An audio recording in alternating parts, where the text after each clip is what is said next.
It is 6 minutes past the hour. Good morning if you're listening live. If not, hello, how are you? We are starting a brand new show together. It's the Good Time Gang for the kickoff hour.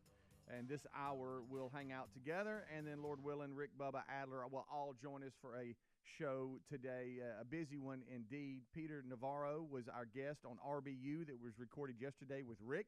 That'll drop tomorrow morning, Saturday. So check that out, the 27th of July, and that will be something that will hit, and is a great conversation.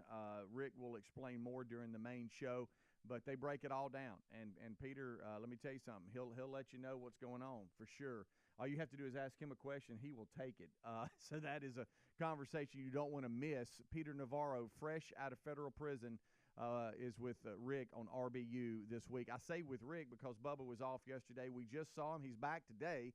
So we got a full crew, so look forward to that. If you're part of the Golden Ticket Seats, that'll be here in a couple of hours. We look forward to seeing you. Rock and Roll City will be jamming. That means Greg will be on the drums, and it'll be a full band. Tom is back from vacation, so here we go. Let's look it over here. Here's old Greg Burgess. I see him. He's got his cup of coffee. Yeah. And his painting company shirt on. He's ready to go. And over to my right, it's Coach Michael Helms. What's up? Has he gotten a new deal with painting company? Because this is the second time he's I got wore some new shirts. Yeah, I got one more. He got some swag. He got some one swag. more. And they're good. You know how we love, Yeah. Even some of the staff that doesn't play golf. That's a good That's shirt. the best clothes yeah. out, you know. It's a really good shirt. The other one you wore a couple days ago is a good-looking shirt, too. I got one more to unveil. The Painting Company. The Painting. GregsPainter.com. Come on with it. Do a great job. And apparently going to have them back out. Oh, really? Are you? No, Lisa's got another project. Is it? Can we break down upstairs? Because for a long time you said that's kind of where everything went to hide. Yeah, we're in the process of curing that. Okay, that's what I thought. That's why you had said yesterday y'all had to go out and get storage units for it. Is that right? No, yeah, I've had that. Okay, you have. Talking about storage, yeah, that's what it's for. Okay. Well, like we said, you get hung into them, you just pay them, you forget about them, and you go, I could just get rid of this stuff. Yeah. Yeah, I don't know. You know how that is. Oh yeah. But I'm like, your upstairs is a section of somebody's house that we all have, and that is where you put things to like hide or die, and then eventually you have to go, okay, we got to make this right. Well, when Mom and Dad moved out, when they moved out of their house in Jacksonville, I got some of that got put there. Some, it's just you just accumulate stuff over the years. Once the kids are gone, and you have an empty room, and of course they leave a lot of their stuff there too that they had. Right. You go, well, you want to do something with that? Nah. Yeah, yeah. It's Terry was given a piece of furniture from her mom and it's one of those pieces of furniture where it's not labeled as giveaway or selling because it means something, but yet we don't really have anywhere for it. So what do we do with it? Because we want to keep it. Yeah. And so she's been redoing that. She wanted to sand it down and paint it, and good gracious, it's got pieces to it. And listen, that's my life. I have so many pieces of furniture they're going to paint and sand down and just look, hey, I got another, can you go by and pick up another whatever? And I'm going, really? Yeah. Don't we have enough? Could I talk business real quick?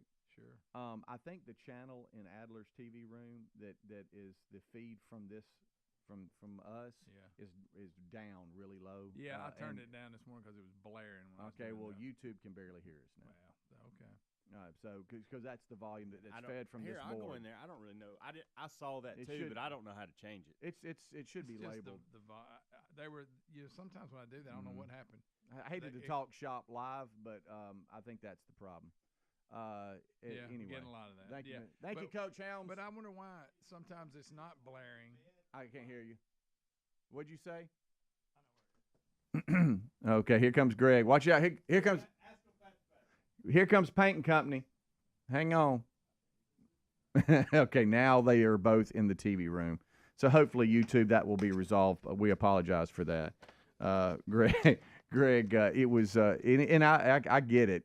When you come in here before the show starts, the volume can sometimes be a little loud, and he pulled the volume down, and so we should be back up.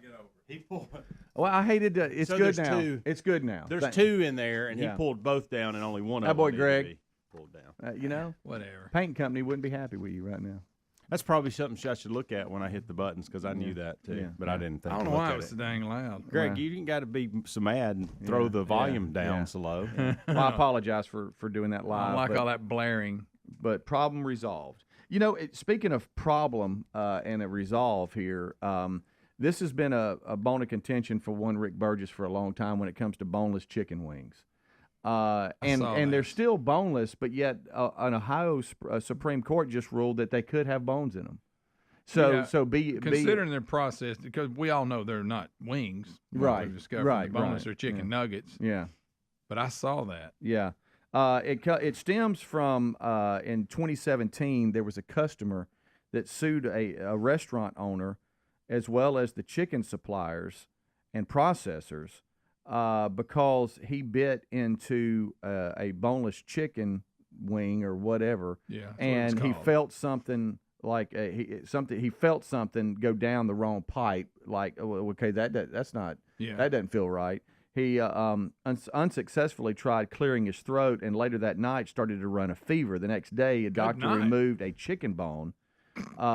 It ended up with an infection and endured 2 surgeries. What's the odds of that? I'm telling you. So he sued the restaurant owners and, as I said, the suppliers and processors and all this kind of stuff.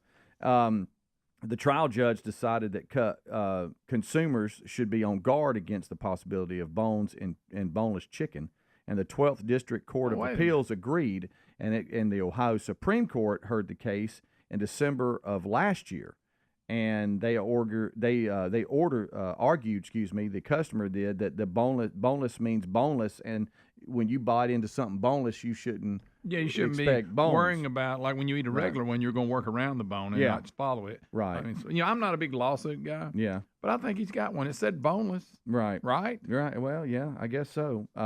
But Ohio Supreme Court ruled that just because it says boneless chicken wings, it could have bones. So any piece of chicken you eat could have bones. Well, yeah, you need to be prepared that, hey, you might have some type of bone in it, even though it says boneless.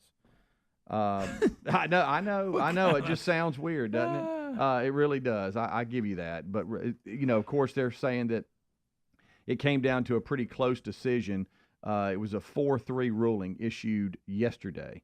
It was a divided decision. Republicans won out on the Ohio Supreme Court that ruled that bones are a natural part of chicken, so a consumer should be on guard for them, even if it says boneless wings. Okay. And it comes after this customer was at a wing restaurant that served wings and all that. Well, I've eaten pounds of them in here, and I've never encountered a bone. So. No, well, I'll tell you this: it's hard to be on guard when you bite into something that's boneless. But I understand what they're saying. I mean, we've all had fish or something like that at a restaurant where you're like, what's that? You know, you know what I'm saying? It's like, what is that right there? Oh, it's a bone. Let me get that out right there and put it on the plate. Okay, wow. So we have a bone. Yeah. But that's kind of expected in fish. But they're saying I guess the same thing in anything. Yeah, if boneless. you're eating a fillet in fish, you assume that there's no bone. There could be one. Yeah. I guess same thing. All right, we'll take a break and be right back. We are off and running here on the kickoff hour, and we thank you for being with us. Busy show indeed. Full staff today. Bubba back with us, so we're looking forward to it. Let's go.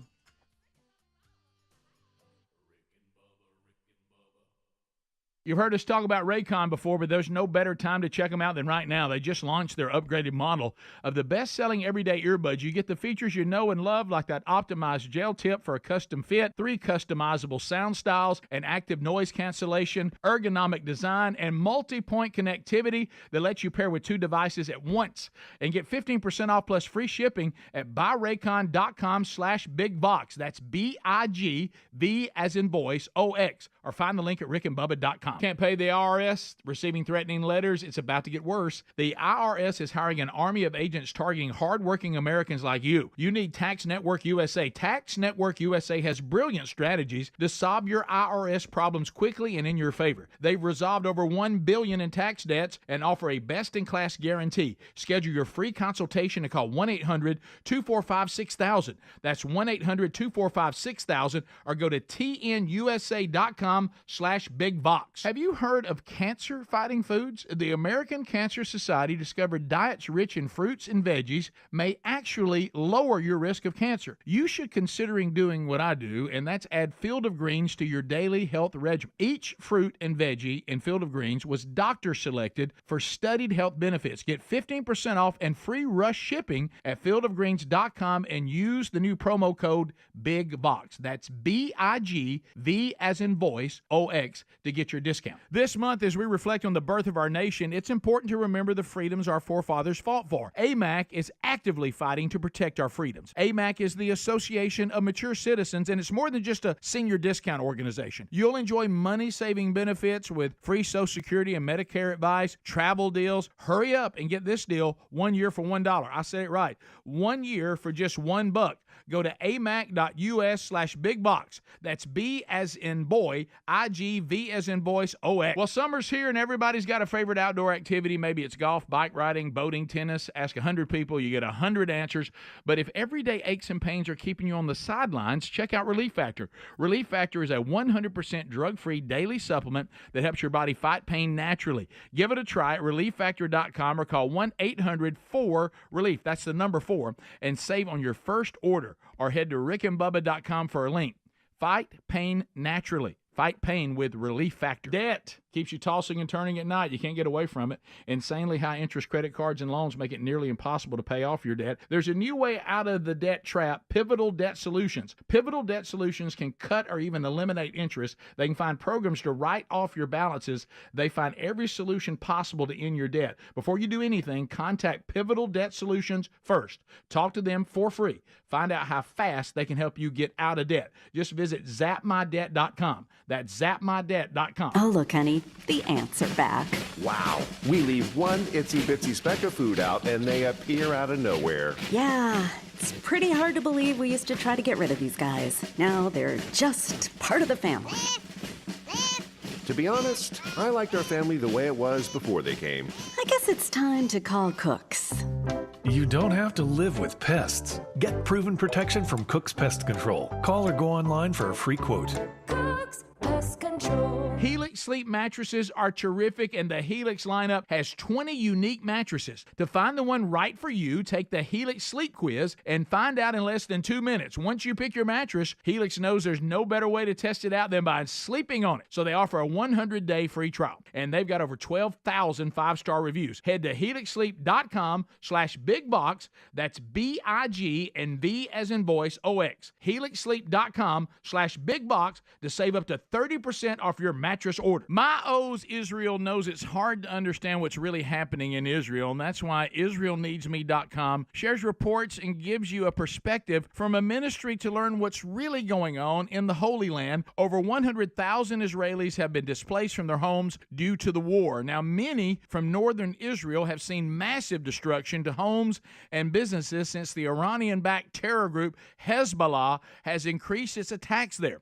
Help us make a difference at IsraelNeedsMe.com. When it comes to protecting your loved ones, you need a home security system you can trust. Simply Safe Home Security combines cutting-edge technology with a customer-first approach for award-winning protection. Simply Safe earns your trust every day by keeping you safe and satisfied, but never locking you into a contract. Head to simplysafe.com/bigbox and save 20% off your new system today. B-I-G-V as in voice, O-X. simplysafe.com/bigbox or find the link at rickandbubba.com under sponsors. There's no safe like Simply Safe.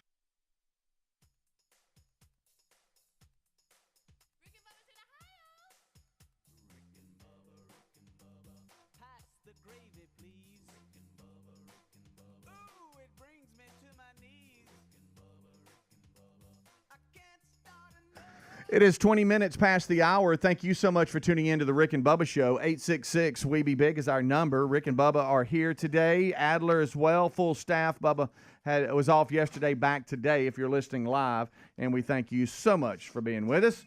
All right, so we have got a number of things to break down and discuss. Don't forget, RBU this week is with Peter Navarro, fresh out of federal prison, and spoke at the RNC, got a standing ovation. And we were able to get him on this week's RBU. So that's a fresh interview. He's got a book out, so be looking for that. Set notifications, subscribe to Rick and Bubba University, the podcast. If that's not something you've done yet, we also send links out on Saturday mornings, both audio and video links. Just follow us on social media at Rick and Bubba. Okay, I got a little piece of audio here, just something quick, short and sweet. And just y'all tell me, A, who this is, and B, what in the heck he's talking about. Okay, here we go. And we're spinning. Golly, I hate that. Spinning. I hate that. How about, don't y'all hate the old computer spin? Come on, man. All right, let me set this up again. Hang on. Let me get over here and then go there and then there. Sorry about this, y'all. Here we go. Let's try it here. The computer spin. I hate it. Let's play that again. I got it.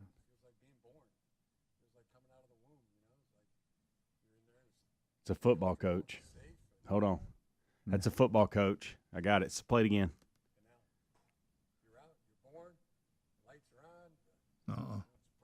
That's Harbaugh. Yeah, ding, ding, ding. Correct. You are right. You know how he gets weird. And I need it one more time to figure out. Yeah, something's up with the internet.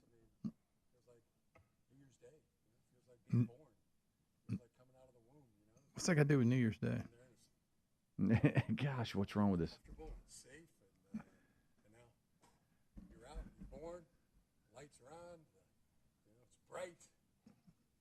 Sounds like that. People looking at you, people talking at you, and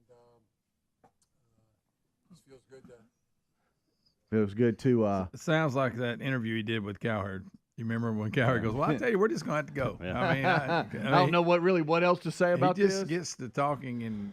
Any idea what he's talking about? You are right. That is Jim Harbaugh. Yeah, I need that voice. He baffles NFL fans by using that bizarre analogy to describe day one of the Chargers training camp. Okay. That's how he said he feels. Like a New Year's Day. And we forgot. Coming out of the womb. I totally forgot just because, it's been off season. I'm off and running. He is not going to be with Michigan this year. He left, went to the NFL. Back to the pros. And back. I knew that. I just forgot about it until I saw him in all this garb here. And the only reason I knew is because I've been watching this behind the scenes thing, Hard Knocks. Yeah. And there was when they were doing deals and trying to figure out before the draft, and they showed a clip of him, and I was like, oh, okay, forgot about that. Yeah. So real. And now Michigan just promoted that offensive coordinator that filled in during all of Harbaugh's suspensions. Let's don't forget that. They won the whole thing, but he missed about, 4 or 5 games? Yeah. He started crying in the post-game interview that time, and you loved that. That was ridiculous. He was emotional, Greg. Yeah, boy, was he. Said he feels like it's New Year's Day. But then he went to coming out of your mother's womb. Well, he said he feels like being born, Greg. Okay. Feels like coming out of the womb. Was he born on New Year's Day? I don't remember. I'm missing the tie. Do you remember coming out of the womb? No, I don't. Okay. And I can remember back until I was really young, but that one I don't have. I'll just be honest. Maybe he's talking about fresh start. I don't know. I'm sure he is, but we remember the Cowherd interview. Oh, yes. Great. Oh, yeah. He tries to. I'm going to tell you something. I'm intrigued with the Harbaugh family. Yeah. Really am. Yeah. And, would like to hang out with them. Yeah. That's a bunch, man. A cup of coffee. Who's got it better than us? Yeah. Or whatever. What was it they say? Yeah, who's got nobody? Yeah. Well, they were the Chargers were 5-12 last year, so they're glad he's there. But comments on X were pretty hilarious. One said, "He's so weird, but I'm so glad he's back." Yeah, in a unique way. And this is a repeat. I know we've covered it before, but I'm going back to it anyway. Talking about him, you remember that nobody in his family was over 6 foot, but he said he was going to be an NFL quarterback when he was young, so he drank milk. And he ended up being like 6'3". Yeah. And nobody else in his family is, but he said he just pounded milk. He somehow came. I love it. So they opened their first of 3 preseason games on August the 10th with the Seahawks, and then they'll open the regular season on September the 8th against the Raiders. What them glasses he'll wear, too. Yeah, he'll wear them. He'll Put wear him jacked up corduroys on. Oh, he's got them. And his eyes look all big. He got it tucked in and pulled away. He don't care. Oh, so he's with the NFL. And we forgot him and his brother faced off in the Super Bowl. Yeah. That was a kind of crazy moment. They met at midfield. Is that the Super Bowl when the lights went out? Do you remember that? They had to stop it.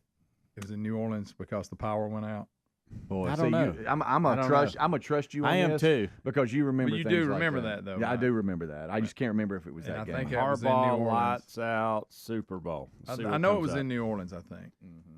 I may be wrong. Yeah, Ravens beat 49ers in lights out Super Bowl 47. There it is. Right again, Atta Greg. boy, 2000. I can't remember being born, but I can remember that. So there. I was just pulling this up 2013. Was it really? Yep. Wow. Mm. Time flies. I remember us covering all that. You know. Yeah. Now, how about the lights going out? That's how a good about deal, when isn't you're in charge of that, and all of a sudden you look, the lights are out during the Super Bowl. Mhm. You know, all that TV time and all this that people's paid millions for, and you've halted the game up because half of the stadium's dark. That is crazy. That's over 10 years ago. That doesn't seem like I know. No. Speaking of the NFL, a related story, it says, hey, related story, more NFL news, and the Raiders, I just mentioned them. That's who the Chargers opened the season with. They have mocked Patrick Mahomes of the Chiefs. They have a Kermit the Frog doll at training camp making fun of his voice. And he does we've have a talked funny. about that. Yeah, he does. Yeah. I tell you what he'll do though. He'll make you like it. Yeah, he'll take that funny voice as he takes them right down the field. Yeah. They had a Kermit doll that was dressed in a Mahomes jersey, even sporting kind of like a brown curly locks and everything. And it's all, of course, because of his voice. A viral clip. Taylor with the Raiders held the puppet up on camera and moved his mouth, saying, "I'm Patrick, and I have high pitched voice." That's hilarious. Sounds like something we do. I'm Patrick. I have high pitched voice. Let me ask y'all this. I'm three-time Super Bowl winner. I play for Chiefs. On this subject, What are they? I know he's not Tarzan, but he's close. Please look at them holding that up. Oh boy, you talking about the guy who just won the Super Bowl last year and is pretty good? You're gonna rile him up. Well, and the Raiders and the Chiefs, they don't like each other anyway, so they don't care. They don't care. They don't care. But do y'all think Come at me. fair I'm or not? If Travis Kelce's numbers diminish this year, is everybody going? Because this is the first off season he had. He's jetted around the world, watching Taylor Swift everywhere. So is that still going on? And they're a thing. Oh, sure. So, but then he went through this whole off season because you kept seeing him in yeah. all these other countries. Uh-huh. I don't know if any other year he would be home working out. I don't know. Of course, the first story is he showed up in shape and owning it. Okay. Well, he may do it. But to your point, that's the first thing everybody's going to say. Oh, if he has any glitch, see, Y'all may have discussed. I have his back though. He's my buddy. Now you're into different character. That was a Star. That was a Star Wars character. Yeah, that was Yoda. I throw him the ball, he catches. Hey, real quick, did y'all see? Good he is. Y'all may have talked about this when I was one of my days where I left early. Have y'all seen Joe Burrow's new look? I have. Hey, Joe. Joe, what are you doing? He loves They've fashion. compared it to Eminem and what's the wrestler? Cody Rhodes. And it does. Same hair. Yeah, he's got him one. He's looking sharp. Yeah, He's ready. he is. Good gracious. Pretty All good. right, we'll take a break. Pretty We'll be good right if back. he stays healthy. Take us to break there, Kermit. / Yoda. We'll be right back. Don't go anywhere.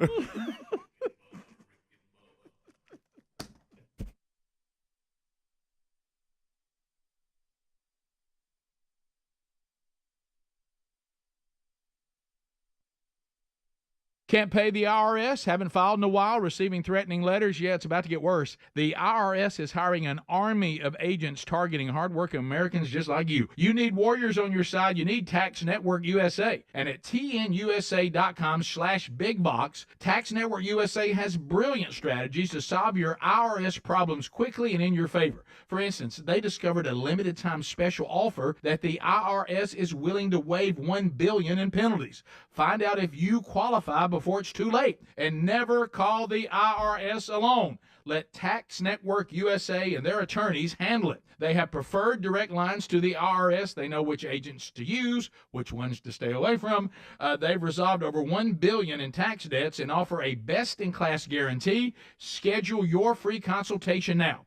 1-800-245-6000 or go to tnusa.com/bigbox. BIGV as in voice, Oh, look, honey, the ants are back. Wow. We leave one itsy bitsy speck of food out and they appear out of nowhere. Yeah, it's pretty hard to believe we used to try to get rid of these guys. Now they're just part of the family. To be honest, I liked our family the way it was before they came. I guess it's time to call Cooks. You don't have to live with pests. Get proven protection from Cook's Pest Control. Call or go online for a free quote. Cook's Pest Control. You asked, and the folks at MyPillow have listened. They're finally bringing you their most requested offer. Get the queen-size premium MyPillow for only $19.98. MyPillows are made with a patented adjustable feel that will work for your needs regardless of sleep position. They help keep your neck aligned. That's not all. Get their 6-piece kitchen towel set and famous MyPillow bed sheets for as low as $25. Go to MyPillow.com/bigbox. That's BIGV as in voice OX. Use the code BIGBOX at rickandbubba.com. Debt, keeps you tossing and turning at night. You can't get away from it, but the truth is the system is designed to trap you in debt. Insanely high interest credit cards and loans make it nearly impossible to pay off your debt. There's a new way out of the debt trap. Pivotal Debt Solutions. Pivotal Debt Solutions isn't like the old school debt relief companies that string your debt out for years. They have new aggressive strategies that can end your debt faster and easier than you thought possible. Pivotal Debt Solutions can cut or even eliminate interest. They find programs to write off your balances so you owe less. Pivotal Debt Solutions can stop those threatening phone calls without bankruptcy and without a loan. The bottom line, they find every solution possible to end your debt permanently. Before you do anything, contact Pivotal Debt Solutions first. Talk to them for free. Find out how fast they can help you get out of debt.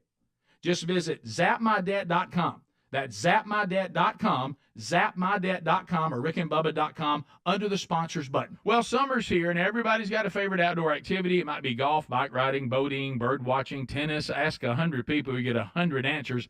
If everyday aches and pains are keeping you on the sidelines, I have one answer: Relief Factor. Relief Factor is a 100% drug-free daily supplement that helps your body fight pain naturally. Developed by doctors, Relief Factor uses a unique formula of natural ingredients. It doesn't just mask pain. It helps reduce or even eliminate it. Wherever you are, and if you're hurting in your back or your neck or your joints or your muscles, in 3 weeks or less, you'll start to feel the difference all day, every day. So whatever you do, whether it's swimming, pickleball, hanging out in the garden, Relief Factor can help you feel good again and let you enjoy all your favorite outdoor activities all summer long. Give it a try by going to relieffactor.com, or you can call 1-800-4RELIEF. That's the number 4, and save on your first order, or head to rickandbubba.com for a link. Fight pain naturally with Relief Factor. Do it today. Debt, keeps you tossing and turning at night. You can't get away from it, but the truth is the system is designed to trap you in debt. Insanely high interest credit cards and loans make it nearly impossible to pay off your debt. There's a new way out of the debt trap. Pivotal Debt Solutions. Pivotal Debt Solutions isn't like the old school debt relief companies that string your debt out for years. They have new aggressive strategies that can end your debt faster and easier than you thought possible. Pivotal Debt Solutions can cut or even eliminate interest. They find programs to write off your balances so you owe less. Pivotal Debt Solutions can stop those threatening phone calls without bankruptcy and without a loan. The bottom line, they find every solution possible to end your debt permanently. Before you do anything, contact Pivotal Debt Solutions first. Talk to them for free. Find out how fast they can help you get out of debt. Just visit zapmydebt.com. That's zapmydebt.com, zapmydebt.com, or rickandbubba.com under the sponsors button. Rick and Bubba's in Ohio. Rick and Bubba. Pass the gravy, please. Rick and Bubba. Ooh, it brings me to my knees. Rick and Bubba. I can't start another. 25 minutes until top of the hour. Thank you so much for tuning in to the Rick and Bubba Show. Yesterday was a good day, my friend. The air condition unit, the HVAC, got fixed yesterday. I know you were so glad. A couple of days ago, believe it. I told you the horrifying story about hearing my wife scream from the other room, "Hey, something's wrong with the unit. Something, the AC's not working." That's something you don't want to hear. Yeah. Now there's an echo. No, that's the worst thing you want to hear is the AC's not working. Yeah. And so we went through all that. I called it in, and there was no airflow, so it froze up. And they came out and determined that the fan motor had burned up, and they were thinking that it's probably. I talked to the tech that came out, and I was like, "Well, this is concerning. You know, it's only about a 5-year-old unit. You know, whatever." He goes, "No, I've replaced a lot here recently because of some of the storms that have come through." And he goes, "I think you had a surge of some kind with all the lightning and different things that just got it. And when there's no airflow, it'll freeze up." Yeah. And so yesterday, that first wind of just cold air hit, and I'm like, there it is. You take your shirt off, walk over to the vent. There it is. We literally had one of those Standing there in your underwear. One of those big, huge, warehouse fans that we had pulled into the main room and was sitting right in front of the couch. It's like when you sat down to watch TV, you couldn't hear the TV because it was like there was a jet in the room. And the wind that was hitting you, it was just like you had your head out the window. But hey, you know what? You weren't sweating. No, but you now weren't sweating. You step out of that wind, then you got a little chilly.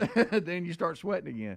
But it was nice to get that fixed and have a very peaceful night sleeping. And it just, I just started. Sleeping's the worst part when it's out. I started asking questions again about, man, what'd they do before AC? What did people do? And somebody said, I tell you one thing, they stunk. That's true. Yeah, I bet you just dealt with BO. Yeah, you just hot all the time. Think about it. And then you got you cold months and all this kind of stuff. But before you they remember had AC vehicles flowing. that didn't have air in them? Oh You remember yes, that growing up? yes. Yeah, it was awful. No air conditioning in the vehicle. But we're back. Trucks, we're back. Yeah. Speaking of the rain and probably some weather that took out the AC, it has rained so much it's been hard to cut the yard. I cut it yesterday. It was so high. I had to cut it twice. I had to cut it once, then lower it a little bit and cut it again. Dang. But it didn't look bad. Like there wasn't a bunch of weeds going up. It just was thick and just, gosh. So twice. I had to cut it twice. It's funny. There was a QFTA that came in, I don't know, last week. They wanted to know how often we mow our grass. Normally it's once a week. Yeah. It's once a week. And I'll tell you this, it's weird. So there's something weird about me. I'll cut it midweek if I can, because something about having to wake up on a Saturday and half your day be yard work. When I get to the weekend, I want that done. Is that weird? You would think most people go, "Hey, you're off today. Now do the yard." But I'm like, no. I like to get it out of the way too. I like to actually stand there with a cup of coffee and know it's done. Yeah. There's something about that, right? So and I only weed eat every couple weeks. Oh, do you? Yeah. Yeah. I'm a weed eat, trim, mow all together every day. And I could get away with not mowing, but every 2 weeks, but I still do it. I had to battle the wind because it felt decent yesterday afternoon. The wind had come through, and there were some storms that were popping around us, and so it was really nice, to be honest with you. I wasn't too hot, but I had the backpack blower trying to get all the grass and all the shavings and everything up, and I was battling the wind because of the where I needed the grass to go, it was blowing opposite. So I was in the battle of the wind. So sometimes I had to sit there and wait for the wind to calm down. Speaking of yard work, I was driving yesterday in Helms. Some of them apartments they're building not far from the house. By the way, they're about done. Listen, guys, I'm not talking about kind of raining. It was pouring down rain, and there was a crew out there laying sod in the pouring down rain. Really? I thought, how miserable are y'all? I guess I got to get it done. But I'm not talking about kind of raining. Mm-hmm. They all had rain jackets on, but they was slinging that sod. Yeah. Mud. Woo. Kid, no. I had my Raycons in, and so I couldn't hear if there was thunder or whatever, but I saw some dark clouds around me. And one time I said, is that thunder?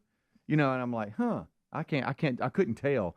And then about maybe 3/4 of the way of cutting the grass, it rained so hard for like maybe 3 minutes. And then it was gone. But it rained, and I was thinking, man, now all the grass is going to get clumped together and stuff. But it didn't. It was fine. But for a second, I was like, dadgummit. I did that typical. It was rained all the way home from work. I got home. It was just dark and rainy. And then about 2 hours later, the sun is as bright as it can be. Yeah. It's just that's the weather we've been having. It's just hit or miss. It's been crazy. But I feel like we're in April. the way it's Yeah, running. yeah, It's weird right now. It is. Maybe this is what happens all the time. I don't know, but it just seems like we're getting more rain. Yeah, and we went from getting none to now. Yeah, it's just weird, different times because you go back a couple of weeks and we went a couple of weeks with no rain. It's just weird. I don't know. But wherever you're living, I know we got all kinds of weather, different things where we're living. That's kind of our world. But just a quick update on the AC. We're back and running. Hey, boy, what a peaceful. You talking about? Oh man, this is so nice.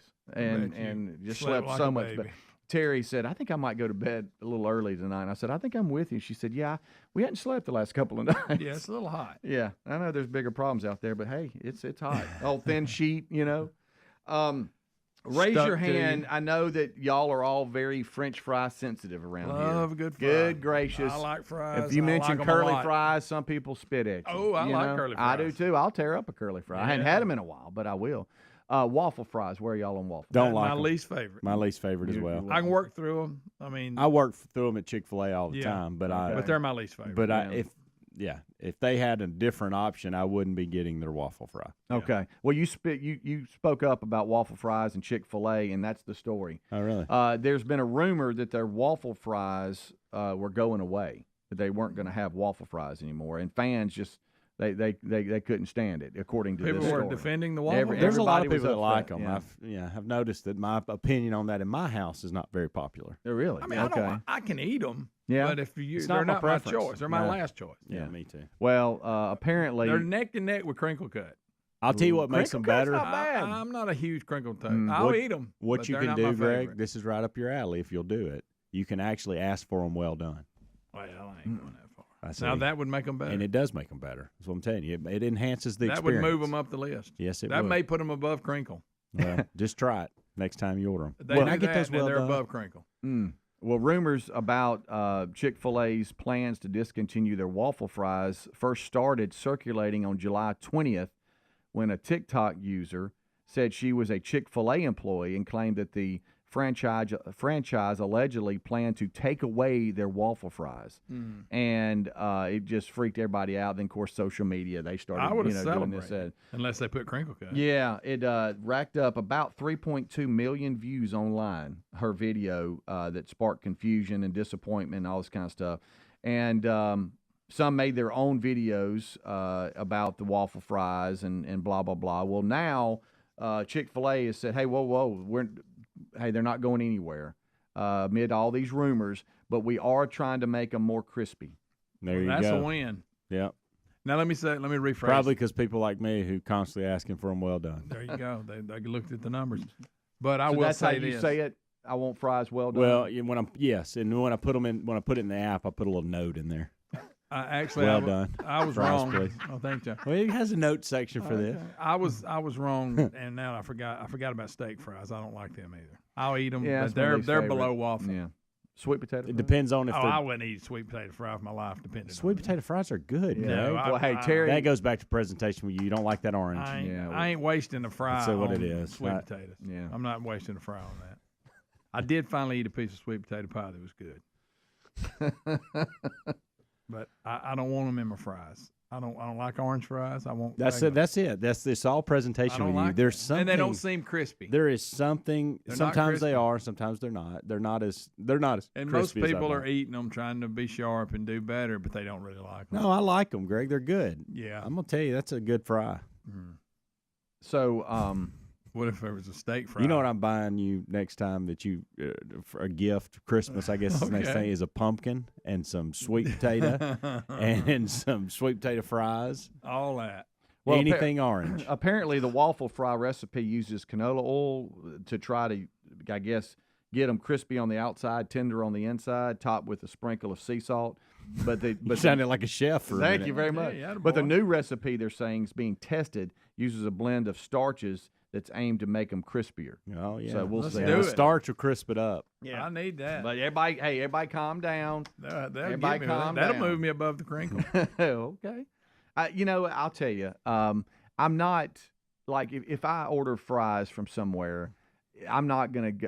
That's not gonna determine on like where I go. No. Okay. No. It's No, really more for me. It's I more for agree. convenience. It's just, oh, I'm hungry. I need 'Cause to go here. There's crinkle cut people that I like their food. Zaxby's. Yeah.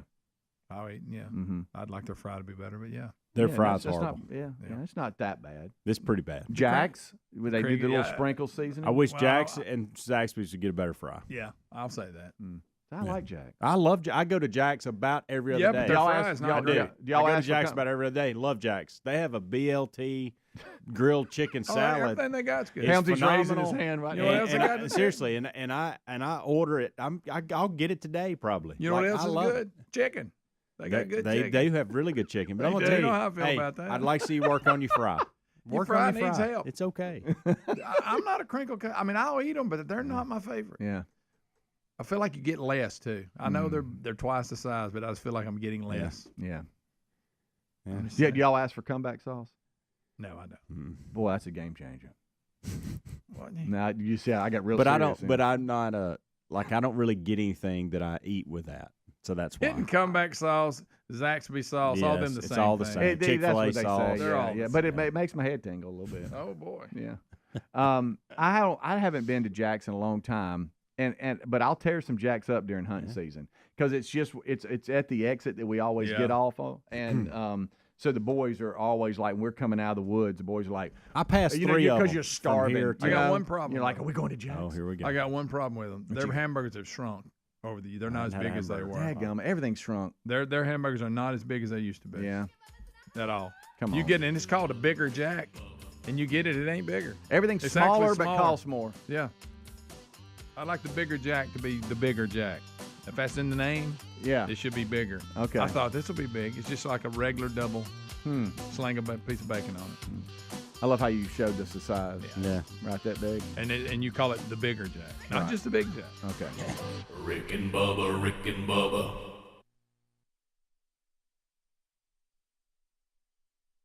You're gonna feel a puff of air. Jong's Optometry has set their sights on staffing up. Try the next line. Hey, Kim, can you tell our 2 o'clock we're running 15 behind? Sorry, we're a bit backed up today. He needs an optometric technician to keep an eye on it all. Where are the dilation drops? Indeed can help him hire great people fast. I need Indeed.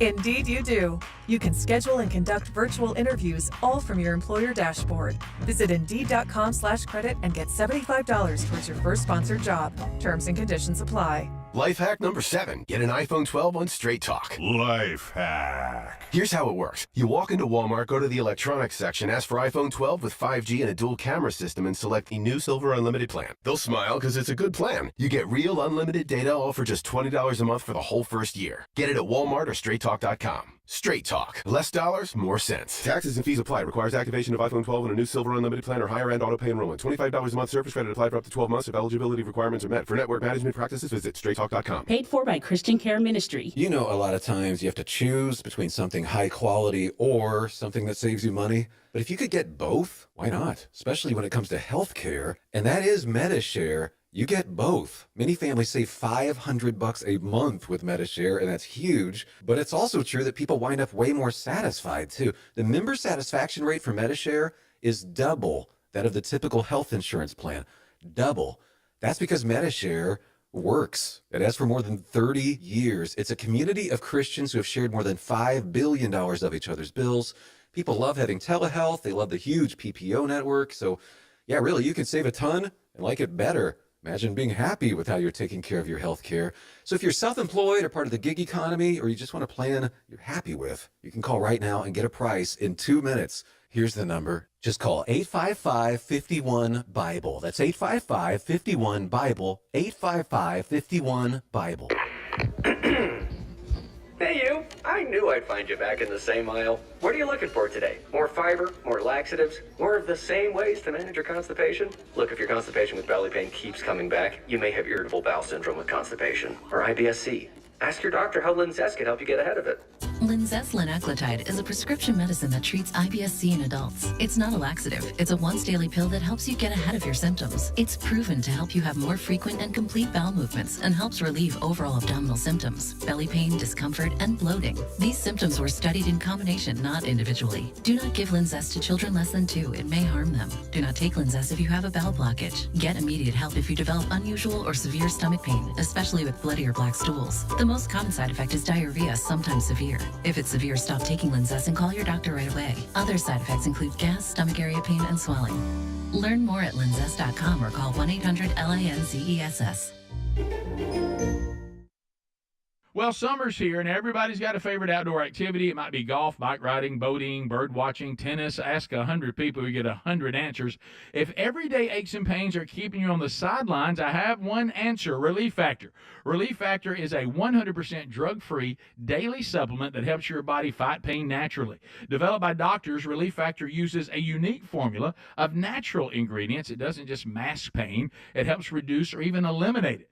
Wherever you are, and if you're hurting in your back or your neck or your joints or your muscles, in 3 weeks or less, you'll start to feel the difference all day, every day. So whatever you do, whether it's swimming, pickleball, hanging out in the garden, Relief Factor can help you feel good again and let you enjoy all your favorite outdoor activities all summer long. Give it a try by going to ReliefFactor.com, or you can call 1-800-4RELIEF. That's the number 4, and save on your first order, or head to rickandbubba.com for a link. Fight pain naturally with Relief Factor. Do it today. Now, you may have heard me talk about Raycon's everyday earbuds before and thought, wait, the same sound auto quality I expect from the big guys, but at half the price? Sounds pretty good, but if you haven't pulled the trigger on a pair of Raycons, now's the time to check them out, because they just launched their upgraded model of the best-selling everyday earbuds, which means you get the features that you know and you love, like the optimized gel tips for that cozy custom fit, 3 customizable sound styles, but now you also get active noise cancellation, ergonomic design, and multi-point connectivity that lets you pair with 2 devices at once. Raycon's new everyday earbuds are available in a variety of vibrant new colors to complement any and all skin tones. Seriously, if you've been wanting to check out Raycon's, there has never been a better time than right now with a 30-day happiness guarantee. What are you waiting on? Get 15% off plus free shipping at buyraycon.com/bigbox. That's buyraycon.com/bigbox. BIGVOX.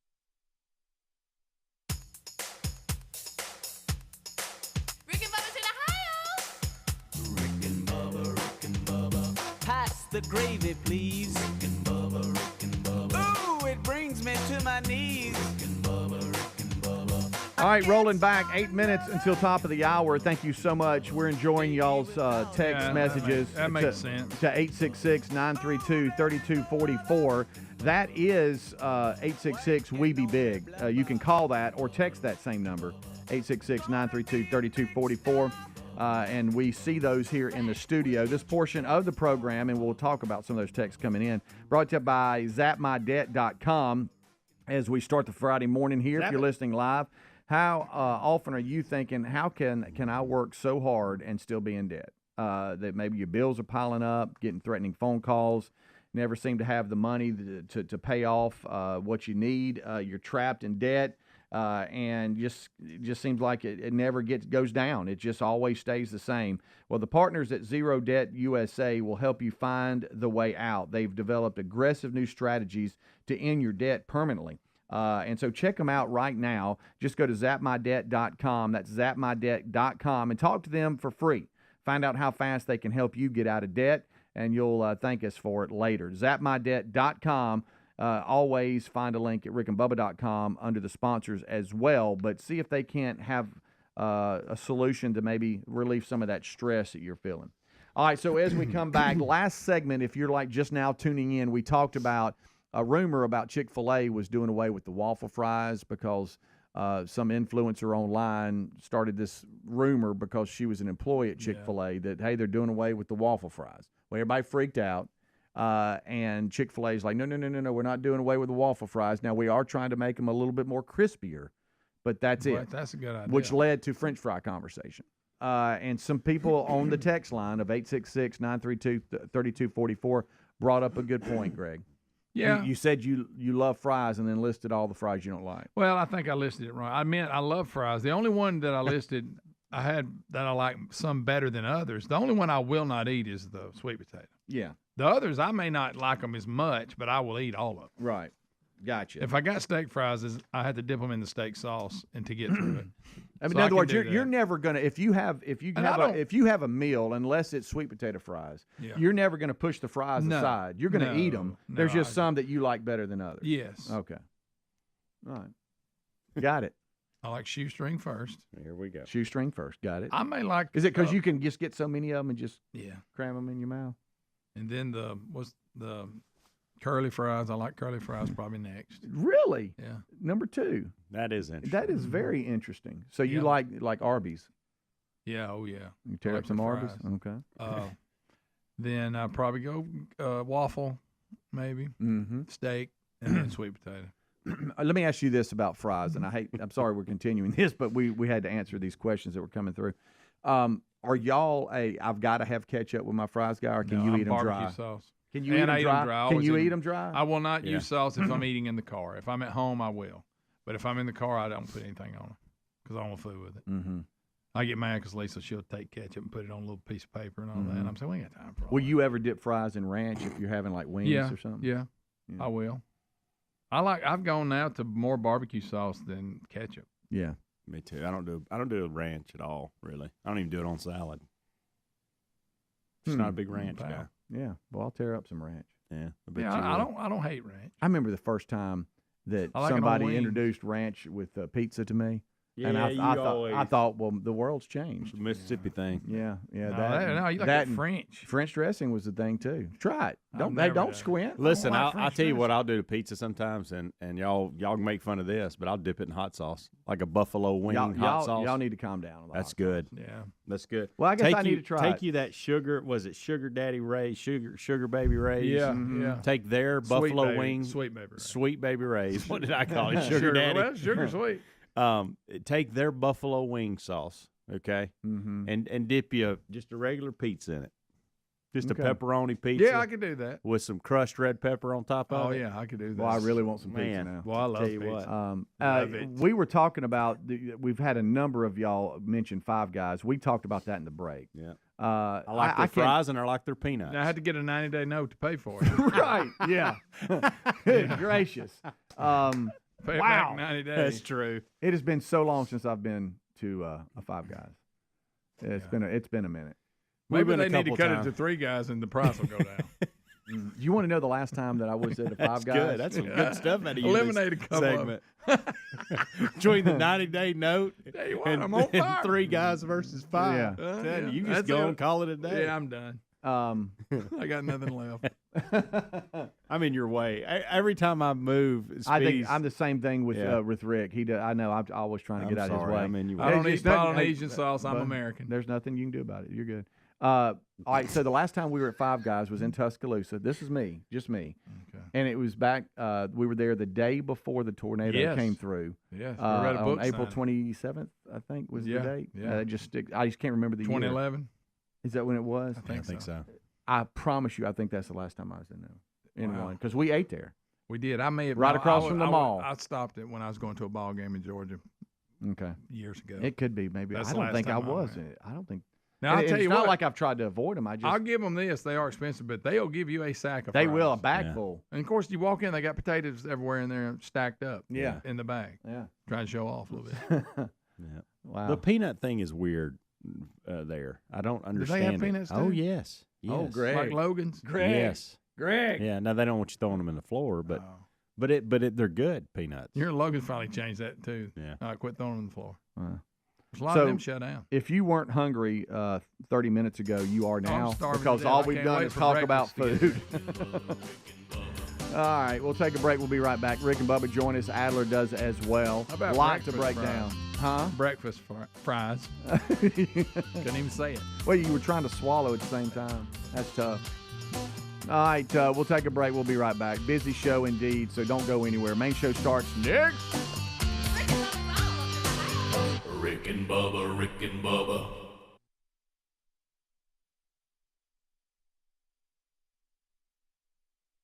Are y'all going to be listening this morning? Well, after I leave out of my car, we won't be. Okay, all right, that's a no then.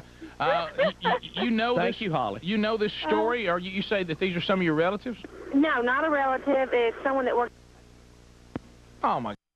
On the show and everybody popping in, and that way we get to hit a bunch of classes at one time. So that's what we're doing again this year. I think this is year 4 we've done this, or more. We always enjoy doing it. What a great book, too. It is. Let's go to Holly in Meridian. Holly is listening to us on 97.9. Holly, how are you today? I'm fine, about ready to go into my schoolroom. Oh, well, good. Are y'all going to be listening this morning? Well, after I leave out of my car, we won't be. Okay. All right. That's a no then. You know Thank this. you, Holly. You know this story, or you say that these are some of your relatives? No, not a relative. It's someone that works. Oh my gosh. She What happened? It was a distant friend, What happened to the cousin phone? that she had, or something like D that. pushed record back there, and the phone hung up. Did it really? That was bizarre. Did you see that? Was the timing just perfect on that? That had to be. That's not wired together. If it was, it wouldn't work. Anyway, so she knew somebody who was connected to that family? It was like a distant friend of a cousin or something like that. So, and she knew it was a true story. Melinda in Montgomery, listening to Alice 96.1 and watching on Turner South. How you doing, Melinda? I'm doing great. How about y'all? We're great. Have I got you? Yeah, you do. Go ahead. You have a pet deer? I have my husband and I have a pet deer. Well, and we've had her for 2.5 years now. Oh, it's a doe? It's a doe. Well, that's not near as dangerous. I know. She has had twin bucks. We have the 2 bucks still, but we will be letting them loose. Well, yes. I think today's story, you might want to get with your husband and say, now, what was our plan again? Right. We will be letting them loose. How about the does can be aggressive, too? Well, they can. They do that, They'll hit you, get up on them, right up in the face. Yeah, the only time she's gotten aggressive with us was when she had the babies. She didn't want my husband around them at all. She'd let me go up to him, but she would not let him go up to him at all. Melinda, let me ask you this. What do you have against cats? Against cats? Oh, I love cats. Maybe a nice puppy. Does that say it sleeps in her bed? Sleeps in your bed? Yeah, she sleeps in the bed Melinda. with us every night. Melinda, you do not sleep with a deer. Melinda. You tell me you do not sleep with a deer. I've heard of come on to bed, dear, but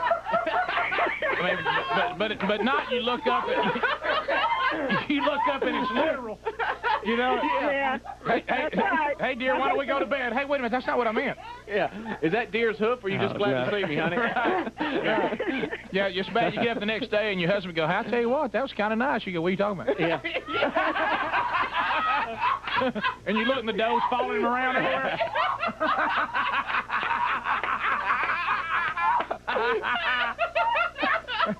All right, well, let me ask you this. If she had twins, who was the daddy of those? Well, she goes out during the day, and every now and then she doesn't come home at night. Uh-oh, the little tramp. And you'll just bring all that up in your bed?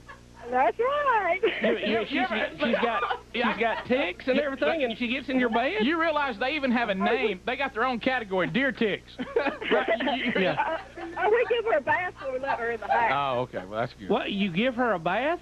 Oh, she loves water. A full-grown doe, you give her a bath? Oh, yeah. She lets us just bathe her down. How much she weigh? Oh, I don't know. She's full-grown and big and fat because she eats fruit and I has all this food to eat. Melinda, wait a minute. How do you lay in your bed? How do you bogus, man? Melinda. This is not true. Melinda. Oh, it is true. I have written a book about her. Melinda, where? Oh, we bathe her outside now.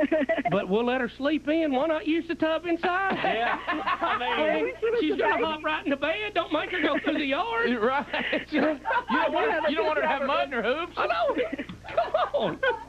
I do have a picture of her in the tub when she was a baby because she thought it was a bed. Hey, Melinda, I want you to send a picture with her tucked in with a cover up around her neck. Yes. Okay, look, Melinda, there's a little teddy bear. There's no justice if you don't walk that deer right up in this studio. Yeah, bring her up here. Bring her up. We used to ride her. When she was a baby, we'd ride her in the truck and stop at a red light and people would just stop and stare at us. But once we got bigger, we couldn't. Melinda, let me ask you this, okay? Let me back up here. I'm worried about. Melinda, are you a master herbalist? Am I a what? A master? I know my voice is scratchy. Rick, help me here. Are you a master herbalist? I don't think so. Okay. Well, we just wondering. Most of the time, people who do these kinds of things are. Yes. Which is code for we sit around and we smoke pot. Yes. But okay, so it's all. Oh no! I have a doctorate degree and I'm very and have a very good professional job. Well, what about the little buckies? How old are they now? They were born in August. Have little bitty horns on them now. Oh boy. And we're fixing to let them loose here. Hey, when you Melinda, let me just say this. If you're looking for a good home for them, I know a spot.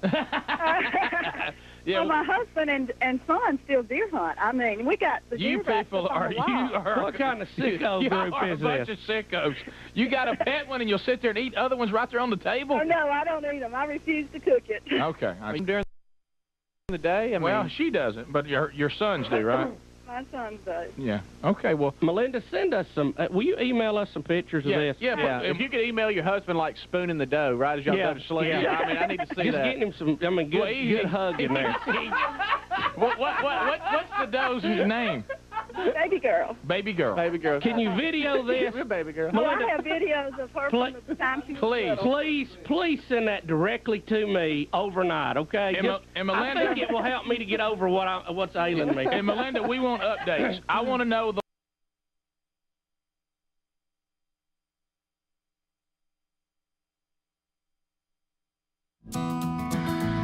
Thank you guys for being with us today. How about it? This hour starts with our national anthem.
Seven and a half minutes now past the hour. The gang is all here today. Speedy, the real Greg Burgess, Helmsy, already giving you the kickoff hour. Eddie Van Adler settling in for the YouTube experience. Whether you watch that live or archived or you catch a best of hour on Blaze TV, hello to the tubers. Also, America's boldest radio stations give you a live auction if you got a Rick and Bubba affiliate. Thank them for that. Bold enough to carry the Rick and Bubba show. You can also catch us live on the TuneIn app. Just download that. That's free. Search Rick and Bubba's show. You get 24/7 Rick and Bubba, including a live show when it is operating. Also, another option is many of our affiliates have their own apps. So you can carry your affiliate with you wherever you go if they have a streaming app. Most of them do, or a lot of them do, I should say that.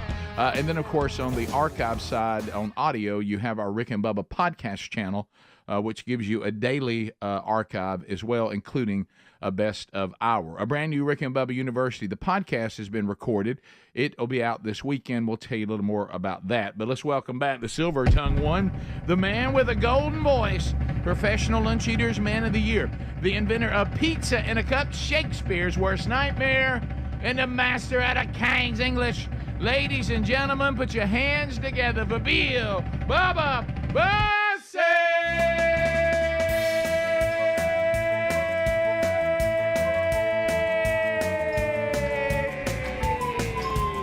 Howdy, Bubba. How about it, Rick Burgess? Friends, neighbors, associates everywhere, welcome in to Rick and Bubba. Let's go.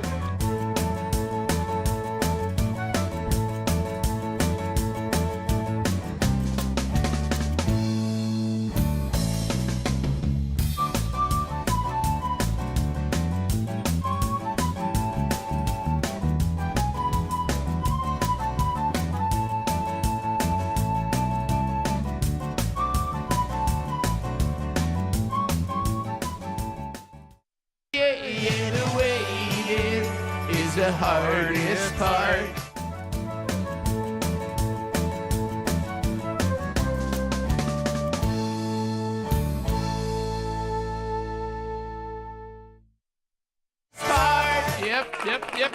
Hey, Bubba, welcome back. Yeah, glad to be here. Sorry about yesterday.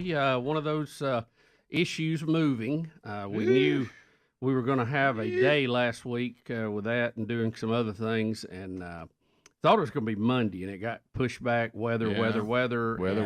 We were terribly behind on our moving schedule. We got the big trucks coming next week. Yeah, so baby. We'll probably be out one day with that too, but it's a process. And I tell you, it is draining physically and mentally, and you realize how much crap you buy over the years that really you just end up throwing away. So it's it's bittersweet.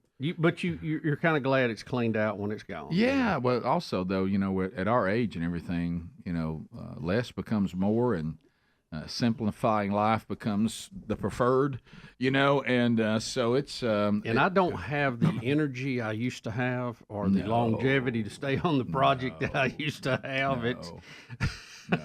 No.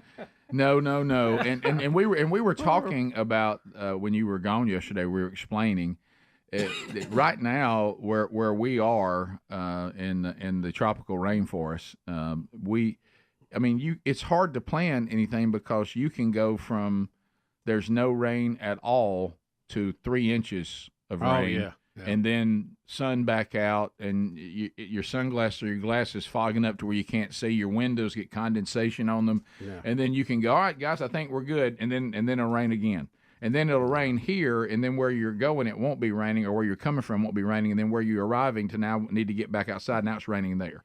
It's really scattered rain and thunderstorms, and the scattered rain is not a sprinkle.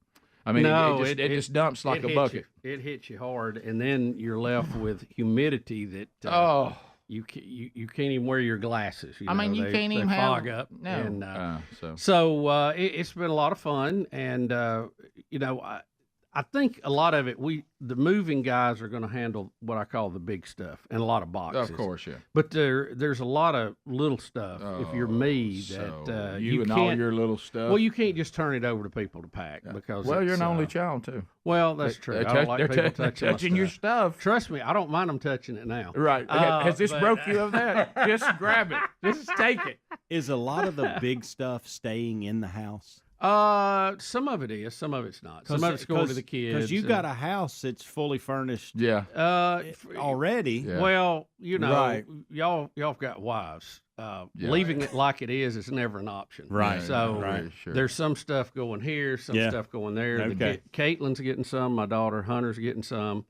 Some's going to storage. Some's there. I mean, it's just everywhere. Did you hear about Rick's storage? Y'all don't by any chance need a dining room table, do you, with a china cabinet? No. Okay. I do not. Just let me know. No, I got one. Matter of fact, I'm giving stuff away. I gave my weight bench away, and it hardly been used. Yeah. To Adler. Yeah. So, well, Adler told me it had spider webs on it. I had it for. Oh, it probably did. I've had that probably, close to 15 years probably. How many times has it been used? I used to use it a lot more than I do now. Sure. But, it was in good shape. I take care of my stuff. No, and, that's great. You always do. And I'm going to give Adler something that I have held on to for a long time is my dad's 2 guitars. Are you really? Yeah, I just there's no room. I mean, we're going down about 3 to 1. And it's just, what about that guitar you had that you didn't use much? I already gave it to Adler. Oh, he already has that one. Yellow Mama. Yeah. That was a really nice guitar. I like it. I should have kept it and get people to sign it and stuff and put it on the wall. We've seen it some places, but never did. So anyway, I don't know. Do you still have it? You still have Yellow Mama? It's right here. You can have it back if you want. No, trust me, I don't need anything. No. I don't want anything. I don't want to buy nothing. I don't want to go to Walmart. Nothing. It is funny though when you're moving to Bubba. To your point, it goes in stages. It's like at first you're like, okay, let's try to keep this and try to keep that. Then towards the end, you have so much stuff and you're not making a dent in it. Now you just start going, okay, let's just give it away, throw it away, whatever. Oh, we did that. Let's get rid of it. When we moved Mom and Dad where they had lived, 30-something years, they started out all, You know, that means something to us. Before we knew it, we were throwing everything out there in that big dog. Oh, we're throwing away family portraits. You start out wrapping everything in bubble wrap and getting neat. Then you just rake it in a box with your arm. Absolutely. And then, I'm kind of to the shovel point now. Just shovel it in something, get it out of here. Mm-hmm. Yes. We've got a dumpster, and it's almost full. I mean, it's unreal. Oh, and still got a lot to do. We're going to have a knockdown, drag-out weekend to get back on pace. Yeah. And then still have a few days next week to get rid of some things. So it's a lot of fun. I love it. Isn't that what do we always say? It's one of the worst things. I'd rather have a root canal. Yeah, it's at least it's over in a day or two. Yeah, if you need a storage room that has a little room in it, I got one indicator. I finally went and looked at it. Yeah, how's that? It was a very funny situation. Yeah, it really was. I've got a storage building. May have to end up with two, or unit may end up with two, but. Mm-hmm. I have been historically good about setting a date and cleaning it out, and I will do the same with this. Okay. Yeah. I'm gonna give myself a little room, maybe till March next year, but it's leaving then. And I got some good stuff I need to get rid of. Oh yeah. I think. Can you have a yard sale at your storage unit? Yes, matter of fact, but these storage, trust me, I found this out. They actually have days that they say, all right, today we'll even run it for you. Today's the day that people come and you open up your storage unit and everybody's selling. Yeah. They do those all the time. And they'll run it for you. They have certain days you can't do it on your own. Yeah. Well, I had to break down, the normal stuff. Then I had a little workshop area, or as Greg calls it, my mad scientist area. Yeah. And, had a ham station to break down, had a little studio to break down. So a lot of breaking down. Oh, yeah. A lot of breaking down. Sure. And then you got a hall. Yes. Yeah. And stairs are involved, going and coming. Oh, yeah. I've gone up and down stairs more in the last 2 weeks than I have in the last 2 years. And my knees feel like it, too. We'll be back. More of the Rick and Bubba Show continuing. We'll update you on what's going on since the last time we were together. We'll get some of your phone calls. We're looking at your texts as the Rick and Bubba Show continues. Rick and Bubba, Rick and Bubba. The life of baby girl. What's going on? And kind of give us an idea when those bucks look like they're mature and you're letting them out. I sure will. Y'all want a copy of the book I've written? Yes. Sure, please. Yeah. From the beginning. Absolutely. Just go to the website and hit contact, and I'll give you a mail address and everything. I know a good breeder who'd be glad to come and tranquilize those deer and find them a nice home. Oh, okay. Thank you, Melinda. Thank you. Bye-bye. Bye-bye. All right. They do not bathe and sleep in the bed with the deer. We did not just hear that, did we? A full-size adult deer in your bed. Do you understand my logic? Why bathe it outside if it's going to hop in the bed? Well, sure. Put it. Get in there with it. It's just like rain. Y'all, a deer. A full doe. I know. Let's go to Bob in Pensacola. Bob, what's up? How you doing, guys? Bob, welcome. Welcome, sir. I couldn't understand him. Well, we're thinking about that deer, Rick. Guys, there's not much enthusiasm on my monkey grass. Come on, let's go. I know. I'll give you right, sir. I'll be right. I think you guys are still hung up on that deer thing. Well, we're all shocked, Bob. You sure you're ready for my call? Well, Bob, what can you add? Okay, listen, talk about wacky world and animals. My wife worked up in Michigan at a child's daycare center. They had all these little kids, like 8 years old and under, and they got a pair of goats. They thought they'd have like a little petting zoo out back, and the guy who sold them the goats said, hey, be sure to separate the male and female. So they took them out there the first night, got them acclimated, and they started, like, mating with one another. So they decided, well, before we take the kids back there, we better put them in separate pens. So they divided the pen in half and put barbed wire across the middle of it. So the next morning, they take the kids out for a field trip, and there's the female goat, and much to the kids' horror, they look up, and there's the personal private parts of the male deer hanging on the barbed wire. Oh, my God. Oh, my God. Can you imagine that male goat running through the woods and some guy shoots it and he goes up to it and he goes, man, I'm good. I shot them clean off.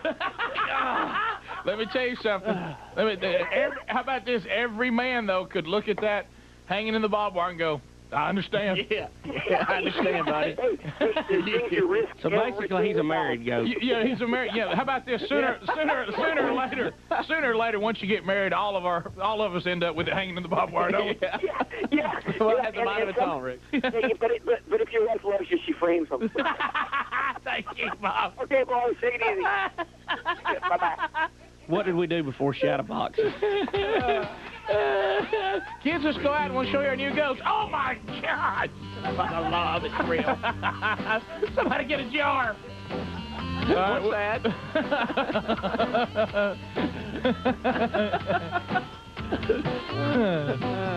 Bad news. Sure. Love is in the air. Everywhere I look around. We'll be back. Rick and Bubba, Rick and Bubba.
Minutes now past the hour. Thank you for being with us today. Golden ticket seats are rolling here a little bit later on. The wonderful Wheel of Canned Meat will spin the day. Rock and Roll City will be jamming. So, first of all, let's update you on Rick and Bubba University, the podcast coming out this weekend. Fresh out of federal prison, Peter Navarro.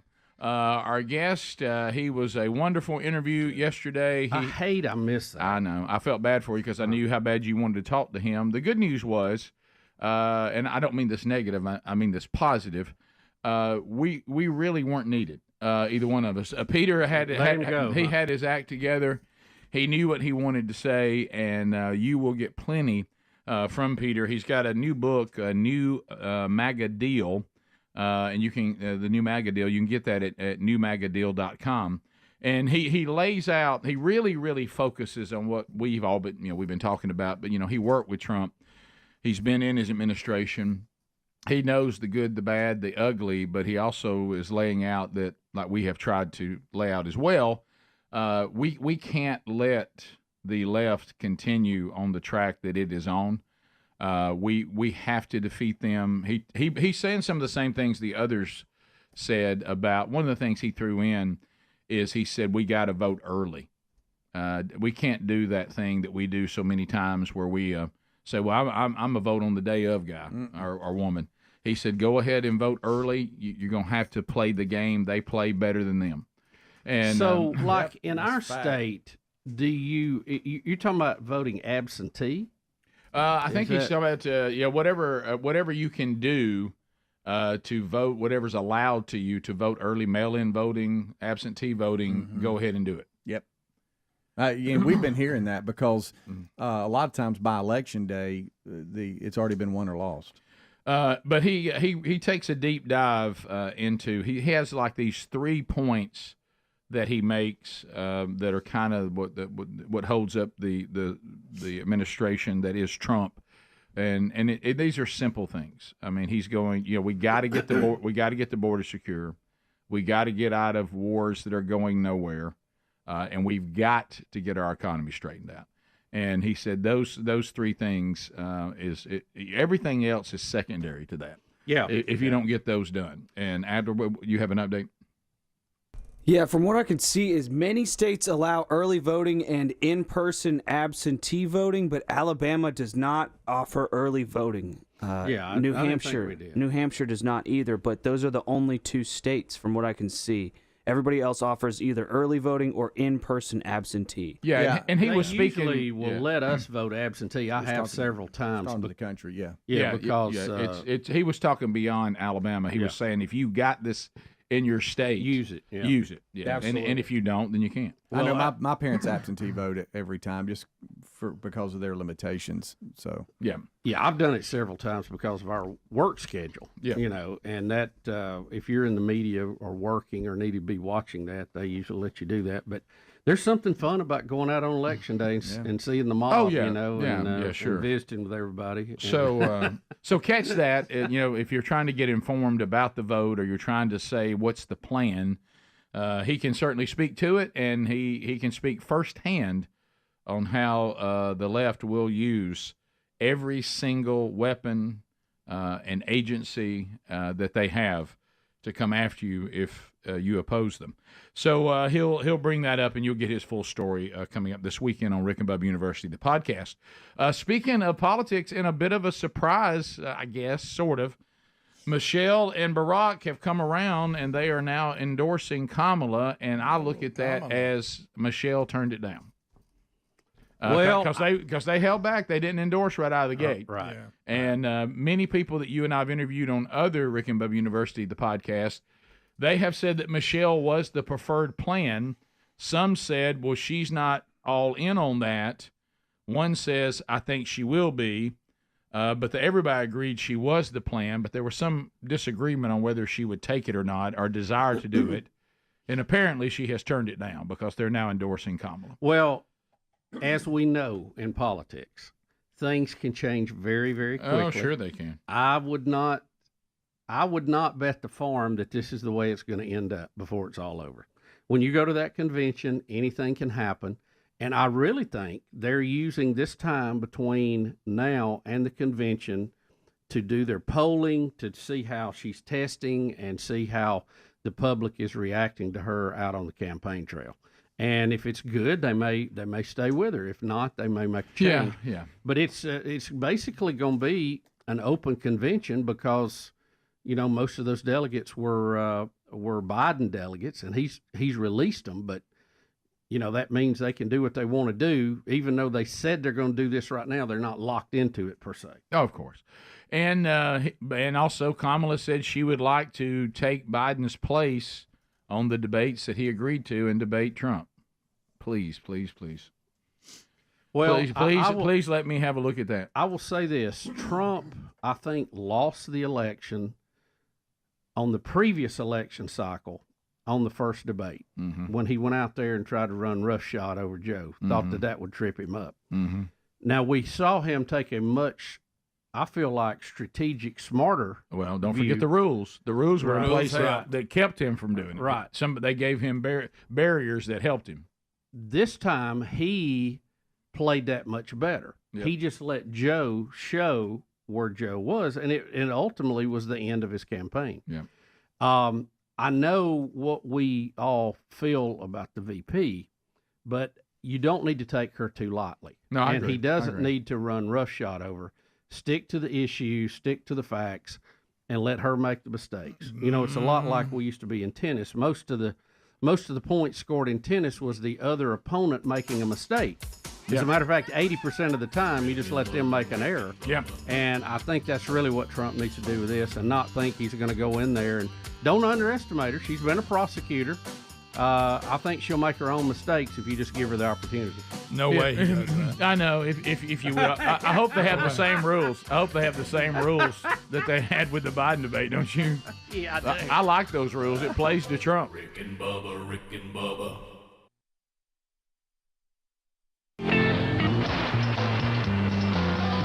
Me to my knees. Rick and Bubba, Rick and Bubba. 13 minutes to the top of the hour with the Rick and Bubba Show. 877 We Be Big. Peaches is on the phone. Top of the hour, we'll get ready for Rick and Bubba's largest classroom in the country as we do Read Across America. Got a call in to Todd Jones, too, trying to find out, is he going to San Diego, Baltimore? What's up with that? We'll find out. Kelly's in Rome, Georgia, been standing by. Kelly, welcome to the Rick and Bubba Show. How are you this morning? Pretty good. How about yourself? I'm great. Monkey grass, by the way. Getting ready for green eggs and ham. Hey, thank you. Welcome.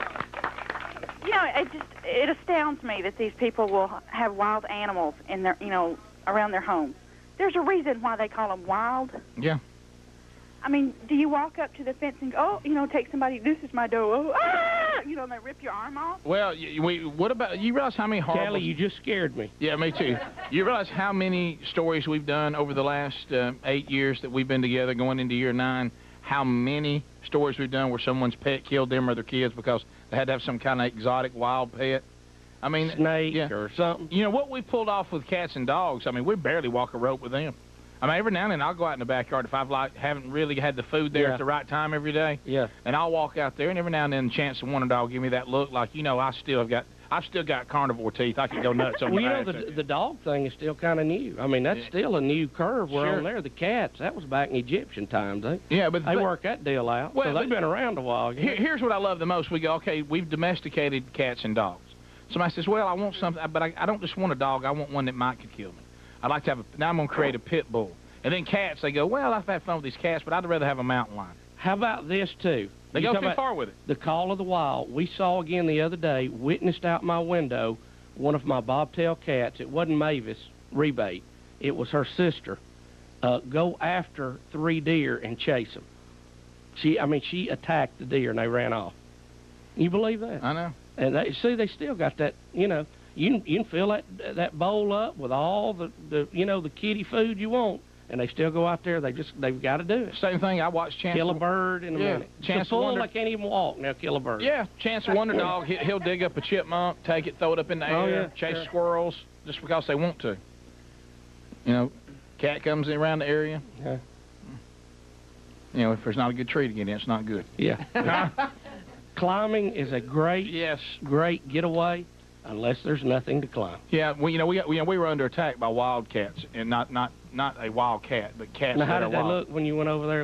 I looked over in the yard beside me, and it's no one lives there, and there were cats bouncing. You could just see them hopping everywhere. Thankfully, we all came together as a neighborhood though, and rid ourselves of them.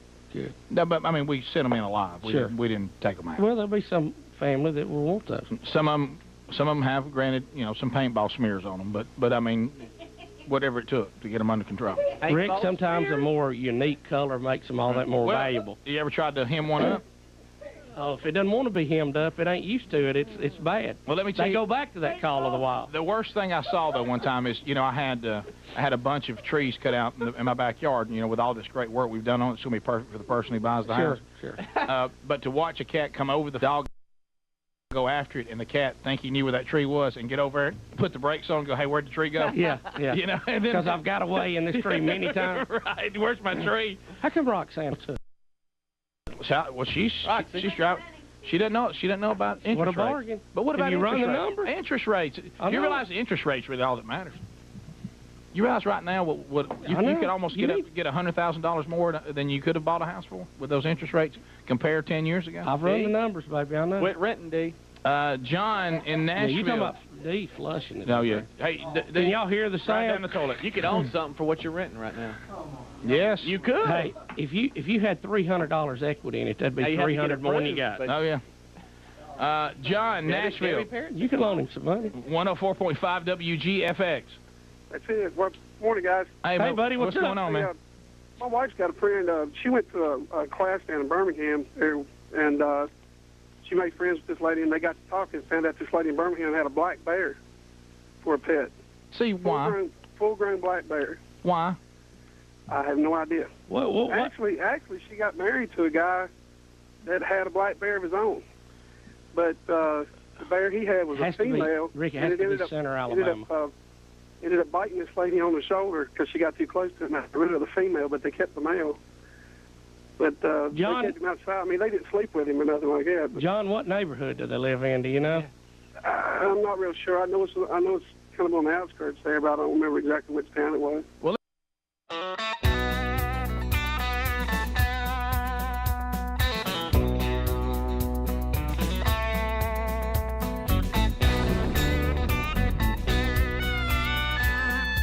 35 minutes past the hour. Rick and Bubba Show. Thank you for being with us. HelixSleep.com. I mean, let's face it. If you're not getting a good night's sleep, then you backing up. Nowadays, your health, your body, it's not operating. I mean, it affects everything. Your immune system, the way you operate. Of course, the easy one is you don't have enough energy. Well, HelixSleep.com/BigVox says, what if we designed a mattress for you? It's designed for you. You tell them how you sleep. Greg and Lisa have been sleeping on one for quite a while now. When they first became partners with us, Helix said, look, let's get Lisa and Greg on one of these, and they were looking for a mattress at the time. They love it, and it just takes a few minutes for you to do the sleep quiz. They want to know if you sleep on your back, your side, your stomach, whatever. What kind of mattress do you prefer when it comes to firmness? Do you want it really firm, somewhere in between, or really soft? They take that into account. Did you know if you have a child that's needing to have their first, big girl or big boy bed, they have mattresses designed for children. People Magazine voted it the best mattress for children. So, or Parents Magazine. I'm sorry, did I say People's Magazine? Parents Magazine, best mattress. So, all you got to do is go to HelixSleep.com/BigVox. Now, we're going to get you savings by doing that. You go there, fill out the sleep quiz. They'll ship the mattress. Based on what you give them, the information you give them, it'll come right to your door, and that'll be free shipping. And then you sleep on it for 100 nights, and maybe you'll feel the same way that GQ and Wired Magazine felt about it when they voted it the #1 mattress. And you also save 25%. If you don't love it, within 100 days, they'll take it back, and you get a full refund. Go to HelixSleep.com/BigVox today, or find the link at rickandbubba.com under the sponsors. Bubba, you and I have been telling people not to worry when this happens if you care. Sharon Stone now lets the world know, we get these bold statements, these celebrities that think that Americans are just aghast worrying about where they're going to live. I don't even know where most people live that entertain us, and I couldn't care less where they live. For all I know, they live out of the country now. Yeah, right. I don't care if they live here. I don't care where they live. And Sharon Stone pledges that if the evil Donald Trump is elected president in November, she will leave America. Now, do we have any documentation do they of ever these leave? celebrities who said this and ever did this? No. You talk about a narcissist. Who cares where you live? That's what I'm saying. You think that announcing that makes you're going to sway votes because, oh my goodness, Sharon Stone's leaving, y'all. Yeah, well, here's the thing. I told Bubba I tried to document because I saw these things happening again. Leave. Can I find anybody who said they were going to leave if fill in the blank was elected? Okay, over the times we've been old enough to follow elections. I thought I had Johnny Depp. I thought I had it because he does live south of France. Don't Clooney live not because of politics, but he doesn't live in the States. Yeah, well, that's what I was going to get to. He didn't leave because of politics. No, that's the key. Do they leave because of politics? They may leave for other reasons. Yeah, right. Well, when I went to Johnny Depp, I realized he did not leave because someone was elected. I thought he got into that. He just said he didn't like the state of America, especially living in L.A., and he said it had become so dangerous and the weirdness of our society that he went to he now lives in a small town south of France where he really kind of has a peaceful life, and he's so wealthy that the taxes and the socialism of France doesn't really affect him. He can rise above it. Yeah, he's got plenty left over. Even after all that. And he's in his own world there. Mm-hmm. Nobody bothers him. So I looked. It was not tied to an election. It was tied to the state of America, but but not one election. Well, even if I like you in a movie or a TV show, what do I care where you live? Yeah, exactly. I mean, you're going to the studio to shoot the film, and a lot of those are shot all over the place, so who cares? Again, you feel so good about yourself, and you think you're so important that when you say things like that, everybody's going, well, it must be bad here if he's leaving. No. Yeah. I just don't know that.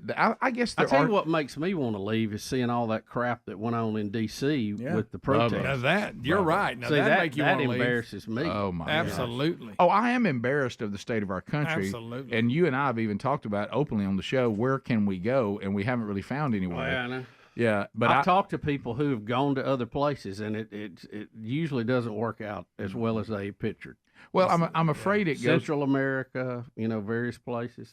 Well, here's the biggest problem is that we, the people, can be a solution, but we also can be the problem. Oh, boy. Wherever you go, if the state of people doesn't change, right? Yeah, you're still in the same situation you're just in. Different language. You just have a bunch of people that keep screwing up that speak a different language. And the money looks different. You know? So I don't know about that. I'm kind of for fighting to try to see if we can't do better. Yeah, there's a thought. But I will say I understand nobody liking where we are right now, but hopefully we can change that.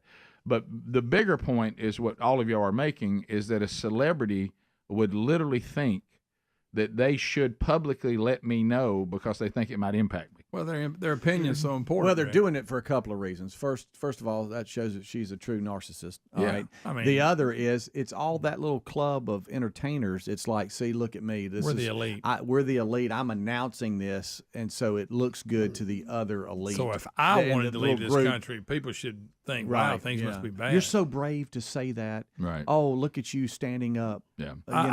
I don't remember that little group that she's in. That's to them. That's just she's their little hero. I don't remember if it was the election that Trump won or the election when he didn't. But remember, Rosie O'Donnell came out and said that, and he said that was ever more reason to vote for him. I know. She didn't leave. Somebody just said on the text that Sharon Stone said the same thing in 2016. Yeah, and she still hanging in there. And she didn't leave.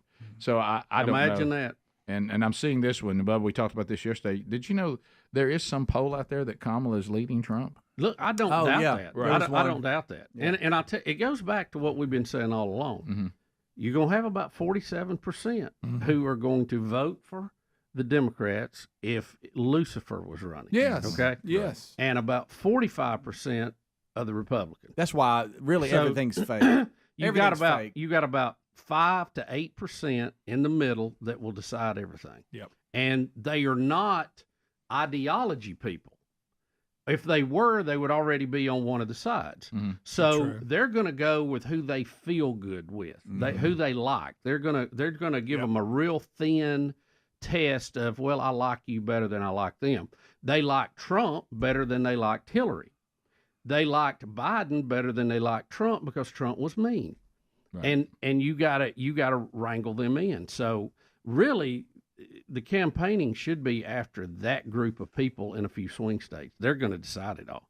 I tried to ask Peter Navarro yesterday when we were recording it, is there any hope to coach Trump on the parts that he needs to, like what we were talking about the debate and stuff like that? And, I even told him, even very conservative but still female, that Laura Ingraham the other night when he was doing a rally somewhere, and he started doing his thing again about making fun of people and running them down and all that. And Laura Ingraham said, "Hey, can we get him to stop doing that?" I heard her say that. Did you too? I thought to myself, if that's that.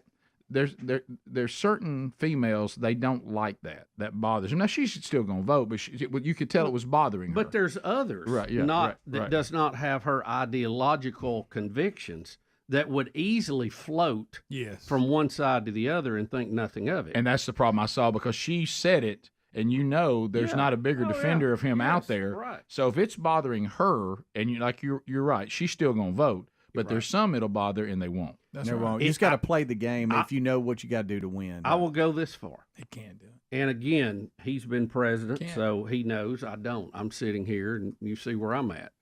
But if he had been coachable, he would be president right now, in my opinion. Yeah. And he lost that little 5 to 7% swing in the middle. Yep. that the issues and of where you stand on things really doesn't matter. They just go with how they feel.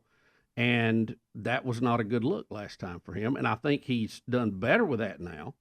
But he, it can get away from you pretty quick. Throw in that worldwide pandemic, which made the economy start struggling. It was just a perfect storm. Yep. So, if you sit down and go, all right, we have a win and then we have a loss. Let's examine the loss as much as we examine the win. And let's say if that caused us to lose, let's not do that again. But I think you have a strong personality. He has won in business. He has won in a lot of other things. It's hard to change those habits when you're the age he is. Well, especially when that's who you are. I mean, that's natural. Right. Yeah, he's not playing a character. Guys, we saw him playing golf, and it came out in that. He talks in the language of a New York City cab driver. I understand that. I understand people that talk that way. Oh, sure. I talk that way to some point. Yeah. In that you just say things that are over the top for fun. Right. But then the media will take it as the letter of the law. And that's how it gets presented. Like when you worked everybody into a frenzy in Huntsville? Yeah. I mean, that was fun. We'll be back. Rick and Bubba. Let me tell you this. Helena ring a bell? I'm going to tell you, the black bear may not sleep with you, but I'm going to tell you what, going to take the trash out takes on a whole new feel. Oh, boy, you ain't joking. Hey, I saw I thought about you when I was laid up. I was watching a thing about people who had been attacked by bears. Why didn't you call me? Man, it was good. They just had people. Why didn't you call me? Had a guy had no meat on his leg. It was great. Hey, that's the picture we saw that was emailed to us? Bubba, it looked about like that. You know how I am about animals when animals attack. I could have picked the phone up, but you couldn't have understood me. Right. And you could have emailed me, but I might have got it too late. Yeah, I think you called me a few times. Sherry kept saying we're getting prank calls. Yeah, it was me. Was that okay? Yeah. We just couldn't hear She's it. like, I got some guy huffing and puffing on the phone. Bear story. She said something about a bear and all that. I didn't want to hear the rest.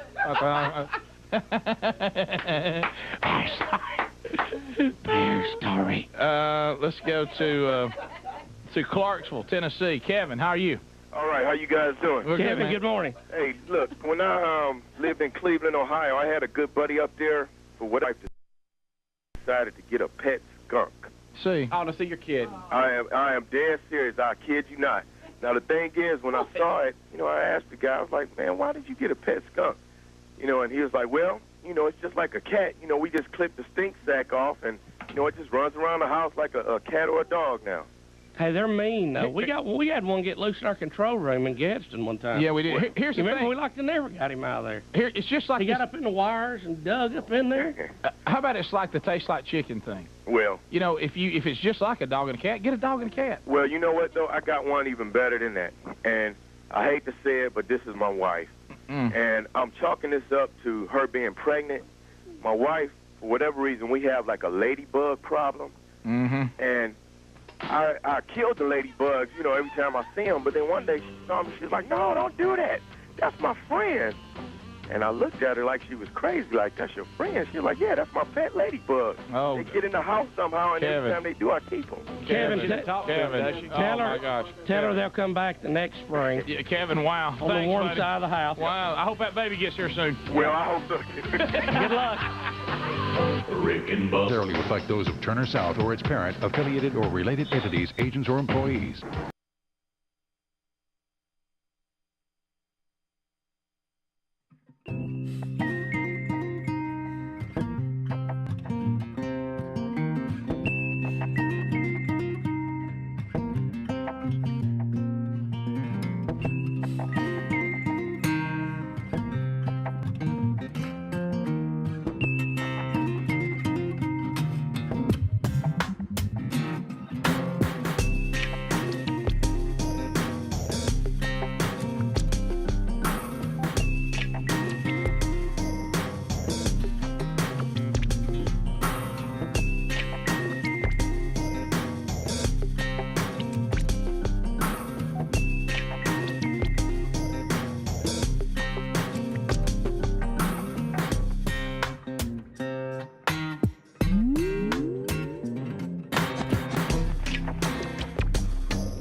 10 minutes to the top of the hour. Thank you for being with us as we're moving through another one. Rick and Bubba University this weekend. Peter Navarro, our guest. Catch that wherever you get podcasts. And the giant wheel of meat coming up too.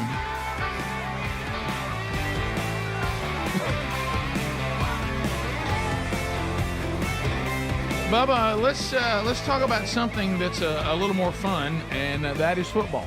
Football is almost here.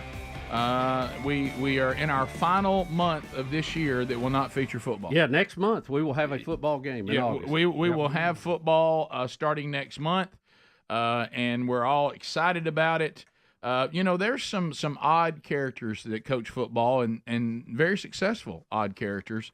Jim Harbaugh. Jim, he is squirrely, isn't he? Jim Who's Harbaugh, got it better than us? Look, we love Jim. I think we do. Do we like Jim? I mean, I like Jim. If I'm a Wolverine fan, I sure do like him. And so they had the national championship. Of course, he was suspended for 5 games. Greg, would you let that go? That's just the year I won the national championship. I missed more than half the games. That's just weird. Did it, Greg? Everything about Harbaugh's weird. I love that. He looks strange in that. I do too. Charger I'm just saying, blue. that's weird. Because I'm used to him in those dark blue colors. Yeah, he doesn't. Greg's of course pointed this out. Of course, no shock there. He doesn't seem to have with all the money he's made, his commitment to have cool glasses. No, that's not there at all. He'll just wear. It looks like he just picks his glasses up. It looks like a Helmsy. He found some free ones and put them on. Mixed reviews on those, by the way.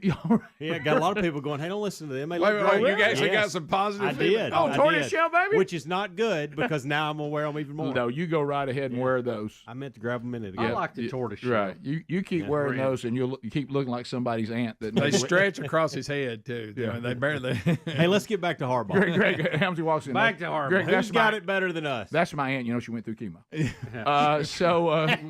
What your hair?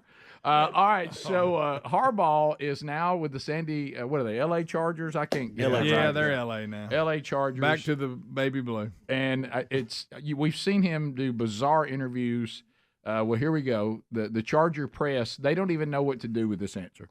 So here is Jim Harbaugh saying, "Hello, I'm getting started as the coach of the Chargers." Here we go. Just the way it feels. I mean, it feels like New Year's Day. It feels like being born. It feels like coming out of the womb. It's like you're in there and it's comfortable and it's safe, and now you're out. You're born. The lights are on. It's bright. Got chaos. People looking at you. People talking at you, and just feels good to have it happen. All right. That's what training camp feels like. You've covered the Chargers for forever, and now you've got this. Yeah. You're now entertained. Oh, yes, you are. Well, your job got better. I understand. Don Cornell. I understand he's talking about a new beginning. I think I would have just stayed with New Year's Day. Yeah. You're in the womb. You're safe in there. You come out and there's people everywhere. Yeah, it's just chaos. Lights are on. I have no recollection of the womb. No, I don't either. And kind of glad I don't. Yeah. But glasses. Yeah, I understand what he's trying to say, but it's like he got into the analogy and he wanted to go further. If he just said, it's kind of like New Year's Day, I guess kind of like the day you were born. It's a new beginning. A new life has started. But he just couldn't. That's what he was trying to get to. Yeah, he couldn't get there. He couldn't let the birth analogy. He just had to do more. But before we know it, he's in the womb. Yeah. Bright lights. There's chaos everywhere, like he remembers it. Yeah. I can't really relate to that part. I understand being born something new, but he probably carried it a little far. We could have done without him going inside his mother's womb and acting like that he remembered the lights and all the. Well, it was all safe in there. It was safe. I tell you what, it was better than though him trying to tell us where the Chargers reside, like our UCLA coach did the other day. Yeah, how about that? That was a much better press conference. I'll give you that. No, every press conference I've ever seen was better than as far as information. Deshaun struggled. Bubba, have you seen or heard that one yet? I didn't hear it. Oh, what about when he got 2 blocked? It was just standing there. Just didn't know what to do. You get some time today, Bubba. Go watch that one. It doesn't take long because he didn't. Now, you talking about the UCLA coach? The new UCLA coach. I saw part of his opening remarks. Yeah. It seemed like he hadn't really got something to motivate everybody. Well, he acted like nobody knew. I didn't see much of it. UCLA was located. He froze up, and at one point is telling the Big Ten where they're located. He said, we're in Los Angeles. USC's there too. And everybody's like, what? And then he just locks up. Then he just locks up and does this. He goes, like he didn't know what to say. I'm just excited. I'm just excited to be here. Deshaun Foster, maybe a great coach, was an outstanding player, but not the best at press conference. No, that's not his thing. I'll tell you this. Better. I think that Deshaun would have been better off if he talked about the womb. Exactly. At least Jim was trying to make a point. Right. Bubba, you want to see it? Here it is. Yeah. We saw it yesterday, but let's watch it again. I'm sure you guys don't know too much about UCLA, but our football program, but we're in LA.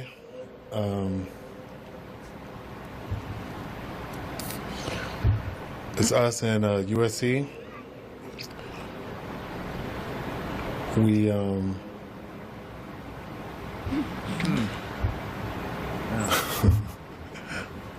Now putting me through this again. Wow, I forgot how bad it was. I'm just basically excited, really. That's it. Any questions? Sounds like it. Good, great. People are located in Los Angeles. Thank you. I bet he gives We're in a heck of LA. a fire 'em up speech. Do it for the giver. Thank you. Huh? Us and UCL. We had people yesterday texting us on the text option who work with people on speech therapy. They claimed that this was a classic breakdown due to stage fright, that he got up there and freaked out. He just all of a sudden he couldn't remember his speech. He couldn't remember anything. He didn't take notes. That was a big mistake. And Bubba, he just freezes. It looks like. I mean, we're in LA. Yeah, well, hence the name UCLA. It just seems like you would have, a few other things you could say. Yeah, The school, Proud we to have a be long here. tradition. We've got this many people returning. We think we're going to have a good year, or we're having a rebuilding year. I'm back home. This is where I played my college ball. Yeah, there's all kind of stuff. Yeah. He couldn't. He got 3 blocked on. Oh, that. That's more than 2 blocks. And then he got tickled himself. I'm just excited to be here. Any questions? I guarantee you, he wanted to get to the around question him part. That he's not in control of, or giving him fits Oh, about that. Yeah, don't you know it? Oh, I think the laugh comes from my buddies are going to rip me. Sound like that. And what is it with L.A.? I mean, Harbaugh. He gets up there and talks about coming out of the womb, and now Deshaun can't think of his. It looked like to me that he said, "I don't need notes. I know what I'm going to say." And he got up there, and all of a sudden his mind just went blank. Yeah. He had nothing. Yeah, and that's which a is bad feeling. But hey, that's a nightmare. That's a Ever terrible had that dream? feeling. You walk up, and everybody's yeah. asking you to do something. You're like, "What? I didn't know what." It's that same one where you go sit down to take a test, or you didn't know there were going to be a test, and they say, "Hey, this is a test that's going to decide all your grade." And you're like, "What?" You realize that you've skipped class for like a month. Right? Sure. Yeah. Or of course, that was actually my college experience. Yes, I actually went out the night before the test because you didn't realize it. I found out that when they tested me, it didn't really matter whether I knew or not. I prepared the same. Yeah. Not too well. As I was told, all tests are hard as you don't prepare for. Well, that's true. I found that to be the truth. That is. Somebody wrote they're ready to run through a wall after Deshaun's speech. Yeah, I'm getting a lot of them. Foster's still better than Biden. Yeah, that's true. Top of the hour. More of the Rick and Bubba Show coming your way. We'll get to some of your phone calls. We'll run down some other stories today when the Rick and Bubba Show continues right after this. Rick and Bubba, Rick and Bubba.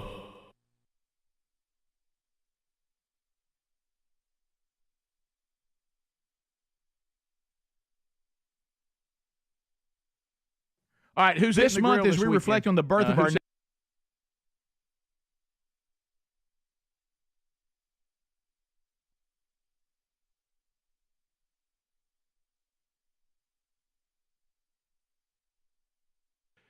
I'll tell you one person that's going to be grilling this weekend is Eddie Van Adler.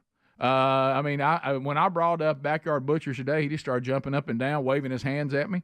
Let me tell you something. Backyard Butchers, if you're grilling this weekend, you probably went, I don't know where did you get the meat? Did you go to the grocery store and then you see on the aisle and you say, hey, it says product of the USA.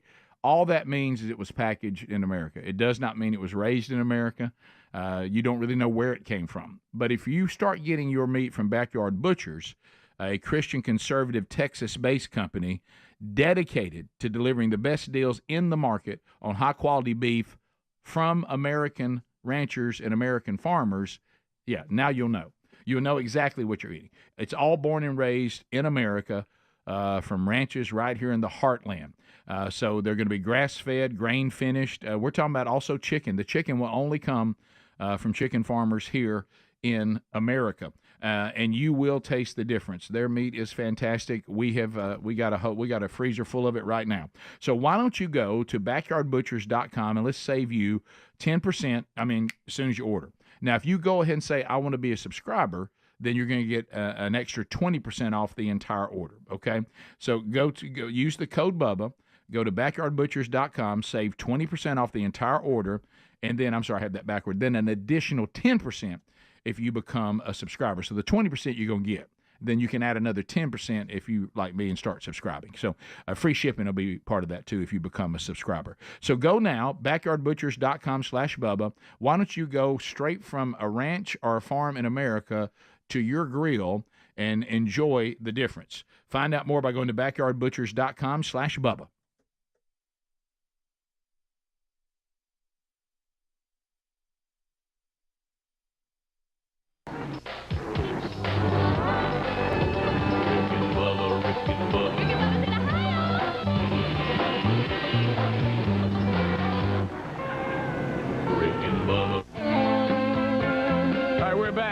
Top of the hour, the Rick and Bubba Show, 877 We Be Big. Glad that you are with us.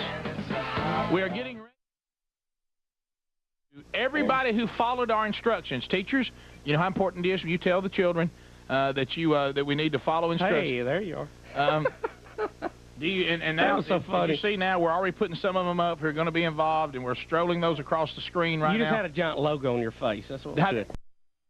You realize the book's upside down? Yes. Okay. All right. Well, just wanted you to know that. We're ready. As you see there, just classes all across the area. We have I'm going to leave it here so it'll be solid. A few that we're going to do by radio just because they specifically let us know that they could not watch the Turner South rendition of this, and we'll get to some of those. First of all, let's run through family. I want to give a special shout-out this morning to my niece, Chandler Burgess, and the entire Pleasant Valley Elementary School, the whole school. Go ahead. Has got it piped through there at Pleasant Valley Elementary School. So I want to say hello to them. Also, let me see, what did I do with the notes that I just wrote down? Somebody moved my piece of paper. No. Where's that? Here we go. Also, my daughter Brandy is at Gresham Middle School, and her homeroom is Mrs. Levin. And Boomer also at Gresham Middle School, Mrs. Elliott. Her class and folks there at Gresham are listening this morning. And I think, let me think, I don't know that Big Love, if his class is there or not, preschool at Oak Mountain. If so, Miss Lori, hello, and thank y'all for listening. But I think they're just getting started there, so they may not be ready yet. And I'm not sure if Tasmo is going to Mother's Day out today. But if he is, he's not there yet. But anyway, I want to say hello to Mother's Day out at Briarwood. I'm not sure. I think my group starts a little later, too. Right. So anyway, but I don't ever want to be caught going, hey, you said my sister and you didn't say me. Or you said my brother. Yeah. Why didn't, Dad, what about us? Or to run into your wife, she goes, well, they were all sitting here ready. You know, you'd hate for that to happen. Do you want to do some damage control just in case? I think we start later, but Hunter and Caitlin, if you're watching or listening, good morning. Speedy? You know me because you see me every day. Right. Miss Jennifer Tinsley's class at Helena Elementary School, Tyler. How you doing, buddy? Better get a smiley face today. Yes. And he's listening and watching, I believe. Guess what Big Love did the other day? He got a frowny face, and when the teacher wasn't looking, he ran up, grabbed it, tore it up, and threw it in the trash. What? Before I got there. And then went back, right after you, Rick. And went over and dove on the mat like he was taking a nap. That's such a good one. So I got to look at a torn-up frowny and had to really get on him a little bit about that. So no frowny faces today. Smiley on. So it was so funny. Teacher, she was looking out the corner of her eye, and also she's all whoop, and back down. All right, I guess everybody's pretty much locked in. Again, we're still going across the screen as you're seeing if your class is coming up. Here are people who could not get Turner South and followed instructions. This would be just thought seeing you. Back. I need to know that. Yeah. I don't think he's ever really gone out. Do you think this guy's sincere? Do you think Ryan and George W. Bush are the same type man? Would you put them in the same category? I just need to know. How about Ronald Reagan? How about John Wayne? How about Douglas MacArthur? I just wonder. I'm just curious. Maybe it was that he kind of mumbled a little bit, you know. You like mumbling? Mumbling is in now? No.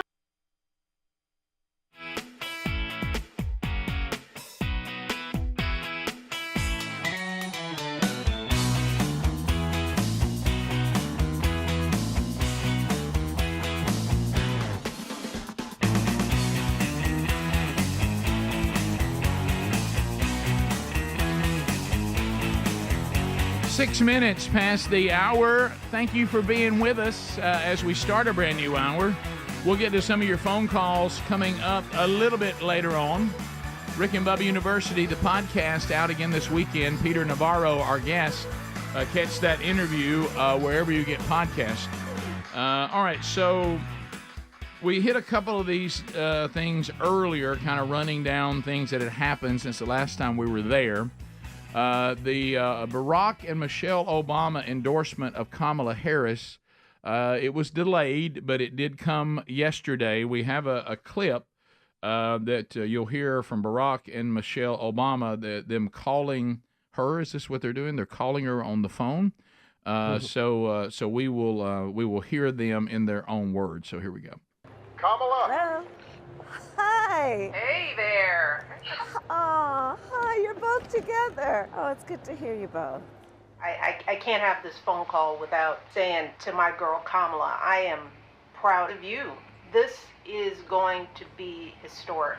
We called to say Michelle and I couldn't be prouder to endorse you and to do everything we can to get you through this election and into the Oval Office. Oh, my goodness. Michelle, Barack, this means so much to me. I am looking forward to doing this with the two of you, Doug and I both, and getting out there, being on the road. But most of all, I just want to tell you the words you have spoken and the friendship that you have given over all these years mean more than I can express. So thank you both. It means so much. And we're going to have some fun with this too, aren't we? Yeah. Well, now that obviously that whole thing was staged. No, but how weird because you can't hear the other side of the phone call that good. Of course. But Bubba, that's just weird. That you don't have Barack and Michelle look into a camera, stand there next to her. It's a phone call, and the way they set it up. This is the new thing. That's like her talking to that actress that day. It's always some FaceTiming. Everything phone call. is what they want you to see. Do they think that makes them down with the young folk or something? I don't understand that. That was a weird. But anyway, the Obamas are in now. Some people believe that means that Michelle turned it down. Maybe they're pivoting to let's use the Obamas to let everyone know that no matter who is running this officially, unofficially, we are. Yeah. And to try to, I don't know. I mean, obviously the endorsement of them with her helps a good bit, but we'll see. But I wonder how much they got. That was odd. Yeah. That was just a strange. Well, yeah. Listen, odd. Everything is going to be extremely odd between now in November, and honestly, it will be weird after that. I doubt we know who won for a while. It's going to be so close. I know you brought up polls earlier about how suddenly, she gets 3% of the votes when she ran for president. Yes. But yet now she's ahead of Trump. Yep. It's all fake. And I think we need to ignore the polls, totally ignore them, because they're rarely right anyway, and they're going to be swayed a certain way, and I think you need to ignore them and go vote and make sure it's an overwhelming victory. And getting rid of Biden and going to Harris, they're calling it the Harris honeymoon, in which this right after they announced that she's going to be the candidate, her numbers are going to jump up a little bit on a lot of 2 weeks. They'll start going back down. And she said that she wanted to debate Trump, and then Trump has kind of been like, I don't know, whatever. Now she tries to claim he's scared to debate her because they're. Well, he makes a great point.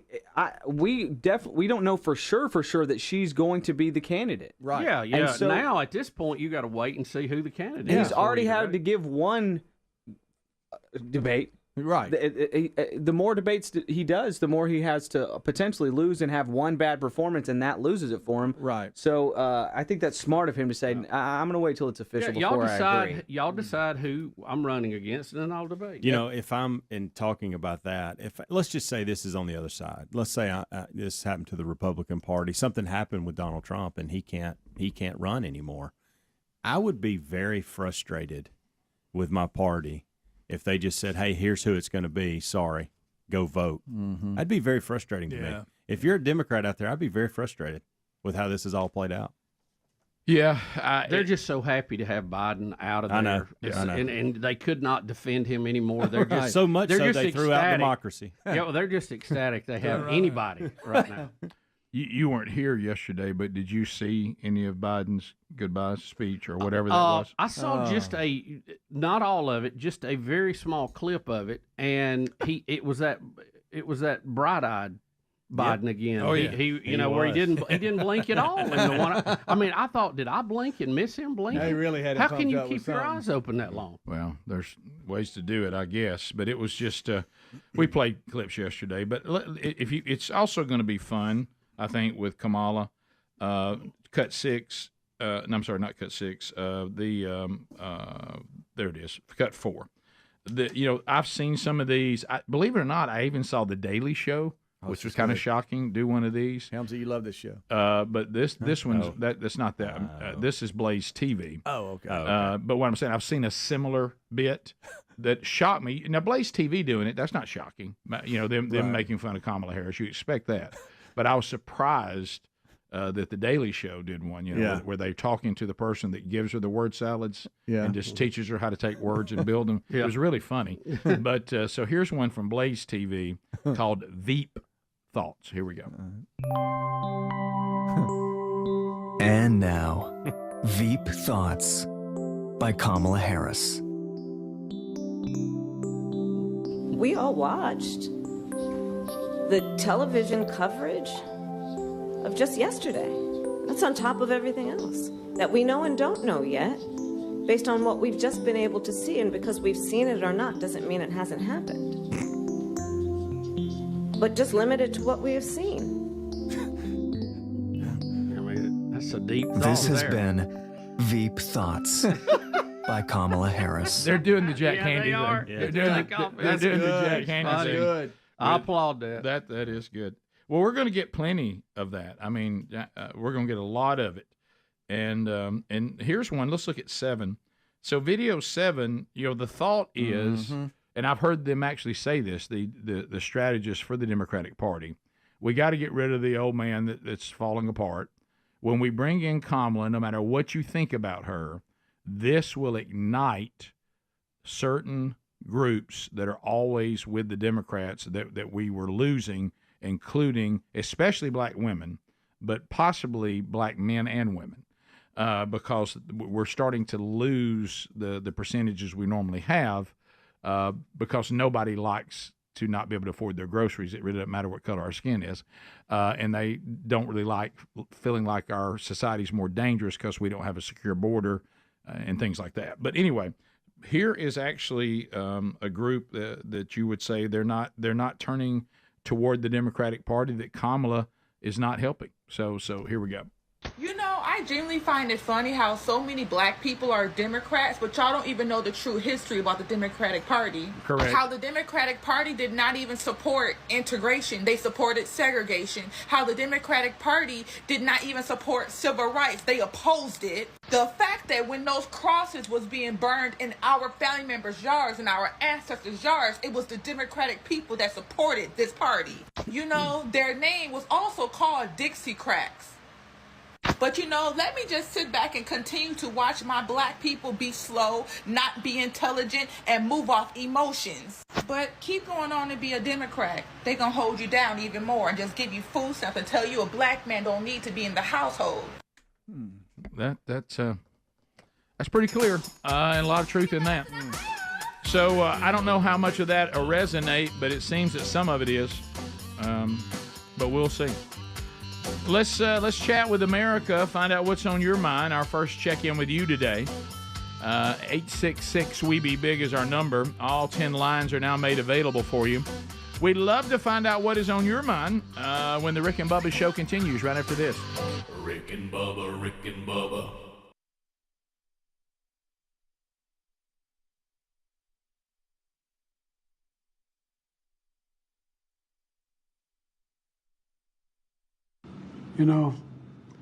I will keep working to ensure America remains strong and secure and the leader of the free world. I'm the first president in this century to report to the American people that the United States is not at war anywhere in the world. We'll keep rallying a coalition of proud nations to stop Putin from taking over Ukraine and doing more damage. We'll keep NATO stronger and I'll make it more powerful and more united than any time in all of our history. I'll keep doing the same for our allies in the Pacific.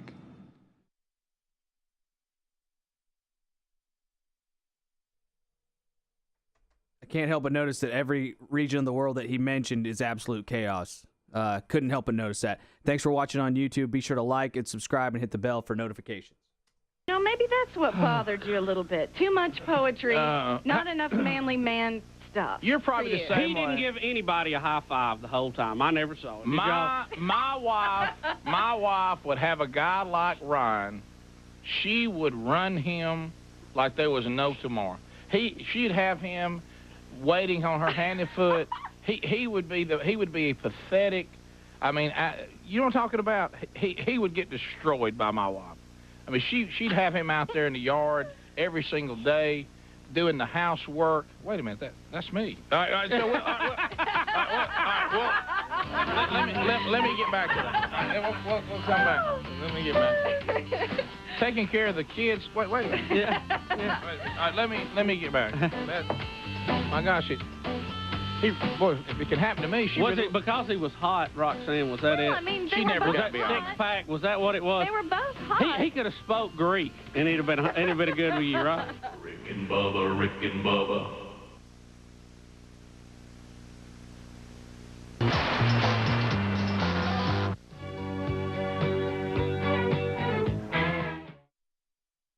But you said it's a good mix. That's my point. I didn't see a mix with Ryan. That's all I saw. I never saw, and that could be editing, and that could be the way they presented him, because they do want to create characters on the show and all that. I have no problem with a manly man, a rugged man having not sensitive, that bothers me a little bit, but a romantic side. He can be sensitive when it calls for it. He can do, whatever the season calls for.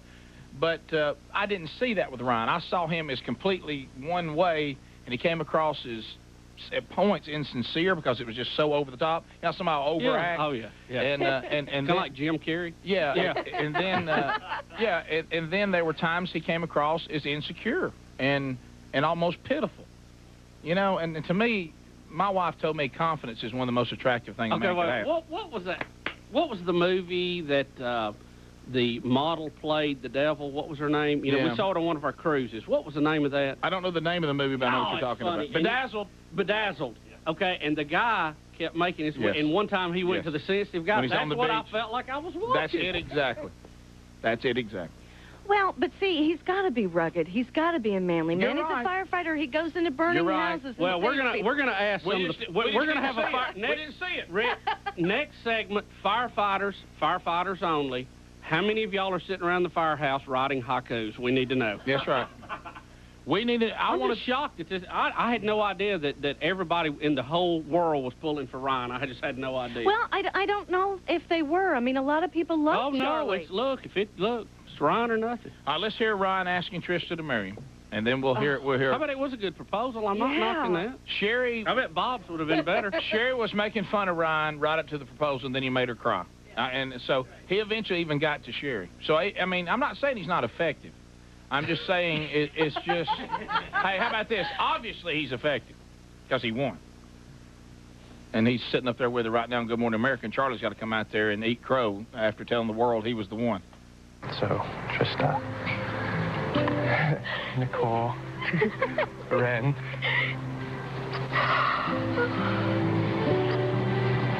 Will you marry me?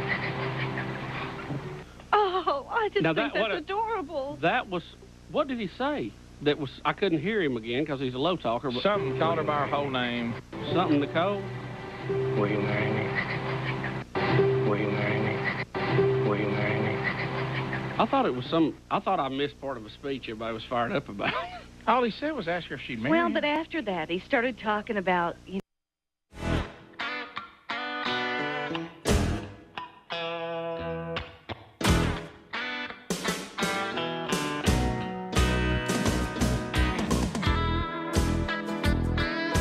And here we go, 20 minutes past the hour. It is the first of the day, Patriot Mobile Phone Tro. Are you ready to switch to Patriot Mobile, your phone money? Make it matter with a company that provides great service without funding things you don't agree with. Go to patriotmobile.com/bigbox and get free activation today. All right, let's get started. Rick is out of Sweet Home, Alabama. He's got 30 seconds on the phone troll. You can join us. Lines are available. Rick, 30 seconds. Go ahead. Hey, good morning, gentlemen. Thank you for everything that you guys do. I just want to bring up the fact that Samuel L. Jackson also said that if Trump won, he would leave the country. Well, Trump won, and his DA is still there. Yeah, they rarely ever do it, Rick. We made that point. They threaten us as if somehow we care where they actually live. We enjoy their entertainment many times, but yeah, I don't really care what their street address is. If I like them in a movie, I'll go see the movie. It doesn't affect me. When people leave the country, there's one thing to think of: more food for us. So let's go to Barry out of Gadsden, Z93. Barry, go ahead. Hey, guys. Hey, all right, so I got a question. So on the delegates, when they show up to the Democratic convention, how does the delegates actually work? Do they show up and just give them what they got that's there? Do they split it? How did they get to that number if they don't give them all? Say that one more time. I didn't follow you completely. All right, so if they show up at the Democratic conventions and like they did with the Republican, and they're giving their delegates, and they're giving all from their states, what if the states don't? Is that how it works? What if they don't give them all and she doesn't? You're talking about the transfer of delegates from Biden to Kamala. How's that process work? Because I saw where she announced the other day that she has enough. He doesn't transfer them. He releases them. Releases them. Then they can vote who they want to. Now, they have got together and said, look, we're going to get behind Kamala. Mm-hmm. And they've announced that. Hey, we're our state, whoever their delegation leader is, says, well, look, we got 12 votes, and we're all in on Kamala. Yeah. And whatever. And so they've totaled those up and said, well, she's got enough to win the nomination. But until those votes are actually taken on the floor, it's not official. Right. Again, they have a window here to give a good test balloon, if you would, and see how things are going. And then they can react to it at the convention. But trust me, the day of the vote, they could change their mind based on the news. Yep. We continue. Let's go to Chase out of Alabama. Chase, go ahead. Welcome to the show. 30 seconds. Hey, Rick. We fly from Nashville tonight at 8, arrive in Barcelona tomorrow at 9:40 a.m. What's your jet lag trick? You sleep overnight? Do I take anything, or just try to sleep naturally? I'm not a great source for this. I can't explain it, and we've talked about this before. I'm never affected by jet lag. I can't really. I'll tell you what others told me who want to know, who struggle, and they say that the key is try to stay awake if you can, which any way you could make it work. That whatever time you land, that feels normal. So stay awake until you go, all right, if I go to bed right now, me waking up at 8:40 or somewhere around that would be normal. You try to adjust to that. But honestly, I'm never impacted by it. I don't know what it is. I just say if it's 8:40 in Barcelona, then I live like it's 8:40. Mm-hmm. Right. So if you're flying there and okay, when I'm flying, it's night there. Mm-hmm. Do you try to sleep on the plane so when you get there it's morning to you, or do you? Yeah, well, you got to be careful because you don't want to get there and they're wanting to say here's the day and you're like I want to be asleep. So you got to try to figure out what would be the time they'd be going to bed there and see if you can't go to bed. Match it. But it's a moot point to me because I cannot sleep on a plane. No matter how comfortable the seat, no matter what the situation, I cannot sleep on a plane. I've never been able to do it. I can't do it. I'm opposite of you. My theory, and I haven't been on the long trips you have. The longest I've been is Hawaii. Mm-hmm.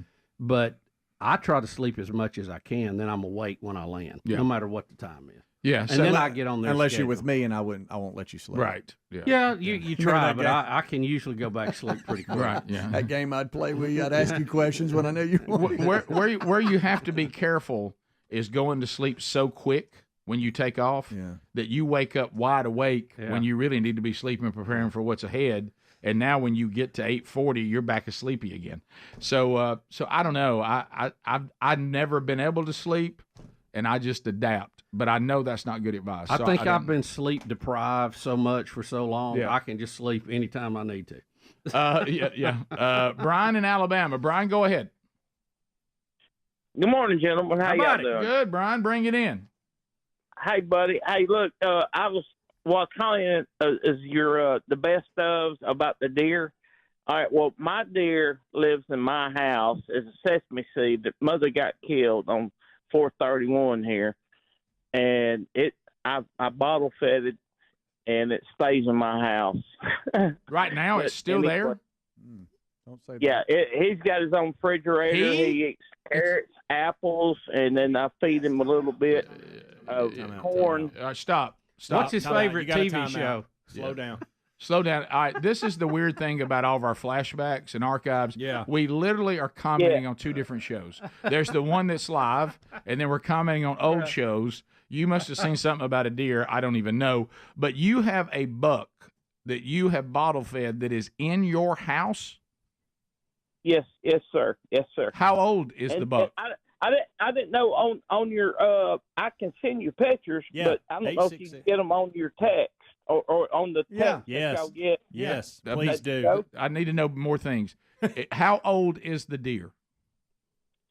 The deer now is 3 months, maybe. Okay. 3 months. You do realize that at some point you're going to have to do something because this buck will at some point go into a rut and he's going to kill you. Yeah, and destroy your house. Right, and just wreak havoc. Yeah. And the sooner you get him back outside, the better. Yeah. I would urge you to do that, sir. We have a long list of stories of people killed by pet deer. Well, look, I totally understand. I got a 6-pointer here too, but this is in the house. No. That stays out behind the barn. But this one here, I had to bottle feed it because its mother got killed. We got all that. We got that. Dotted, there's no gray area there. You better start feeding it on the back porch as it lives outside. Yeah. Well, I do, but I bring it in, and then like that lady that called in. I mean, I wash her. I wash him, but he's just got little bitty nubs now. But he was a sesame seed, you know.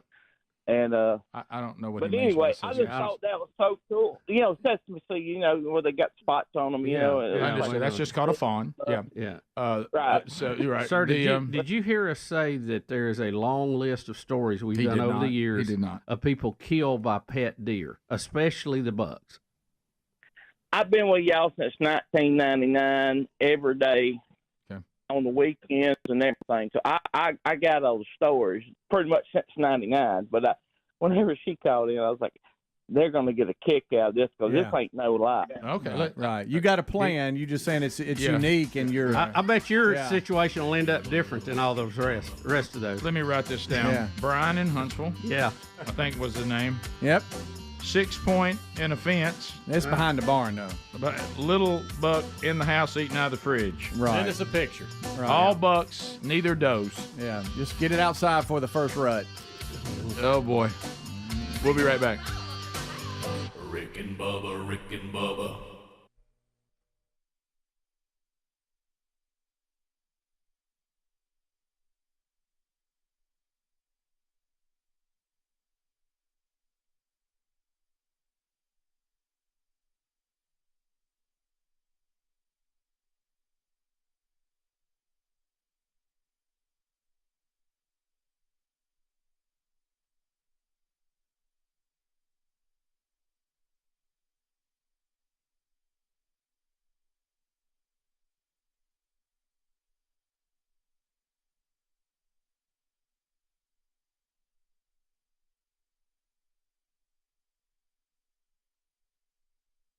How I want you to figure into that's that. just like our pack together. We don't help each other move. Right. No. Y'all do realize we don't help people each other move pack. Yeah, you don't even ask. Relationships now, have been destroyed. I volunteered. Do you want me to come and watch? Just to have you advise. Right. Yeah. You're a good foreman, but no moving. But I appreciate everybody working to get this together. Well, congratulations. It's kind of a long road there. You know what? That's the American dream. Well, own a home and own some land. Well, it's really is a blessing. We're looking forward to it, and hopefully we can have a lot of getaway time. Fish a little bit. So you building a house out there? Not yet. You gonna put a little something out there, a little farmhouse or something? It'd be nice. Do your neighbors know you're moving? I'm not moving. Huh? I'm not moving. Betty, I told Betty, I said, because Betty and I were talking on the phone. Look, I've tried to let you. Matter of fact, I had an example a minute ago, and I took Speedy out of it. Do you remember that? About being on the dance floor and right, all that. And here now it's coming back. See? Well, you're a landowner. Right, we're happy for you. We're happy for you. All of you that own a house are a landowner. Well, but I don't own much. I got it like an acre. Yeah, you can like throw a Nerf football over my acre. I mean, but me and Betty we're very much Green Acres. Like, I will just tell you that. And by the way, the illustration you made about the house, with the side of the house falling and hitting, that's my neighborhood. Okay, oh, so Betty loves that. She loves that. She loves where you live. That would be her dream. I told Betty last night on the phone, I said, you got to be pretty excited. And she said, what? I said, well, I know you were wanting to move, to a certain area. And she said, yeah. And I said, well, good news is you're not getting that, but you are moving down there. So. No, well, see, that would ruin the getaway factor. You don't want to live where you got your trees and Have you looked at the stuff school system and all that? Bub, we're clowning. No, well, I told Betty, I said, look, there is a lot of, that's very romantic. Can anybody write out to lunch? But I told Betty, I said, it is romantic to live out there, on some acreage out in the woods in a log cabin. I think that you talk about nice. You look at some trees. Uh-huh. Log cabins are not Betty's idea of moving forward, I'll tell you that. How funny is it, though, now? It is what everybody wants if you're out in the country. How bad do we wish Betty Bussey was on the Celebrity Get Me Out of Here? I mean, we didn't talk about that, by the way. How bad do we wish? You know what I told Betty? I said, whatever y'all build out there, I said, the way y'all's brick is on your house, you need to do it like that. Because, that is not, the way big fan of chunks. Yeah, I said, you need to get you just a small chunk out there. Yeah. Call it chick. Rick and Bubba. 14 minutes to the top of the hour with the Rick and Bubba Show.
Yes, sir. Thanks for being here. Fieldofgreens.com. Thank you for all the emails. Thank you for the conversations when you get a chance to see some of you out in the public and at church and hanging out. And I love hearing the great news, and I'm certainly enjoying Field of Greens as well. I feel better than I've felt in years. Making some adjustments, but I will tell you, this is not the only thing I'm doing, but nutritionally, Field of Greens is helping. It's easy. It provides everything that I need to get in on my daily eating, fruits and vegetables that help all those vital organs in our body operate with peak efficiency. It's an organic superfood, and it has a better health promise that says the next time you have a checkup, if your doctor doesn't notice the improved health, you get your money back. How about that? What are you waiting on? Go to fieldofgreens.com right now. Use the promo code BIGVOX, BIGV as in voice, OX. That's fieldofgreens.com. 15% off, or just find that link at rickandbubba.com under the sponsors and take a big step to better health with Field of Greens. All right, so we just had the guy who's got, male deer living in his house and behind the barn, and we wish him the best. I hope he's careful. As you said, Bubba, know many, many stories of people who have kept male deer around that they bottle fed when it was a baby, not releasing it, only to have it gore them and stomp them. And when they get in the rut, they can be difficult. And then if you're not get ready for your email. Yeah. You're going to be bombarded with stories of people who kept deer. There's one that's really intriguing here. None of them end up good stories. Not good stories. Was it Brian that called? Yeah, I think, yes. Brian, yeah. And I felt like what we were saying to you was falling on deaf ears. Yes.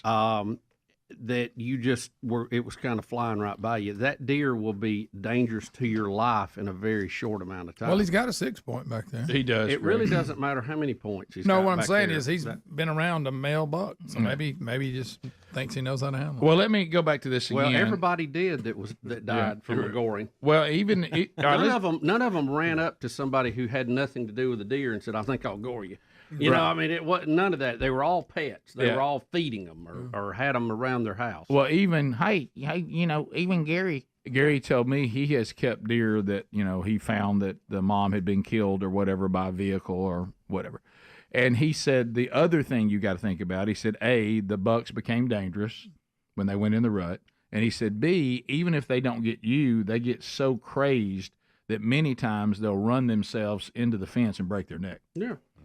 Yeah. So you're not supposed to keep deer in captivity if you can avoid it. They're not domesticated, especially males. They are some deer that have become not afraid of humans, and that's usually a problem for them.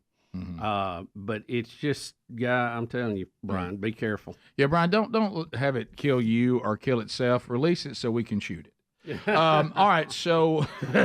And don't do this. This is one of the videos that we have today. Apparently, Bubba, as we all have said that we feel like that our society as a whole is devolving. Yeah. I don't get a sense that that people are getting more and more intelligent. It feels like that we're going backward a lot. Now, Bubba, this may fall under your life truth that sometimes people are trying to remove themselves from the gene pool, and we should just let them. A man put a firework inside a clothes dryer and kept the door closed with his feet. Bubba, here comes the big key phrase, to see what would happen. Well, who ain't done that? We got video of it. The explosion was in Richmond, Indiana, not Virginia, Richmond, Indiana. This explosion broke his ankle, and he needed stitches in his lip and tongue. Oh. So here we go. There, put your feet up there, bro. Oh my God! What in the world did he put in there? Oh, Rick, explain what happened to everybody. What kind of firework did he put in there? That's not a firework, guys. That's a bomb. That what in the world? It completely blew the dryer up and knocked him a flip. How bad was he injured? Breaking his ankle. Broke his ankle. He's lucky because his feet were up there holding the door open and needed stitches. Thankfully, the feet were there. And needed stitches in his lip and tongue. When any kind watch this. Any kind of explosion that is in a contained area is much more violent than what it would be in an open area. Good gracious. That's why you remember Homeland Security when after 9/11 we were all worried about infrastructure. Right. And they didn't really guard the dams. And I thought, surely dams should be guarded. And they said, it's very hard to blow up a dam because you can't, it bounces off, the explosion, dissipates away from it. But if you hem it up into something like a gun, a bullet, Right. the way it is, or an engine, right. a very, very small amount of explosive can do a lot of work. Gracious. You ready? Let's go back. Look at this Let genius. me say one more time. Does anybody hear the point we made going into it, and what the point Bubba just made? This is another example. This person apparently does not know and cannot reason that if I put explosives inside a dryer and close the door with my foot, the explosion is going to be dangerous.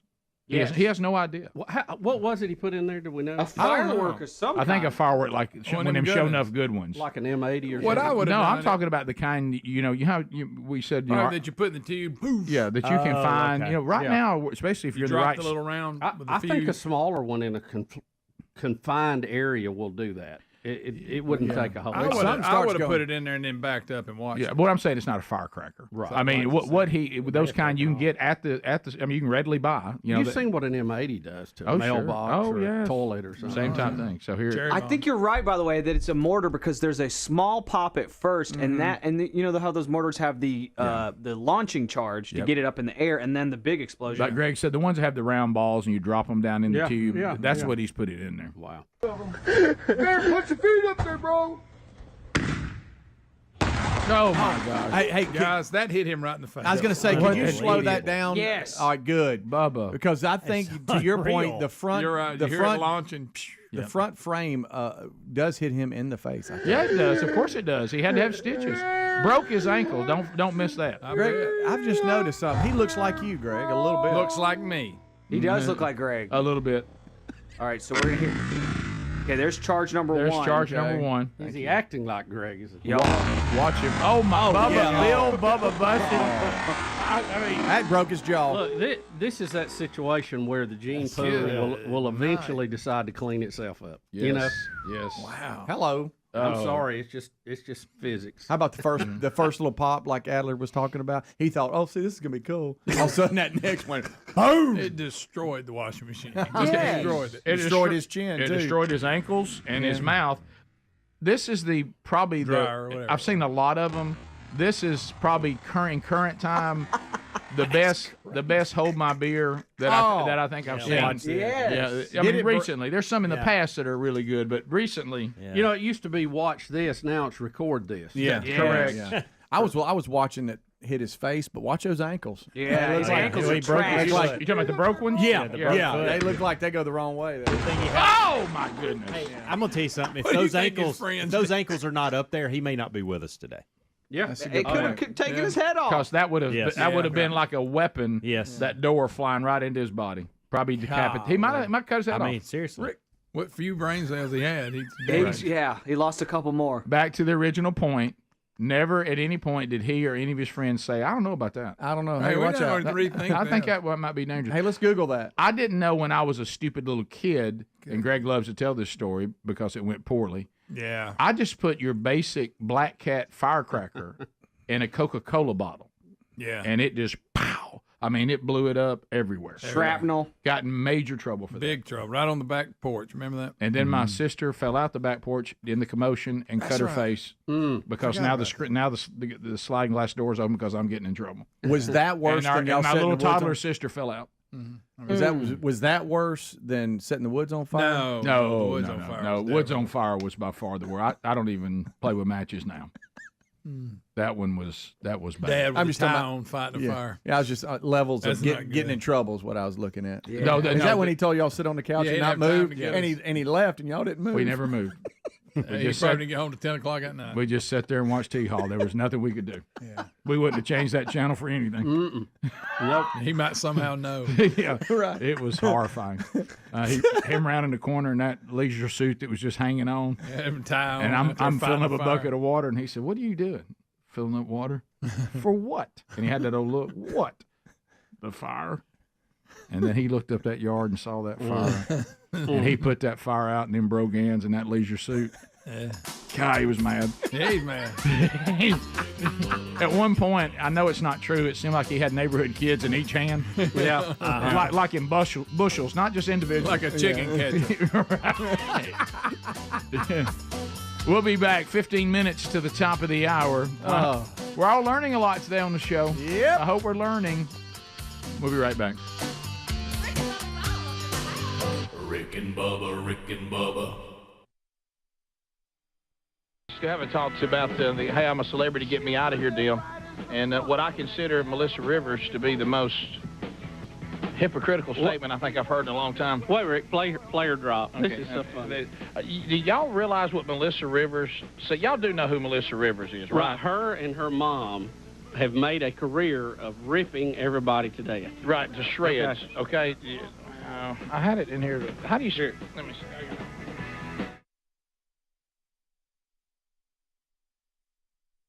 Rick and Bubba Show, the two sexiest fat men alive. You go, girl. You go, girl. Do you realize last night she actually uttered the phrase, "I cannot believe they brought us here to demoralize us. You should not demoralize people." This is humiliating. They're going to humiliate. That's all she does. Her and her mom does on the red carpet. And I said, Melissa, how quick? That's all you do is demoralize That's people. like Simon calling somebody mean. You know what I mean? Really? How dare you make that statement? I couldn't believe what I was hearing and getting all upset and crying about it. Well, if I had worms in my pants, I'd be upset too. Yeah. How about I wouldn't have gone on there? I don't think. All right, we're back. Here's more. Time for the weather. You got it all together.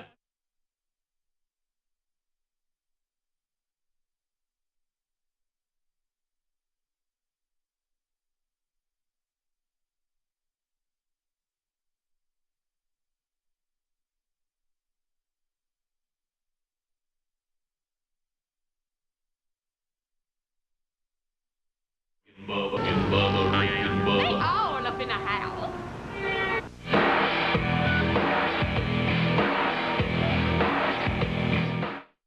Off your head, I can't even see the clock back there.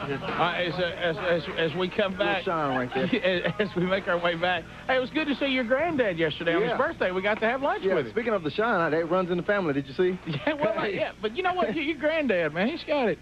Hey, he loves y'all I'd so sign much. a contract right now if I could look as good as he does. Oh, absolutely. He's kicking strong. Yeah. And he's funny.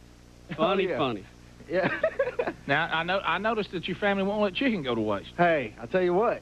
They stepped out pretty big yesterday. Yeah, that was a lot of barbecue chicken. Yeah, they ordered like a little barbecue special, and hey, got a big platter. Yeah. And they couldn't handle it, so you should have saw them. But it went with them. It went with them. Oh yeah, nothing goes to waste. No, that's great. But that was good. Good to see him yesterday. Of course, my stepdad, Big Ed, he's concerned that Dee's granddad may be getting the inside track. So if you get a call, you'll know what it's about. All right, let me tell all y'all this right now. He's real deep in the phone too. So let me talk to y'all right now. The yard sale, I don't have a date for it yet. I am flooded with email. And really, I think if you're gonna get the best deal, you might want to just come over this Saturday morning and start looking around. I mean, I don't know. That's what I do. And we'll ride down and look at Bubba's land if y'all get there early. I got one I can play back now. Let's just forget that. If you give Granddad a heads up, now he'll come down the day before and he'll just stay there overnight at the house and go ahead and root through some stuff for you. Sure. Yeah, give him a heads up. I want everybody to know. The first deal is Bubba's stepdad and Dee's granddad get first dibs on anything that they want. And so the good news is that if Ed gets it, that means that all you folks in Rome, Georgia, that go to the auction will have first shot. Right, then y'all get another shot at it when Ed's trying to make a profit. And if Granddad Alvin get it, hey, my grandmother's just in a handle because he's going to load the house up. So. Yes, and it could be that if I want to get on eBay, I could buy some Rick and Bubba bobbleheads, and have them in the yard sale. We are aware that the bobbleheads from the manufacturer, the few that they had made, are on eBay. Which does he realize that's illegal because it's a licensed name and image? I guess you mentioned that too. Well, you try, and it's one of those things. See, in the original deal, I said when it was finished, I said I realize you've made a few of them. Obviously, the demand and what you can produce are not matching up. But you were going to buy them anyway. I said let me buy from you at the retail price. The ones you've already made, and I was turned down on that. But yet now they're being flooded with eBay calls. But now they're on eBay, and so. But here's the thing I don't understand. They're also being sold at the store, the retail part, at the price I was willing to pay for them. Right. So why not just sell them to me? I don't understand that. I mean, I'll pay the retail price because I thought I would use those to give to y'all. You've been awful nice to Rick. Well, I'm sure I'm cast as the bad guy. but I'm. Well, no, I can relieve you of that position if you need me to. Because he is selling copyrighted material he ain't got a license to sell. Right. Well, the good news is I will contact them. If they sell them, the good news is you and I get 30%. So, Plus what's on top with the damages.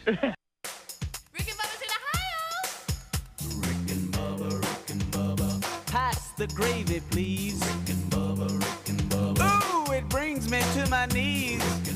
9 minutes to the top, Rick and Bubba Show. Thank you for being here with us as we work through another day. Thank you for all the deer stories of captive deer that have attacked you, including game wardens. Thank you guys very much. And on the text, too, somebody said, well, Jimmy Houston, he's been rescuing deer. Look, if you have a ranch like some of these places where they raise deer to put into enclosures and things like that, and you're set up and you've got all this room and all this acreage and you know how to do it, that's not really what we're talking about. We're talking about, when Billy Ray decides he's going to bottle feed a male fawn and then keep it in his house through maturity or just in the backyard. And we are seeing a lot of funny stories about that. Also, we can add to that now too, fireworks and dryers. Yes, let's add that as well. I worked in a rural area, and you would come across people that had them. Oh yeah. Deer. One time there was a small cage. I'm talking about a real small cage, and they had a young deer in it and a chihuahua. They did together. No, they did not. In a cage. Yes. And I'm talking about a small cage. I was like, don't you know the Chihuahua's like that's the biggest Chihuahua I've ever seen. Ever. I don't know why they're pairing them up. Yeah, sure. Well, maybe it'll work out. But there were a lot of people that had bugs and stuff like that. Bubba, we love conspiracy theories. We just there's plenty of them out there. We love them. We can't get enough of them, and we'll just dine. Does anything we'll dine on them? Does anything happen straightforward anymore? Does anybody? I mean, yeah, I know. There's always some driving force. I mean, I've heard now that Trump wasn't really shot. Right. Yeah. And I don't know. That's been going since day one. Well, I feel bad for the family that buried their loved one. They're like, well, somebody was shooting. Yeah. So that one, I think that one's going to be a tough one. Now the new thing is, even though we had clearly we saw the president attempting to say goodbye, he didn't really explain anything. He did get locked up. He did mumble at times and slur. He had dry mouth. Bubba said his eyes rarely blinked if they did at all. But that's not good enough for us. Now people think the fact that he was just there, it was a clone. A mask, and they're showing how you can get these rubber masks. Yeah, and with the right makeup artist, you can have him. And one of the things that they keep talking about, there's two things I saw. One said, and it dealt with Jill Biden, that she can't be in Paris, which they're right about this, getting off a plane with her USA colors on for the Olympics, and actually been in that Oval Office too. Well, I don't know. Maybe she hadn't left yet. Maybe she left after that was done. I don't know. But they're claiming that was one, that there's a fake Jill Biden. Yeah, she left after that and flew overnight and got to Paris. That's not impossible. Well, people now are putting out videos, which now are incorrect, that the timeline, it shows her getting off the plane and still in the Oval Office. That's incorrect. Right. And the latest is Joe Biden's too tall. Yep. He's too tall. Too tall, y'all. This is not really him. Don't you think if you were doing a fake Joe Biden, though, that the speech would have gone better? Yes. It would be a better person. Yeah. So they're saying right there, look how tall he is. You know, he does look tall. Well, Greg, it's just the angle. It could be the camera angle. I mean, it is. It may be on something. He's looking frail. Skinny frail, which makes you look taller. How tall is he anyway? I think he's 6 even. I wouldn't ask him because he'd lie about it. Yeah. He's supposedly 6 even. Yeah, so he's my height. His legs look longer. Greg, Is he Slender Man? He looks Greg, skinnier. Slender Man. Dude, that does make him look longer. Yeah. He may have borrowed boots from Ron DeSantis or something. I'm sorry, right? I'm gonna have to get in on this. Right. Y'all, look how good the masks have gotten, though, for real. I mean, no, the masks are they're good. really good. I've seen Mission Impossible. Oh, my God. I've seen it too, buddy. Mission Impossible. I've seen it too. Oh, you remember what was that lady with the CIA that was talking? Yeah, she talked to Bush Senior. Yeah. In a mask. In the White House, in the Oval Office. Yeah. And he didn't know it. That's Greg right there, I think. No, masks are great, but I mean, if I'm going to go the trouble but that I'm going to get a mask that's so good nobody can tell, and I'm going to do an Oval Office speech where I clearly lay out what we're doing here and why I'm stepping down, wouldn't the clone be able to pull it off? I mean, he didn't pull it off. Unless you studied Hey, him. where do you get those masks? Don't you think he would know how to say, the part about Ben Franklin smoothly? Yeah. From the CIA. Ben Franklin. Yeah. You get them from the CIA. This You is get from, them from the CIA. What? This is from a believer. Okay. I got this text. I'm not going to tell who it was from. His face is different and his gait is stronger. I don't usually fall for the doppelganger thing, but this one doesn't look like him. I'm gonna have to go. His body didn't look normal. Terry mentioned when he got off the plane. Here we go. When he got off the plane for his first appearance in 6 days, that his gait was a little stronger. She said he's walking better. But she didn't claim it was somebody else. Terry said it's somebody else. No, because when he was asked why he dropped out, he still had that confused look. All right, this doesn't help. This looks 100% like a mask. Oh, it does. It does. It does. He's just had a lot of work. Did you do done, the side by side that you had of when he started his presidency and now? Well, yeah. That I think You can do that. I mean, I might have sent that that's to just. you. That's a long There you- time. yeah, That's there you go. time though. Yeah, he hit that. Everybody looks bad at the end of their presidential run. Oh yeah. And he's Everybody. had so much work done, even in office. So many injections, trying to look younger because he's dying. So yeah, that's why he looks so different. I think. Fake. Adler. That was rough. Nothing but fake. But if it's over and you're removing him, what benefit is it to make him look strong right, Rick. and make him look Ooh, coherent? That one's not good. What benefit is that? That ain't real. You're removing him. You shouldn't be trying to make him look good as you remove him. Right. I mean, with the deep fake stuff now, you could just send a video of him doing something Of and course. have it Yeah, however you wanted it. People send me these grainy videos all the time. Yeah. Like this one's very famous where he touches the back of his neck and then his neck stays wrinkly. You'll see it right there. There you go. Yeah. Ooh. And they're like, oh, that's definitely a mask. But the graininess of this alone makes it not admissible evidence. You got to find something. Everybody has HD cameras in their pockets, y'all. If you're looking at something that's super grainy and the contrast has been cranked up a ton, look at something else. You're looking at bad evidence, bad Wait info. a minute. Well, That's a calm fact. down. That's Good a night. fact. I'm just Jack. saying. Wow. Look at Greg. He doesn't look the same as when he coached at Texas A&M. Right. I mean, you That's did look Look a little around my different. buyout. All right. Oh, this is 2008 Biden. And then this is now Biden. Which, he looks, it's Oh, been guys, a it's long been a minute. time. Yes. And I'm not sure about this. Okay, new that looks like a smiley. mask. That looks All just right, like that's a look mask. 100% like a mask. Okay, it's a to mask. me, It's a because mask. Biden, That does look like Biden's like me outside. He's a squinter. And when I think my eyes are open, I'm still squinting. Oh, me too. Yeah. But a couple of these addresses, his eyes have been wide open, and he's not blinking. It's like somebody's That's the goosing ones him. that gets me. He's not blinking at all. What are they doing? And I'm like, did I Goosing. blink and miss him? We're blinking? coming real. Did I blink? Why don't we've all had a mask? Everybody on the staff did, and we made appearances for each other. Wait a And we were minute. sitting here and we finally revealed who like, was also, like Wait you a could do the minute. stallions for me, but if I'm I in. couldn't do it, Greg, Oh, you're out there with a bald head. Here we go. the problem we would have is we go to all this trouble to get these good masks, and then when you would ask somebody, would you like to be me? And they're like, I ain't going to do that. Yeah. No, I'm keeping my own mask on. Right. Plus your voice. Yeah, That's yeah, going to be. yeah. They don't have that. Well, technology Speedy's got down that right covered. there. Adler would ask you to go roll for him. No. No, then he wouldn't benefit. He'd be in that same thing, Biden, about everybody being taller than him. That's true. I couldn't be the body double. They would know. They would say, that guy's way stronger looking. Top of the hour. Rick and Bubba, Rick and Bubba.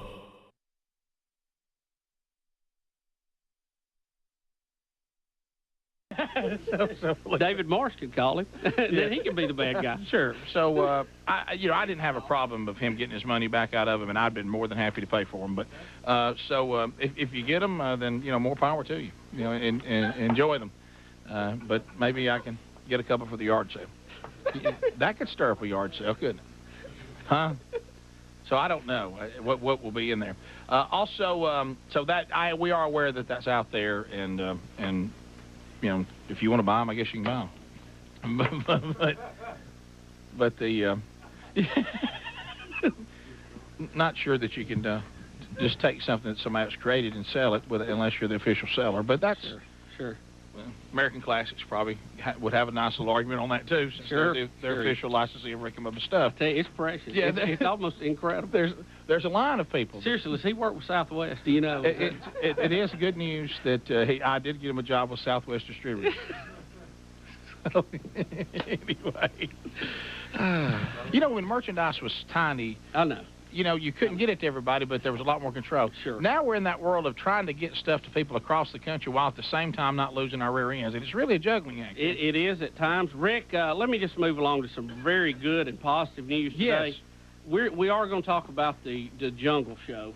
What is it? I'm a celebrity. Get me out of here. I'm a celebrity. Or I'm a celebrity. Get me out of here. Yeah. Whichever one that is. But Rick, before that, more important news. I don't know. Do we still have any of their CDs around here, Speedy? Do you know the Spice Girls? Do we have any of their music or whatever? Much like the rest of the country, we've hidden those CDs and hope nobody sees them in your car. Reps for the now defunct Spice Girls are downplaying reports that the original 5 members are contemplating a comeback.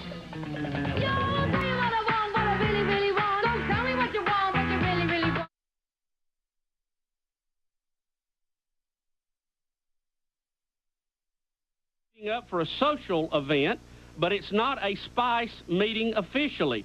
An unnamed Spice spokesmodel told Reuters news agency. The Spice Girls aren't getting back together. They're not planning any concerts. Now, we all know what that means. Loosely translated, watch TRL for upcoming Spice Girl tour dates. I don't know many people. He loves the Spice Girls. And there's nothing wrong with that. The only thing better is if, like, Brooke was in the Spice Girls. Yeah. And she was like the, the Bachelorette Spice or Bachelor Spice. By the way, they said that they were going to fix Brooke up with Ryan's little brother, who's like a twin or look-alike. Good Morning America says. Yeah. Good Morning America said they're hooking up Brooke with Ryan, and not Ryan Greenwood. Ryan from the Bachelorette, his little brother. Look, poor Charlie. I mean, does his feelings not count here? No, they don't want him to hook her up with Charlie. I guess him and Bob can go out and catch a ball game together. I've got some names for the Spice Girls that I just want them to consider. One of them, Michael Jordan, KC, and the Sunshine Band. Rick, I'm not saying they will be successful if they get back together, okay? Right. I'm just saying for my own personal preference, I'm all for it. Sometimes, and I know politically they're all, I mean, it's all, but you know what? How about I'll just put that aside. I don't care. I like the Spice Girls. I went to see them in concert. I went to see them at Lakewood, okay? Yes. Okay, I went. Was you in that group? You was in that truck with me, wasn't you? You were there. Ryan, you were there. Yeah. Speedy was there. Speedy was there. That's right. Yeah, I was there. You got to admit, they put on a good show. No. You know how I like KISS, the presentation. They put on a good show. No, you weren't there, Speedy. Well, see, but yeah, it was a good show, though. See, KISS, because of the makeup, could keep coming back. Right. And they deliver. Right. I'm just saying, you remember that? You know, I got the big program. It's about that big with color pictures in it. And see that again. You know I what? caught Hunter looking at it the other day. I don't know. You know what banner I'm waving right now, don't you? I'm waving the. Sometimes you shouldn't tamper with the memories banners. Waving right now. When to become one. You know what I mean? It's. You remember that? I thought they made cool videos. You remember that horrid night that you and I went to see KC and we thought the Sunshine Band to relive the memories? Yes. Do you remember that? Yes. Do you remember how painful that was? Yes, and we thought it was a joke until we saw him like on national TV do the same thing, and we thought, oh my gosh, it's real. Do you remember how painful that was? Yeah. Did you have y'all watched Michael Jordan play this year? Is that painful?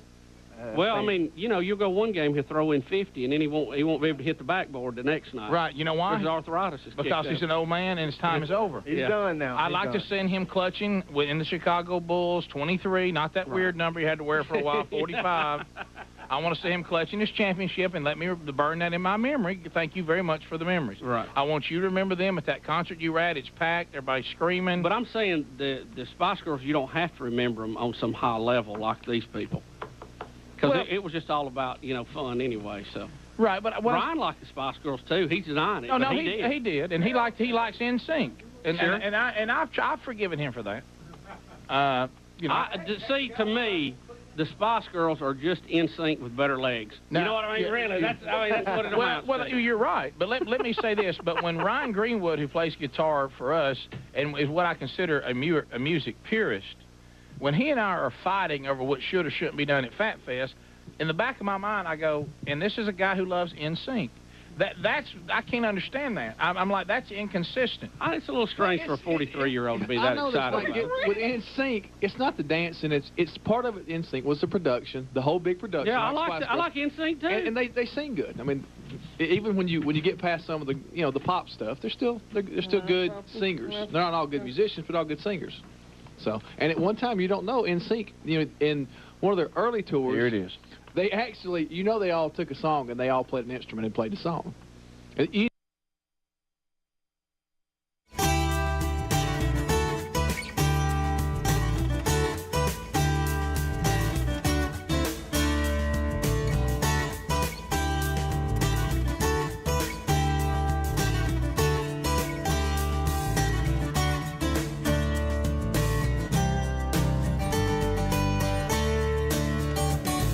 Gang's all here today. Moving forward, thank you for being with us from the Big Boy Studio out on the bleeding edge of technology. We come to you from Sweet Home, Alabama to the world. So, as you heard, everybody is here today. Bubba is back. We've been doing quite a bit of show. If you've just joined us, if you missed it, don't miss the archives. We got the YouTube archives for you every day. And the podcast archives. Also this weekend, Peter Navarro, our guest, he's got a brand new book, and he is ready to go, fresh from his speech at the Republican National Convention, and he got there after walking out of federal prison.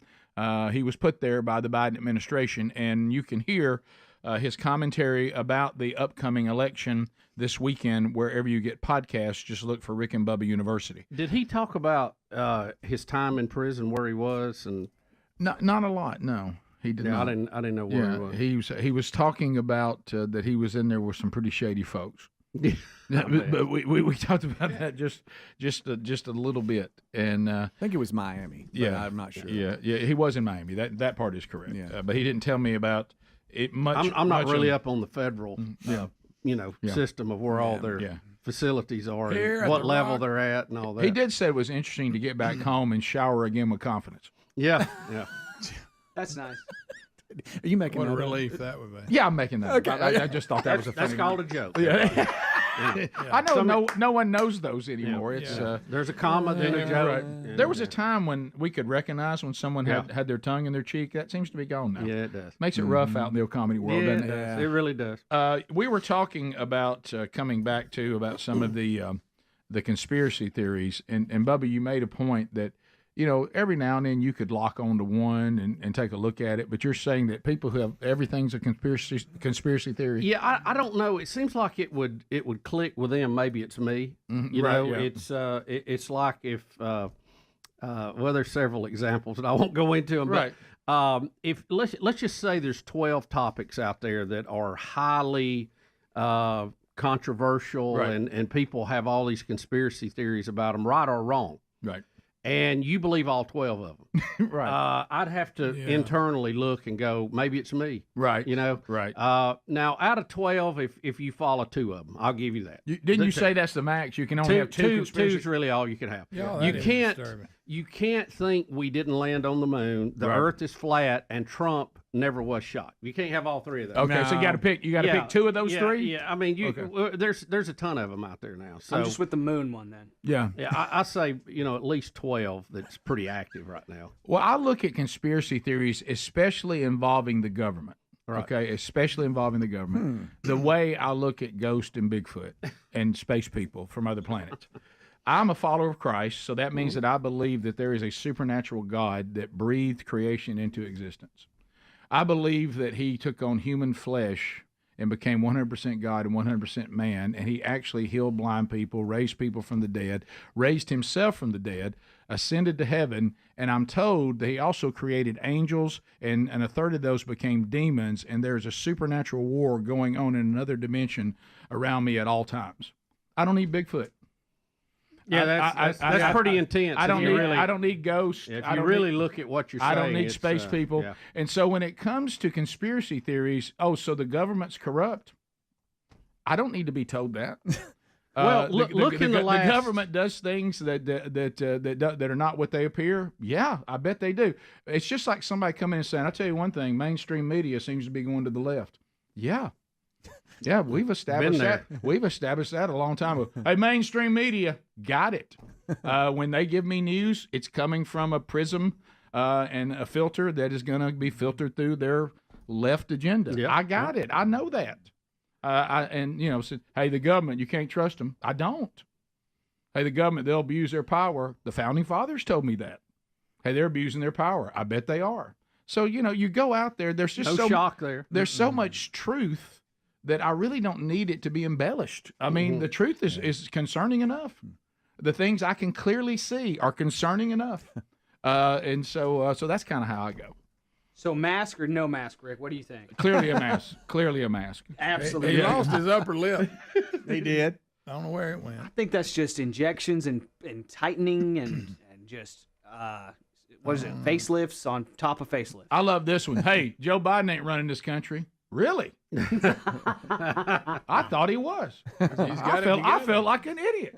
Of course he's not. I know that. I bet it's Obama. Probably.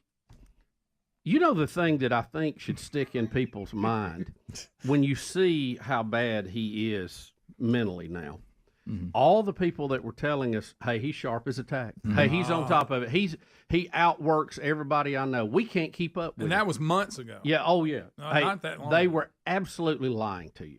Absolutely lying to you. Of and course. if you keep believing their lies, you're a sucker. But didn't you know they were and lying it's to on you? you. Did anybody have to tell you they were lying to you? Why? No. Because you could see I could see it with my own eyes. All right, we played yesterday, July 12th. I don't know if you can find that one again, Adler.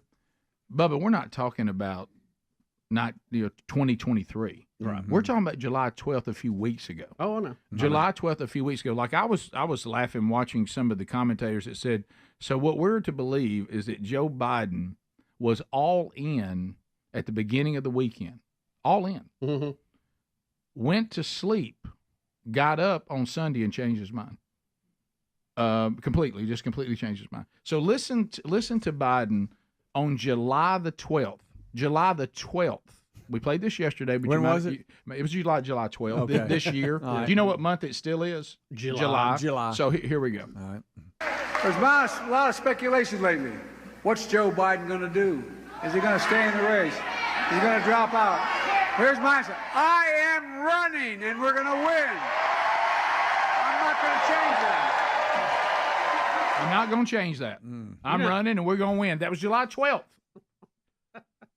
Yeah, I think that's before his family saw the figure of what they were going to get paid to drop out. Well, they also saw the money that was coming in absolutely stop. The people that were writing the 6-7 figure checks, and they were reportedly, Rick, there was two guys, I can't think of their name, who are real good friends of his, who he trusts, and they came to the White House that Sunday morning and said, here is the latest numbers that we believe. Here's the latest financial numbers we believe. We are drying up on the vine. You are going to lose miserably, and it could be a 49-state route. And I think that's when he got out. Do you think he understood that, or were they telling Jill that? I think they had to tell him that and convince him of that. And I don't think Jill will stop him from doing what he wants to do, but I think she was kind of running the show for him when he was out to lunch most of the time. You got one thing wrong, though. They went to Delaware to tell him, not the White House. Well, they met with him, wherever he was. He went at the White House. He's rarely ever at the White House. Right.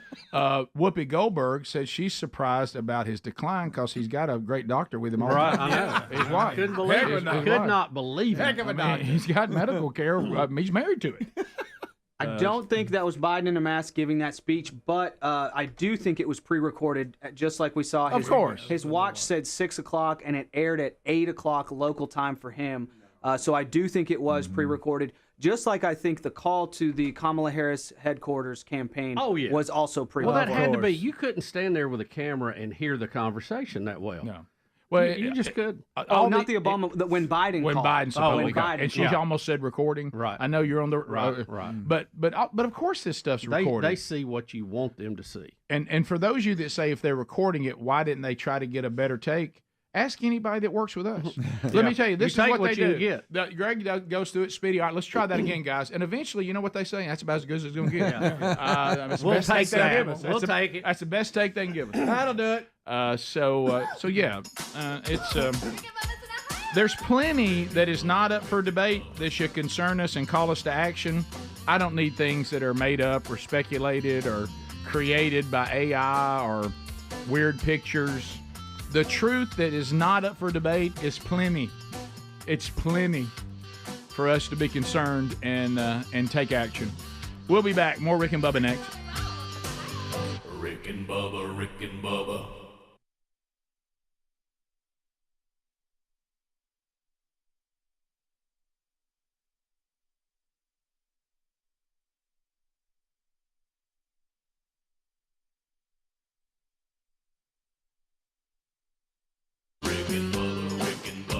This is the Rick and Bubba Show. Watch more at blazetv.com/Rick and Bubba.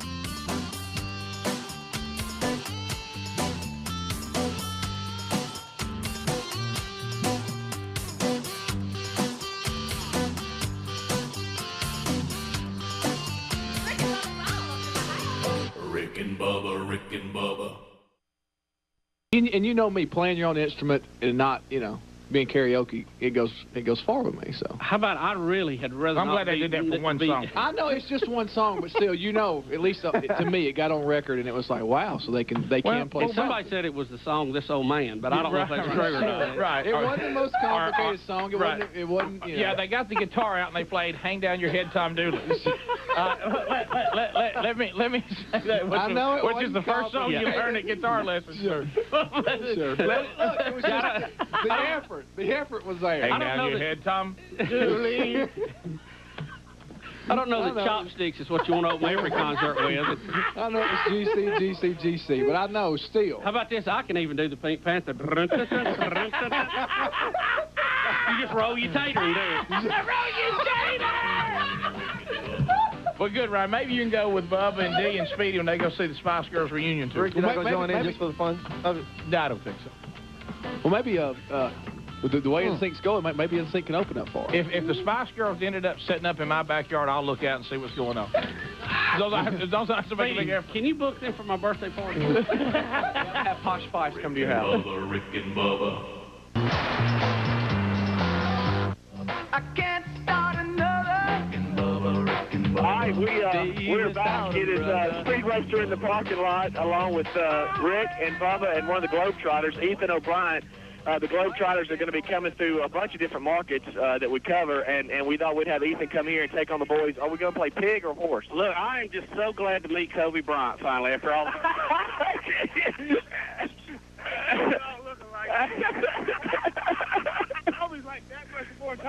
Yeah. Now I have good news and bad news, Ethan. The good news is it looks like you're probably going to win because I've seen 4 air balls. Well, yeah, I know I'm going to win, and I know I won't have a problem guarding Bubba because if he thinks I look like Kobe, then his vision's not that well. Yeah. Look at that air ball. Rick Burgess. Oh, Rick. These guys, you know you're supposed to put it in that round thing up there, right? Yeah, show that now.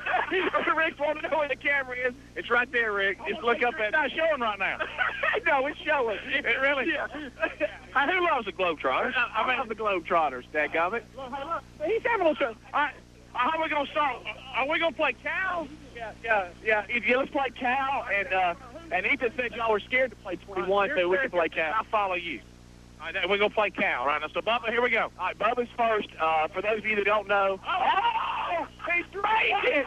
He drained it. Oh, my goodness. Now, he's out about God's merciful, Ethan says. Ethan, Ethan.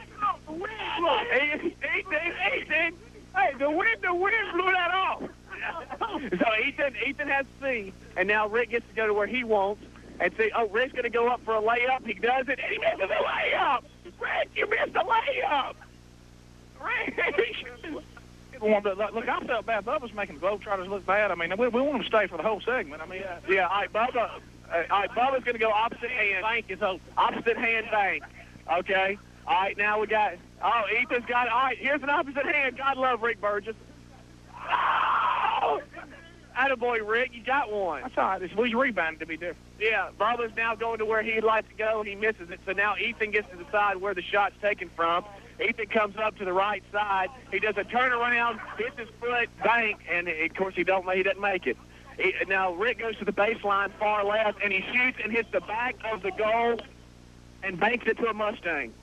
So I think that's Hobie's Mustang. Rick goes behind Bubba goes behind the goal and tries to throw it over and hits the top of it, and it comes right back on him. Now Ethan gets it in the center court and tries to shoot and misses a free throw, but that's fine. All right, Ethan's really upset. He says the wind is playing a factor in what's going on. Rick now is going to do Rick shoots an air ball from the free throw.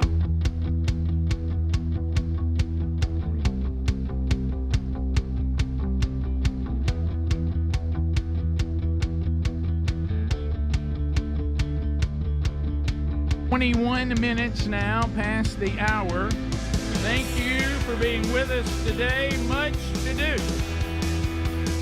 So let me hit a couple of items. I told you before there's so much going on in the month of August and here at the end of July. As far as the manchurch.com, it's better just to go there and find an event near you. We have over 20 coming up in August. But this Sunday night, Scott Dawson had lunch with Scott yesterday.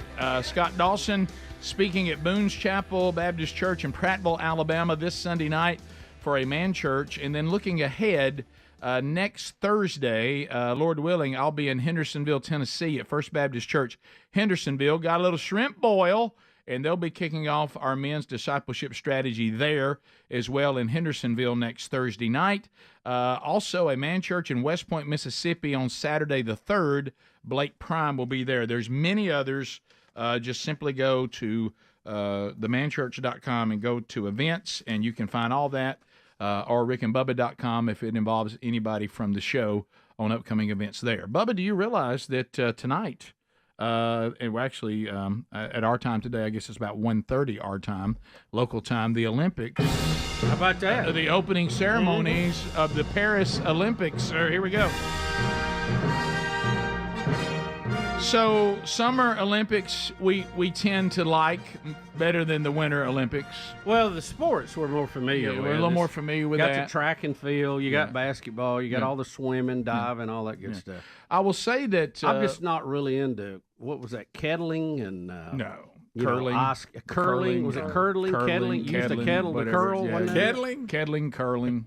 Well, it does look like a kettlebell. That's winter. You know what? I don't know what it is. I never played that growing up. Bubba, I want you to look. We never had the pond froze over in front of the house. We just didn't get to do that much. I want you to look. This almost seems redundant, Greg. A drag queen carrying a flame. So anyway, this is right. You don't really know which one's the flame. But that was wine on a jug. That's pretty good, Greg. That is really good. That's really good. Bubba, that makes you feel good, doesn't it? The state of the world. You're in Paris, and we got the Olympic torch. And is this who lit? I mean, this is the final stretch? I think not the final not stretch. The final, but one of the legs. No pun intended. Hey! So, it looks like it's lit. Yeah, so there, that's... Do y'all want a more inspiring torch carrier? Would you mind? Yeah. This is a paraplegic man that was able to walk and carry the torch thanks to a device called Rewalk. Whoa. This is 92, cool. Barcelona? This is just this week. Oh, this week. Wow. Wow. Look at that. That's awesome. Yeah, now that's inspiring. That is. Yes. The other was alarming. It's the old exoskeleton. How about that? Man, that is cool. Yep. They What said if he kicked it in? They said the drag queen about halfway through the time set the torch down and read children's book to children. Good. Because for some reason, that's become the thing now. Yeah. I don't know. Look at that. Well, he's got him a catcher there standing by. Yeah. How do you think that feels if you have not been able to walk and this enables you? It's got to feel wonderful to stand up and walk. That's amazing. Wow. Yeah. Amazing. I see. Is LeBron carrying our flag or whatever coming in? I guess. LeBron's our guy. Is he getting off his knee to do that? I thought Coco Gauff was doing something too. I thought LeBron hated America. Yeah. I think they're I'm both confused. Okay. Yeah. Okay. Coco Puff, who? So we got a male and a female. Coco Gauff and LeBron will be the flag bearer. Okay. I thought Coco Gauff was a cereal. All right, so why are we flashing back to Barcelona in 15B? The torch lighting of the archery was just one of the coolest ones. Okay, you just kind of like a look at cool cauldron lighting. Yeah, okay. Don't they do every one of them like that? No, I remember in Atlanta they shot an arrow. Did they? Did they? Yeah. Yeah, but it was a guy high in pitch. camouflage in a tree stand. I thought that was Muhammad Ali in there. When did Muhammad Ali light it? I think he shot That wasn't, yeah. Was that Atlanta when That was Muhammad Atlanta. Ali? Yeah, lit it was don't Atlanta. know. It was Atlanta. Bubba's got Muhammad Ali shooting a bow. And with Parkinson's, I didn't think he could do it. It was shocking. Hey, he held up the torch. His hand was shaking, Yeah. and my dad is sitting right here next to me in my office right now. And Dad, I'm sorry, but that's the first time I saw you cry. Why will you not Don't let bring them that out? up in front of him. By the way, why are you afraid to let them out here in the studio I with don't everybody see else? him. Do we not have room? I thought we didn't have room. I think we had some We can no-shows. pile them in, buddy. Oh, we got room for Yeah. them? You can't even see them. They can't see anything. They can see a little It's like bit. having kids over for spend the night. What's 3 more? Yeah, your dad is going to have to awkwardly sit next to a stranger. Okay, but that's the fine. other two, your cousins, can go right over there. He's a people person. But He when is. Muhammad Ali lit the torch, I looked over. My dad was cloudy-eyed, and as a kid, I was like, "Oh wow, this is a big moment." I'm sorry, Dad. I love you. Y'all want to see the torch here? Yeah, let's see. Here we go. Make fun of this. Bubba, I would love to see you do that with a bow and arrow. Oh, me too. Greg's gonna say I this probably was light fake. the stadium on Oh, fire. it was. Greg's gonna say it's fake. Here we No, go. Greg says that He's about gonna say it. Well, think That's a about very it. good shot. He's by gonna the say way. That's a long. What do you think the distance is there? And bingo. That's pretty cool. That's a lot of pressure. Chills. I mean, he's shooting fire over people in the stands. Wonderful. What if he misses? It's wonderful. This is 92. Yeah, this is what we That's a do in lot the worse. 90s. That's Bubba, a we can lot- still see the 80s here. Hey, that's a lot worse than catching a foul ball in the crowd. Right. You know, Well, you know, 92. Flaming arrow hit me in the head. Well, you got wind dealing with. Yeah. So that's Hey, you better get that right. That's a long shot too. Did you see how long that arrow was? sure. In there? Do you think they were prepared to light it either way? Yeah. Like I do. Yeah. That's what Somebody Greg's with a gonna say. switch They down did. there. Well, I had it. think It did look that's like he smart. hit it, though. That's smart, yeah, but it you does better. look like he. You don't want hit to it. choose the wrong club, though. Yeah. You come on No. forward. Do you know, What if you overshoot it and it goes clean out in the parking lot? terrible. Starts a fire. Sets a car Yeah, on fire. burns the place down. How about Speedy was there 92? You know, he was saying, light it up, light it up, light it up. All right, so here is a flashback to the dead loop that Olga Corbett could do in 72. It's been outlawed. Olga. It's been banned. I shouldn't say outlawed. Is that the Iron Lotus? Yeah, watch What this was right that? here. Watch this. I What remember her. happens? I What was young. happens? And you know the Romanians. What She happened? lands it. Nothing bad happens. Nothing but bad happens. They just don't let them do Well, it anymore. look how because it's dangerous. difficult. Look how dangerous it is. in She's your doing all. There it is, right That there. was it. Yes. That was Oh, it? do that again. Okay, y'all. It's so crazy. Watch I her get coming real off nervous of it. watching here. these. She's gonna do a backflip and then like Oh wrap my. herself on there. Hey, whoa, hey. Good gracious. A Hey, backflip now. Yeah. and catches the bar Oh, to come down and do. I get nervous with this in the pole vault. I'm a nervous wreck. The very last move she does is crazy. Her head almost hits the bar here, but she sticks the landing. She must have been on that Watch her good come off Russian of this, meth, I Rick. think. Yeah. So here you go. I think she's Romanian or Russian. Oh, okay. She was Russian. I think. Boom. Oh, that's right. The other one was Romanian. see, Yeah, Nadia Comaneci. Nadia was Romanian. Her You're right. dismount, she comes over the little bar, which is Wow. doing That's a flip, impressive. which would be easy to just hit your head and knock Yeah, you I out. watched a special on Simone Biles getting ready for her return to Paris after what happened in Tokyo and all the disaster of that. And Has she got it together? she seems to have it together. That's what the whole special is about, and it goes back to talk about what happened. But I didn't realize that when you do something that is so difficult, no one else has ever done it, and you do it correct the first time, it's named after you at that point. Yeah. Now, even if other people do it, and they said of all the ones she's been named after, and there's been multiples, that only one of the things she's done has ever been done by anybody else. Wow. Done pretty again after impressive. she did it. Mhm. How about that? Wow. On her floor routine, She's the unbelievable. amount of air she gets. Oh, her Guys, strength and all this. What was that outlawed She could look move? through a second story Well, she window. got the yips. What was that outlawed move in Blades of Glory? Flying Lotus. I think you nailed it. Iron Lotus. Iron Yeah. Lotus. Look, that guy's flying. Phone calls are next. Speedy will grab the phones. All 10 lines are available. That's pretty cool. Make fun of that, Greg. We'll chat with pretty you, America. 866 We Be Big. More Rick and Bubba coming up right after this. Rick and Bubba, Rick and Bubba.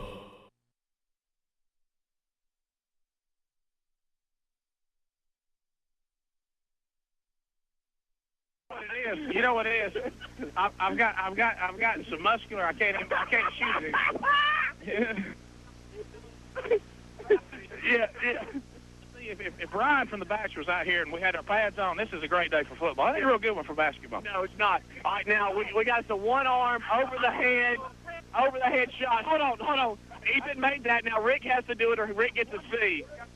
Rick, all right, Rick, no! Rick misses it, so now Rick has a C and Ethan has a C, and Bubba has nothing. So for those of you that don't know, you can go to Ticketmaster.com and see where the Globetrotters are going to be, and also order your tickets online. And you can also call the Ticketmaster 1-800 line at 1-800-277-1700, or get them at the Pelham Civic Complex box office for those of you in the Birmingham market. As they continue to play and nobody... So Rick's got CO. Okay, Rick's got CO, and he's throwing the ball like a wild man. He could be the first one out.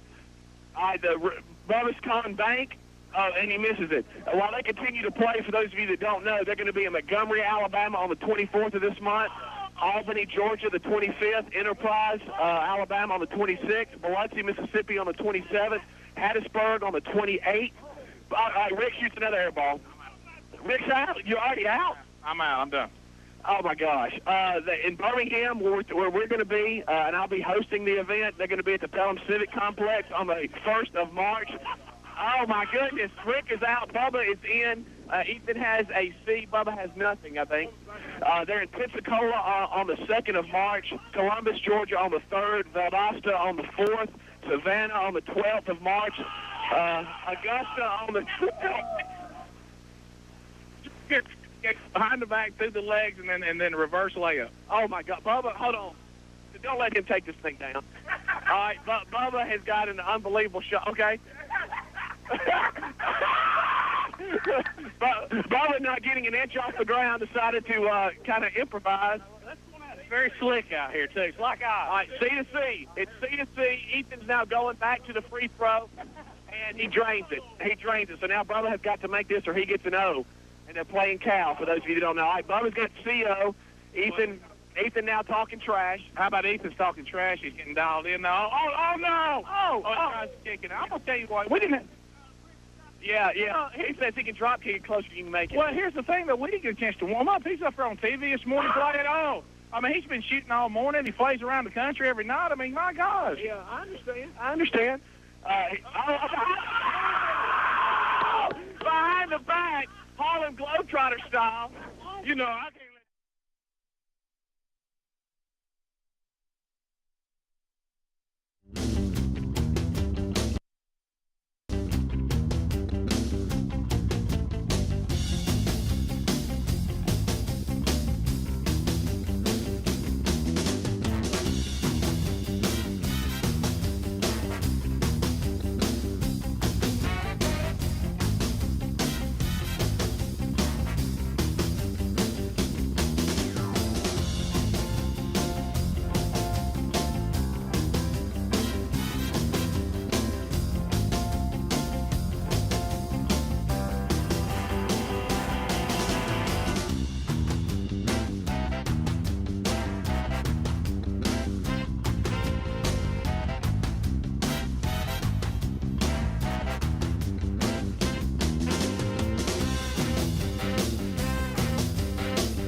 the gravy, please. Here we go, 35 minutes past the hour.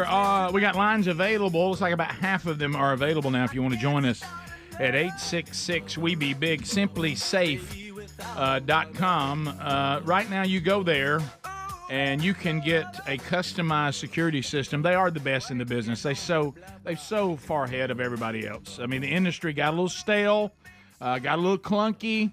And then you had people researching for friends of theirs that were in rental properties. And they're like, you can't have a security system. I mean, you can't even have a security system.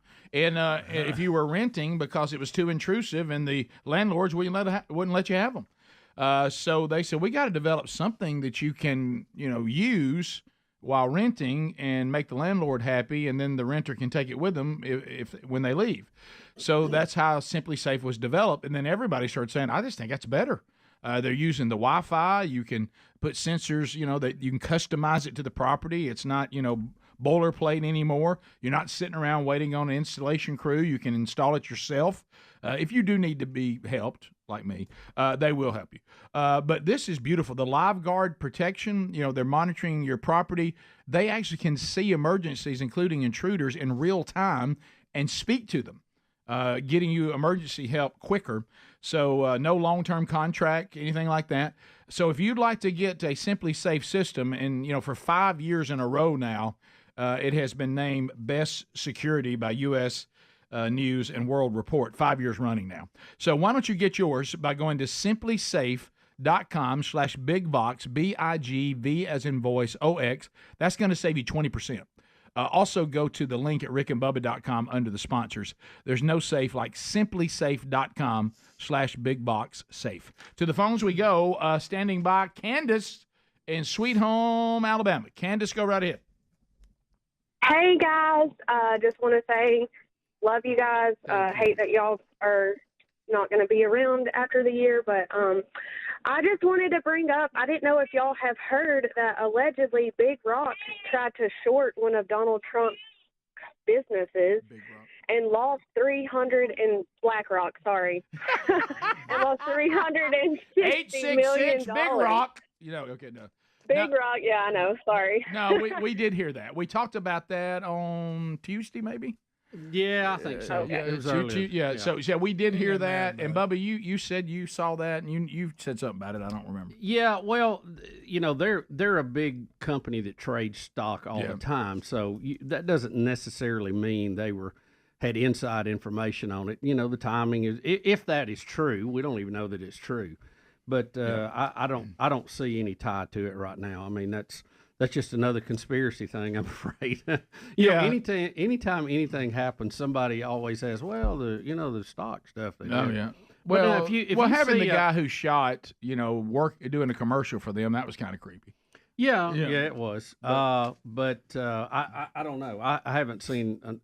I don't think there's any prosecutable proof on that. I think right now we just got a crazy kid and lacks security is what it looks like so far. Yes. That could change, but that's what we got so far. Bubba, we were just watching it. Somebody on the text option at 866-932-3244, watching the flashback during the break on YouTube, what they're talking about. And we are playing cow, not horse. Remember, we shortened it. Yeah. And their talk said, Bubba has a nice touch for a big fella. Looks like Jackie Moon. Yeah. Jackie Moon. I was admiring some of those shots myself here and watching that. Yeah, it took us a while to sink in. I mean, we had a sweet touch, but we couldn't get it in. Well, there was something, that goal was not real solid either. So not making excuses. I just think we didn't shoot a whole lot. Right, yeah. And we're out there, somebody, when you weren't here yesterday, we're going, watching these flashbacks, you and Bubba, how many jerseys y'all got? Yeah, we had. And we had, and they want us to bring them back here in the last 90 days. Start wearing them again. Let's go to Mark in Alabama. Mark, go ahead. Hey guys, you guys are from the South, and I'm live in UCLA, and my kids were raised there, and you guys have been there in several events. Yep. I tried to call you yesterday, couldn't get through. It's okay. That's Upper Crestview, Lower Alabama. Yes, this is like when people say they're from LA, and they'll say. Right. Yeah, I have heard that one before. I have. Let's go to Benji out of Alabama. Benji, go ahead.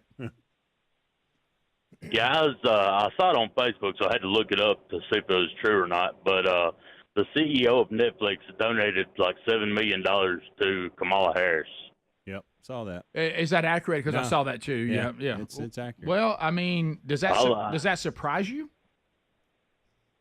Well, not really, but I know I don't- canceled my Netflix account. I don't know of any heads of any of that stuff, big media, that's conservative Republicans, except the only one close is Elon Musk. Yeah, I understand you're saying you're going to cancel your account, but I would be real careful because you may end up having to cancel all of them. When you start this game of... You may have to get rid of your computer, too. Some product I use supports left. Yeah, I would say probably, and I'm being conservative, 7 out of 10 of the things that we all use and need, and that's being conservative. Yeah, I started to say you're being probably very more like kind. 9 out of 10. Yeah. They all are a bunch of leftists. Yeah. And, it's kind of like when everybody was talking about, when Bill Gates or Microsoft does something. So what am I going to do, run over to the conservative Apple bunch? Boy, they're a conservative bunch. They're not conservative. They're leftist. Microsoft's a bunch of leftists. Oh, yeah. And So that wipes you out right there, anything to yeah. do with a computer, doesn't it? And I think you better be careful because you may have to get rid of Amazon Prime. You may have to get rid of Hulu. I mean, before you're done, if you do it, you'd be better off just not to know. Don't do it investigating. And you probably can't get out and ride in your car. Not only are most of the platforms where you go to get entertainment leftists, most of the people that are pretending to be the characters you like, they're all leftists. The music you hear is played by leftists. And so I don't know really where you're going to go when it comes to entertainment. Most of that does lean to the left. But you know what? I commend you. If that's what you want to do, you certainly have the right to do that. They have the right to donate to who they want to, and you got the right to respond. And speaking of CEOs donating to political campaigns, there was that whole story that Elon Musk was going to supposedly donate $45 million a month to the Donald Trump campaign. Elon never said that. And then when he said, no, I'm not doing that, I never said that, all the mainstream media ran with the line, Elon Musk says he's no longer donating $45 million a month. He never said it. It was a media source that said it. He never said it. They ran with it. And then when he corrected it, he acted like they acted like he was doubling back or whatever. And the people had told Trump about the media report, so he repeated it, which made it even more so. I keep getting this one a lot too on the text. How did the shooter know that if he went over there that day, that rooftop would be vacant? I don't know that he did. I think where you find the problem is he took a drone to check it out. Nobody questioned him. He was walking around investigating to see if it was available, and nobody stopped him.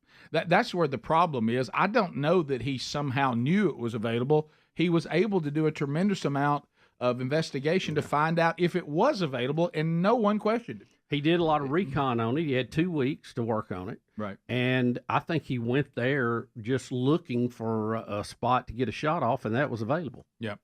And the question, as we said, it really gets down to why was I not primary, and why, when he flies the drone, has the rangefinder, when all of this, the minute that he was finally identified as a person that could be a threat, at that point, whomever is supposed to go up and speak, Republican, Democrat, whoever, you hold them and say, let's vet out this threat. Don't put him on the stage or don't put her on the stage. What are we talking about? 15 minutes? We might have delayed the event to take the threat and investigate it, and if it is a threat, to neutralize it. That's where all the questions should be. Why wasn't there a better job done? Look, they were lax. Yeah. They just got complacent because they haven't had an attempt on anyone in 40 years, and you can't help but get somewhat complacent. But that's a job that you can't bat 9 out of 10. You got to be 10 out of 10. No, and the person in charge has resigned, and others that played a role should be dealt with. And this new thing that is now finally being illuminated, the local bunch that they did put in charge of the building, they fumbled the ball. Now, you can question why a local bunch was given that responsibility when it was that close to the stage. Probably should have stayed primary, and the Secret Service should have covered that with their own people. But we do know people left their post that were supposed to be there. and all the people involved in that should be held accountable and removed so that it doesn't happen again. Yeah, I hope we get to the bottom of it, but I think it may just be that simple. Right. And so we'll be back 15 minutes to the top of the hour. More to cover. We also have the wonderful wheel of canned meat that will spin a little later in the program as golden ticket seat guest. Check that off their bucket list today. And Rock and Roll City for the Tubers, America's favorite house band. We'll be right back. Rick and Bubba, Rick and Bubba.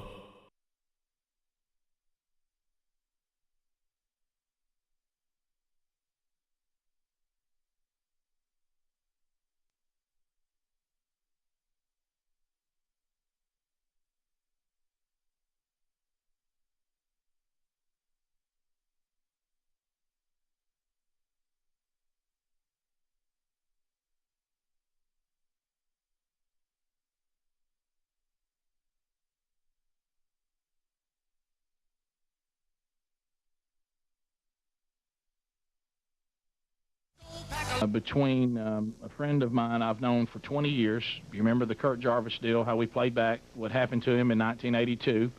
He went on to an illustrious NFL career, which over the weekend he did admit in conversations with the John Kilburn, who we got to stay at his lake house up in the Goose Pond Colony part of Alabama, beautiful, world-famous Lake Gunnersville.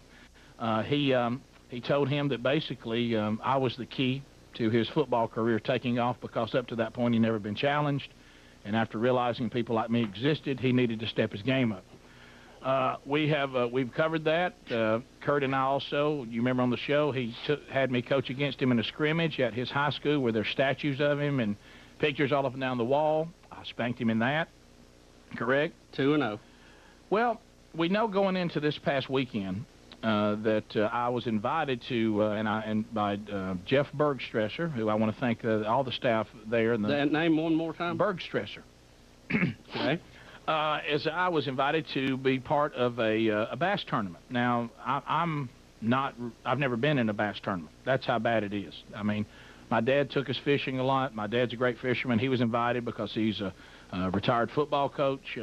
And there were a lot of coaches that have coached in the state of Alabama that were there. It's kind of like a little something for them to enjoy themselves. And there's some sports celebrities that are invited to be there. I don't know why I was there, because I was in with some really fine athletes and coaches. And for some reason, Kurt Jarvis thought this was his turn. This is it. And he even lobbied. Now, Kurt's a pretty big fisherman. Well, let me tell you how big a fisherman he is. Found this out this past weekend, 2 years of Kurt's life, because Kurt will just take time off. Sure. Okay. Sure. No one's ever had to tell Kurt you need to stop and smell the roses. Yes. Okay. Kurt spent 2 years with his own bass boat. Matter of fact, just sold his bass boat when he got moved to Park City, Utah by Delta Airlines, because he couldn't take it with him. So it's recent that he got rid of it.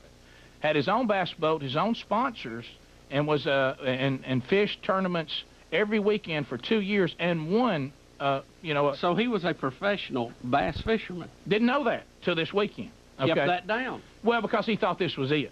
You know what I mean? Well, I will also have to throw this person on the bus, too. My former roommate, and we played football at Troy State University, Greg Stewart, who I've also been competing with over the years. Better known as Haystack. Right, and he and I had a falling out over the wiffle ball controversy of 1994. Sure. Where I clearly won, and he protested the game and all this. So he thought he would get on board since he's a big fisherman. They thought, well, we've got Burgess where we want him. He doesn't know how to fish that good. Out on the water. Do y'all remember, does anyone remember, on Friday's show, these words when I said the following? Understand, guys, I'm not as good a fisherman as you are, but I'm one of those people that just has the makeup. I will find a way to win, no matter what I'm doing, right? The phenom. Do you remember me talking about that? Yes. There were a lot of laughing, a lot of chuckles. So here's what was up that we were playing for. Well, okay? the gauntlet was laid down. Yes, by both of them. But mainly Kurt. A couple of different competitions. One, who would be on the win? Whose team would bring in the most fish? That included a little side bet with all three of us, or a side. I don't like to say bet because that's a bad word. A little side pool. Competition. Competition. Right. So we had everybody was asked to bring a friend with them. maybe one of a past president. Sure. And then there was Mark's Outdoor Sports, who he's already contacted me about sponsoring me on my professional tour now, who said I will give a nice GPS to the winner, who's, and then there was the loser had to go work an hour at Mark's Outdoor Sports at the register. Right. That was for which team finished higher. Yes. Then you had the big fish tournament, the big fish competition. Right. Which was Friday afternoon, which the loser had to buy all of the rest of us dinner. Right. So that was part of that. Now, when you think about that we were competing with each other.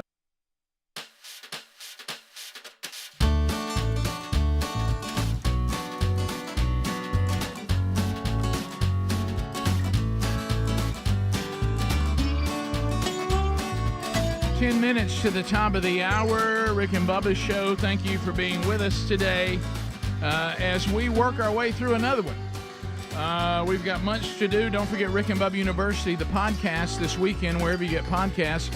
Peter Navarro, our guest. You can hear directly from him what he's been through, just recently out of jail, and spoke at the Republican National Convention. And he's laying out the plan for a win for Trump in November. All right, so we have other things going on.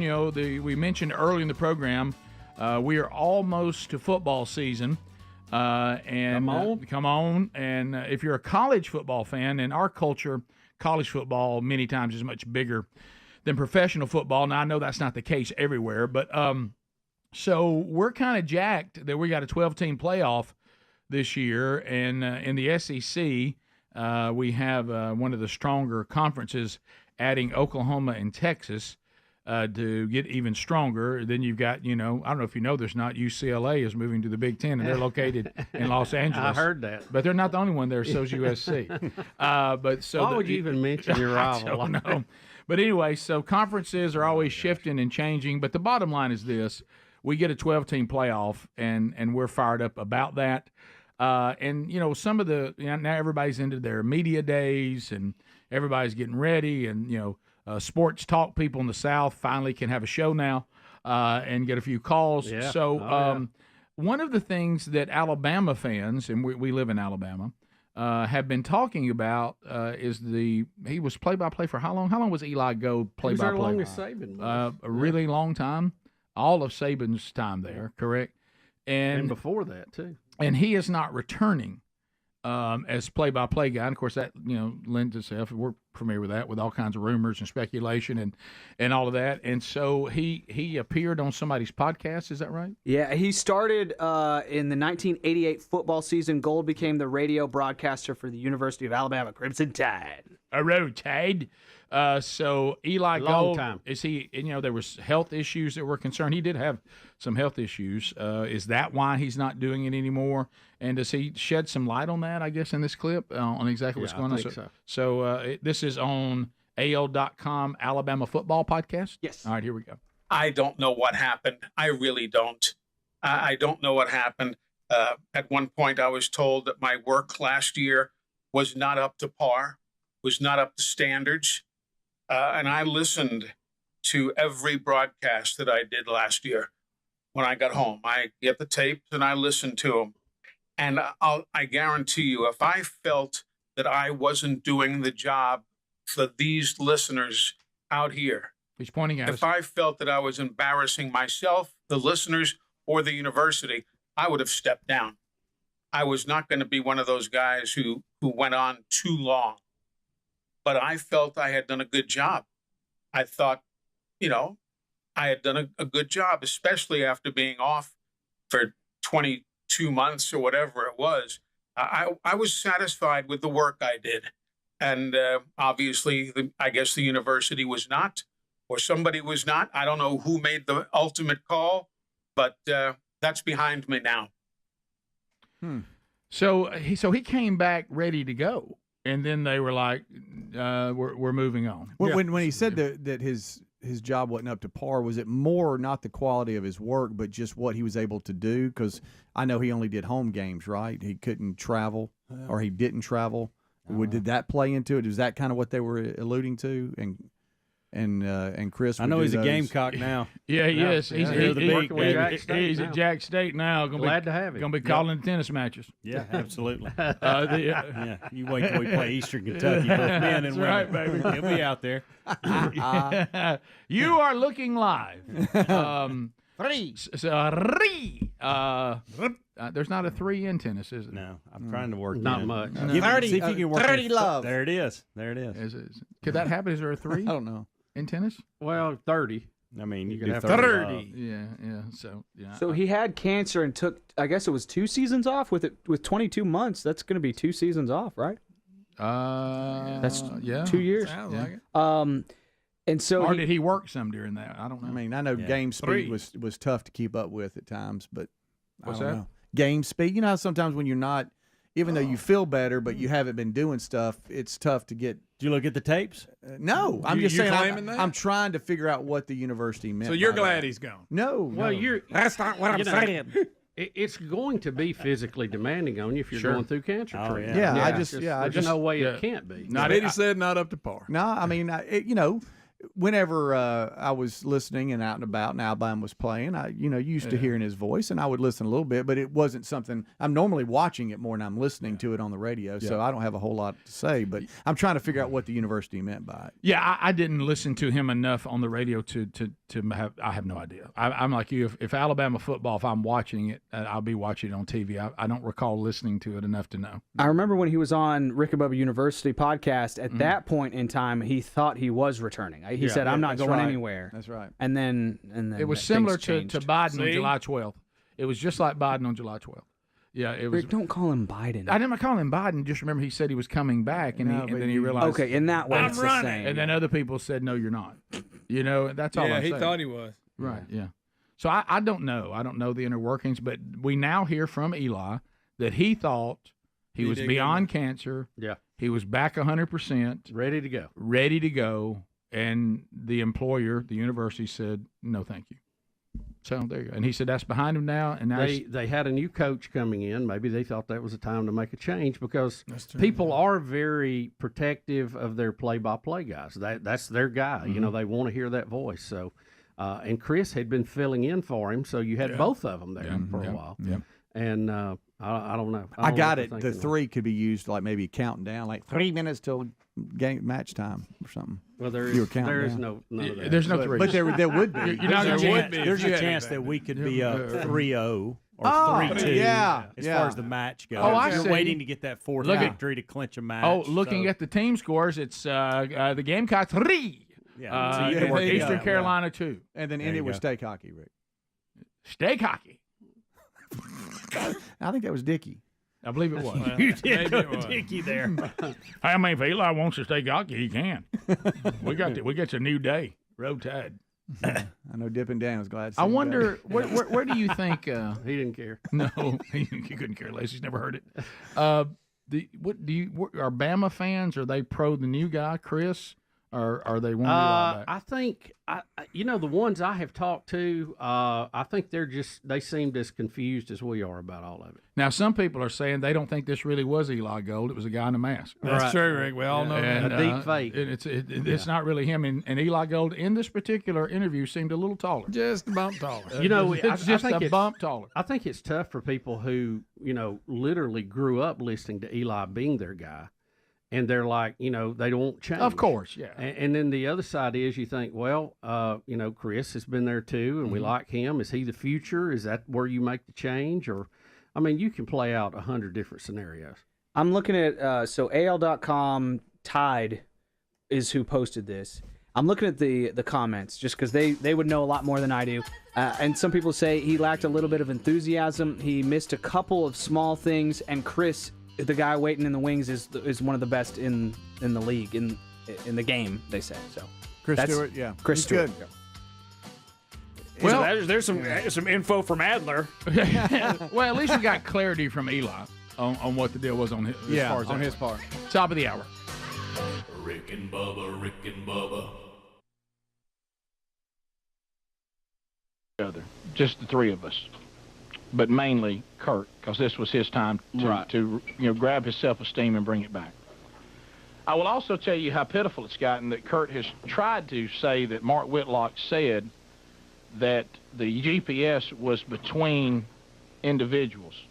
You know, if I caught more fish than him, even in our team, well, that's impossible to document. Right, because you put your team fish together. Yeah, and plus you can only bring in 5 fish. Right. So a lot of fish are culled as bigger fish come in. Yes. So there's no way to keep up with what you individually caught because they all of them don't get weighed. That's how I understood it. Now, I got a frantic call from Kurt. Yes. Saying, hey, Bubba, controversy, don't run, hey, talk to me, see you, boy, that kind of thing. Because he gives that's, by the way, that's a pretty good Kurt. Well, let's listen to what Mark Whitlock said. We have it from Friday's show. Here it is.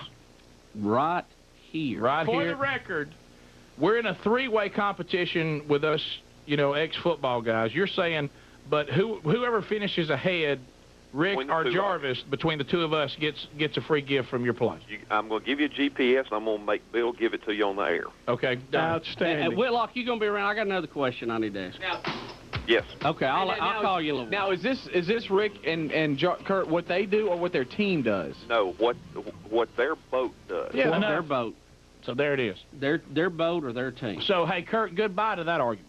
Okay, because there it is. And that's impossible to document. Right? Because, when you cull fish and they never get weighed, I don't know what it is a team effort of the 2 people on the boat. When we come back, I want you to think to yourself, try to be Kurt, okay? You're 0-2. Yeah, try to be Kurt. Against Rick. Think in your mind, and put it this way, this is so bad, I asked somebody the question yesterday to see what the response would be, the worst-case scenario. What they came up with wasn't even close, okay? This may be what sends Kurt Jarvis over the edge. He's playing today in a golf tournament with the Lamont Russell golf tournament in Limestone in Aniana, Alabama. Won that Limestone Spring. If you're in Aniana, Alabama, and you think today's the day you're going to yuck it up with Kurt and have a little fun with him, I wouldn't do it. The only thing funnier would be if he got a ticket on the way to that event. The way things are going, that would be I just talked to him. He's almost there, so I think he's safe. All right, we'll be back. Rick and Bubba. 15 minutes past the hour. The Rick and Bubba Show. Do want to thank once again Jeff Bergstresser and all the folks that invited us up to the Kick and Bass Championship there at world-famous Lake Gunnersville.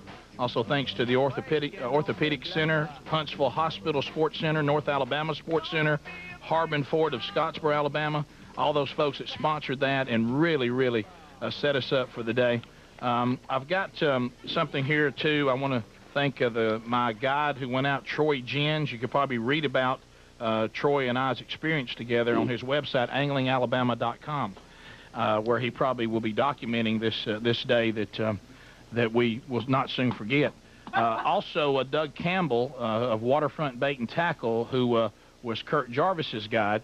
I want to let y'all share that, too. Kurt spent the whole weekend paranoid that I was trying to pull one on him, that I had some kind of underlying plan. That he forgot to fish? The original plan was on Friday for me to fish with Troy Jens, who was the Angling Alabama guy, and then the next day fish with Doug Campbell. Right.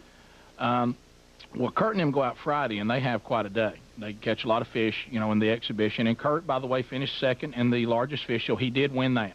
Okay, so let's give him that. So you have to buy us all. Yeah, I got to buy dinner, but it appears I'll have plenty of money to do that. Yeah. So that let's give him props. Well, Kurt thought he and Doug had something going. Right. So he begins to think Rick is getting Doug when it counts because Doug's got a big place, and this is how Rick's going to burn me. You know what I mean? So he goes to the head guy and says, I want to stick with my guy. Now, this guy's a big fan of the show. He's given us shirts, by the way, I've got for you, very nice shirts. And Kurt just takes this guy that wants to spend the day fishing with me and just won't let it happen. He says, I see what we're doing now. Can't you just hear him doing it? Rick's going to get my guy that's been all over fish all day, and I'm going to get this other guy. And I had to go to the guy and say, look, I'm sorry, Kurt's pitching such a fit. I guess I'm just going to fish with Troy Jens. So y'all just going to switch guys. And he thought that was part of my plan. Oh, okay. That he would get Doug when it didn't count, and I'd get him when it counted. And so he actually lobbied to get Doug Campbell back. So I said, well, I won't be accommodating. Right. You know what I mean? So I stepped down.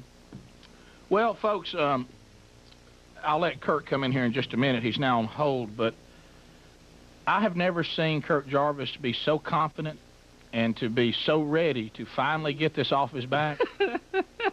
Not only did I beat Kurt and Jarvis. Look at that. But I won the whole tournament. Rick has got a trophy. I'm now holding the trophy. It's hilarious. Big as half his body. And I've got another one too in there too, guys. There's another. Do you really? Oh yeah, I got all kinds of trophies. Will you go see if there's another trophy? Kurt Jarvis pulls into the dock. Get a close up of that. Here's the trophy. Not only did I beat Kurt Jarvis. Look at that. I won the whole thing, the whole tournament. It's a big hunk of wood with a fish on top of it.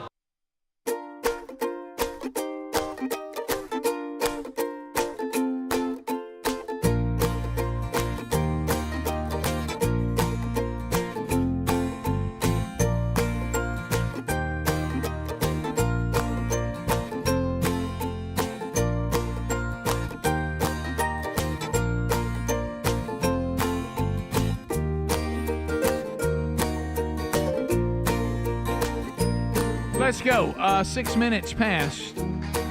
Thank our golden ticket seat guests today. They're from all over, hanging out. Got a lot of first-timers in here today.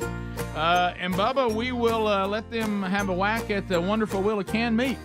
The thing about the wheel now is because of this being the last year of the Rick and Bubba show, merchandise, it's rolling out quick. So a lot of the things on the board we have not reordered, so they're gone. And we let people, if they land on any of this, pick something from the offices here at the Big Boy Studio. And today, Bubba has brought in some of his old shirts, and some of them even have food stains on them. It's very possible. So these you talk about authentic. Yeah, these were not worn, but they were in a box. I don't know. I didn't see any stains on them, but they may be. Yeah, I have no Bubba, idea. there's just one of them. It wasn't. Bubba, a anything shirt of major. yours with a food stain on it? Well, I mean that's like you. I wish I could tell you it was Might as well authentic. autograph it. Me going to lunch, but I can't say that. They were kind of wadded up on my desk, and so I was trying to fold them and put them together, and I just noticed it, and that's what I saw. Well, like say I got Bart Starr's jersey, okay, and it's all pristine and clean. He may have never worn it. Yeah, I know. But what if I had one that had a grass stain on the shoulder? Ooh. Then, that's been out there. He might have done that with the quarterback sneak nice ball.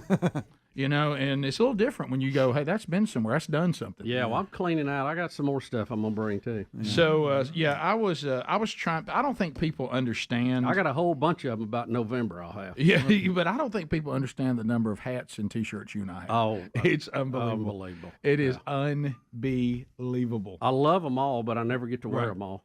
I took 12 big old black garbage bags, the heavy-duty ones, to one of the, where you give clothes to veterans and all this kind of stuff, and still, where the T-shirts are is still completely full, and I have 2 different areas that are still full of hats. Yeah. After 12 trash bags full of them. Yep. I mean, there's a lot of them. It's over the years you accumulate a lot of hats and shirts. Yeah. So anyway, also on the Rick and Bubba merchandise, be aware on the spatula, this new orders has sold out. But what we did this time differently is we're allowing you to go on and order so that we can give some kind of idea about how many people are still left that still want one. And then that helps us to know, if we can go another order, and if so, how many. So you can still order. They're back ordered at this point if you weren't in the first group. But you will get one. We will fill those orders, but you can order that right now to give us some indication on how many more we need to order before the end of the year. So go right ahead. Bubba, other things that we need to talk about. We're going to get into the wheel of meat here in just a few minutes, speaking of that. So we will spin that. But did you see this discovery by archaeologists, of course, here we go again, in Israel? Anytime they dig in Israel, if you plan on building a shopping center, you better not be in a hurry, because every time they break ground, they find some historical, and the more they find, the more accurate the Bible seems to be. There's a shocker. Where things... Isn't it strange how it all gets covered up? Yeah, it is. I mean, it's been, depending on what what they find. I mean, it could be 6,000 years old or Mm-hmm. 2,000 years old, but it just seems odd that much dirt would pile on it that quick, doesn't it, y'all? Yeah. I mean, we're not talking about millions of years, but Yeah. I mean, there's 6 foot of dirt on somebody's Yeah. house. I mean, how did that happen so quick? Well, those of you that may not be familiar with it, if you go to Israel, you're going to see 2 locations. One, of course, claims this is where Jesus' tomb was and where he rose from the dead. The other one doesn't claim it. They just say the one we have seems to match up with the biblical account of the garden, the type of tomb, where the body was, and it's called the Garden Tomb. The one that claims it is, now this is up for debate, is the Church of the Holy Sepulchre. Is that how you say it? They're in Because they've built a church on They top built a of it, church right? on top of it. The Garden Tomb has not. The Garden Tomb, going there and taking the Lord's Supper there in that garden with that tomb, whether it's the real one or not, and you can see, the skull into the heel, which many Golgotha. think is Calvary, and of course there's a bus station in front of it now. But this vision that Jesus was crucified like way out in the wilderness, that's not true. The Romans wanted you to see it. So he's just right outside the city is where they would crucify people, and that was one of the places. Where everybody's coming in. Yeah, so when you look at the location of where he likely was crucified, historically that would match, and where this garden tomb is and the type of tomb. And I like how they say that when you're there. If this isn't the one, and we're not claiming it is, it's a lot like the one. So, and now over where they built the church, that's different, and that's where they found a new find.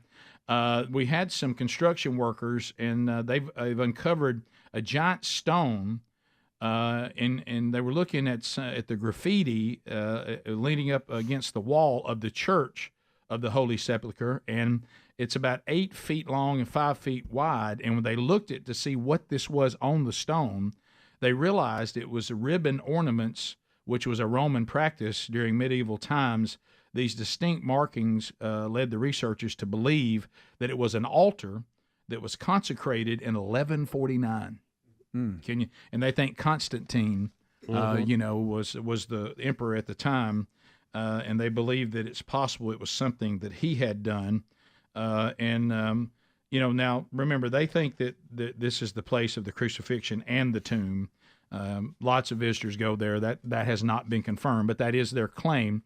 But this is not up for debate. It was commissioned, they think, as I said, by Constantine, and because it was over where they thought the tomb was, he was really into that too. He even mandated that everybody would now be Christian. Yeah, he didn't start out that way. No, he did not. And of course, then he kind of got off track a little bit on a few things. But anyway, so when this had all this modern day graffiti on it. But when they went to fix it and clean it, they flipped it around. And on the other side was all these Roman ornaments, which led to this. And they believe now that it was it's Roman marble. They said which you found on many of their buildings of the time. So they have found another historical piece of biblical history. And church history, not tied to this story. Yeah. Did you see the guy claim that he found the Ark of the Covenant under Golgotha? That there was a cave under there. I didn't know. Yeah. I did not see that. I've seen that one too. Really?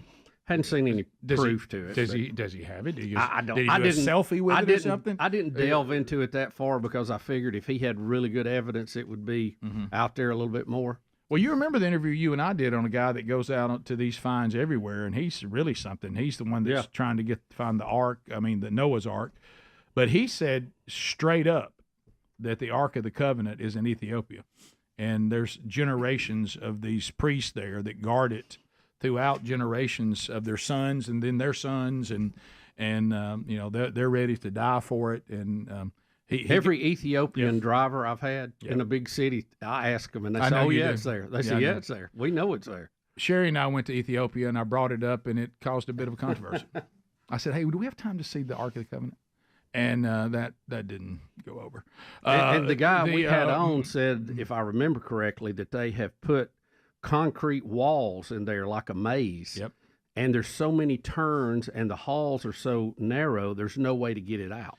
And I without completely destroying that facility. And I hate to be a Debbie Downer because it seems like they're going to a tremendous amount of trouble.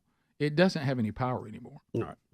Jesus has fulfilled all of it, and he is now the mercy seat. He is all of that fulfilled.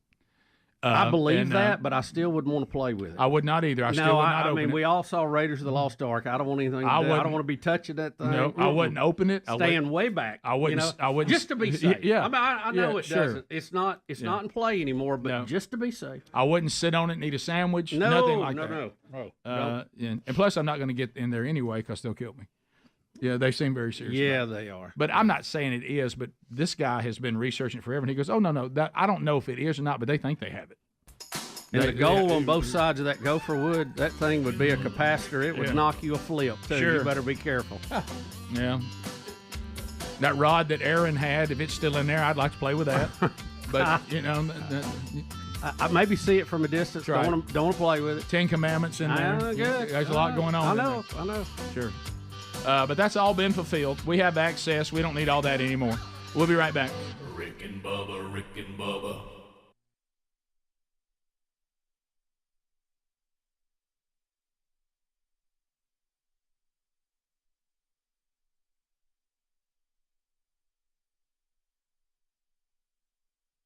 Got a very nice, the old bucket mouth. Yeah, the old bucket mouth trophy. I have it here.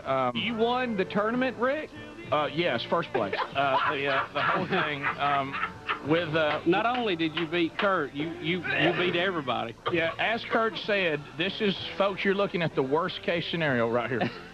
Now, keep in mind, Kurt had said to his guide, "Hey, now I don't know if we're gonna win it, but I'm definitely gonna beat Burgess and Stewart." And listen to this. He said, "I've got me an older GPS. I'm going to give it to you after I get this new one."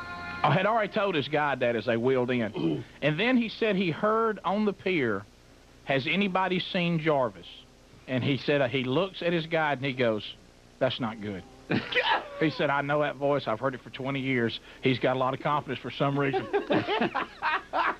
Kurt Jarvis joins us now. Kurt, how are you today, buddy?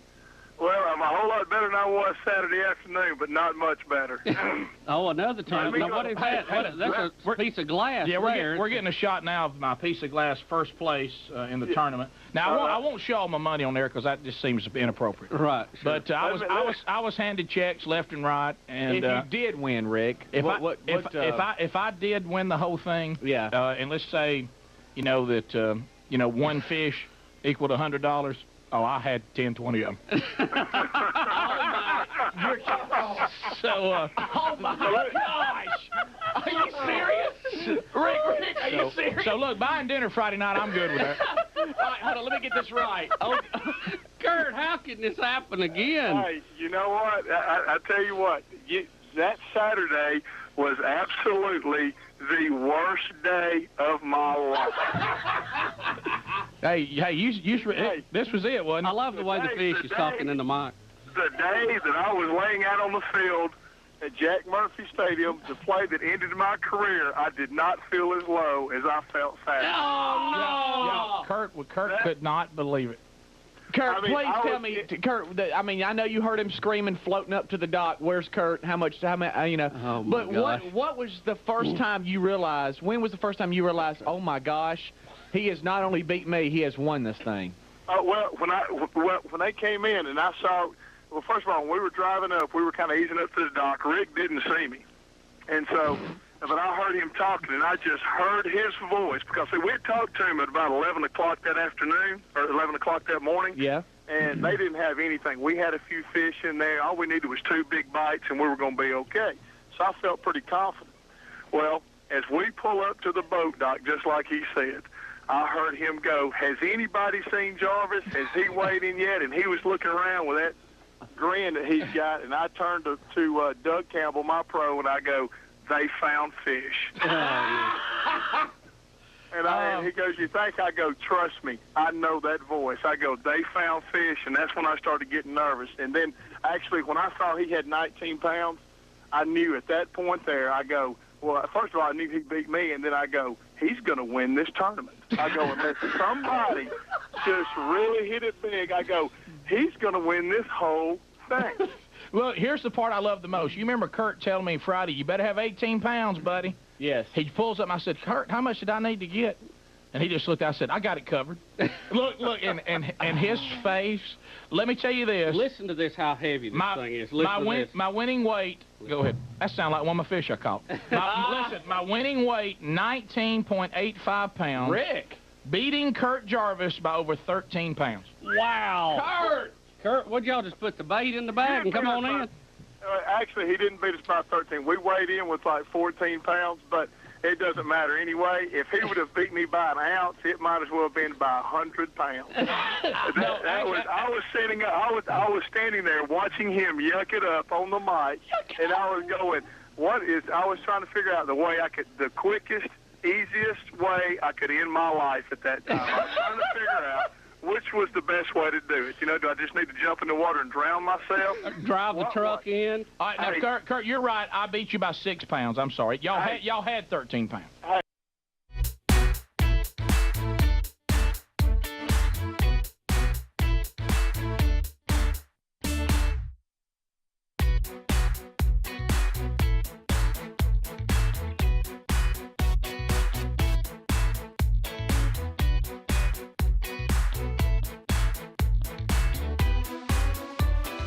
Go. We are back on another edition of the Rick and Bubba Show. Release the Kraken. It is time. The wonderful wheel of canned meat. Yep. Here she goes. Let's go. Let's go, people. Illuminate the wheel. The wheel is lit. The golden ticket seat guests are in line. Rock and Roll City has sound checked.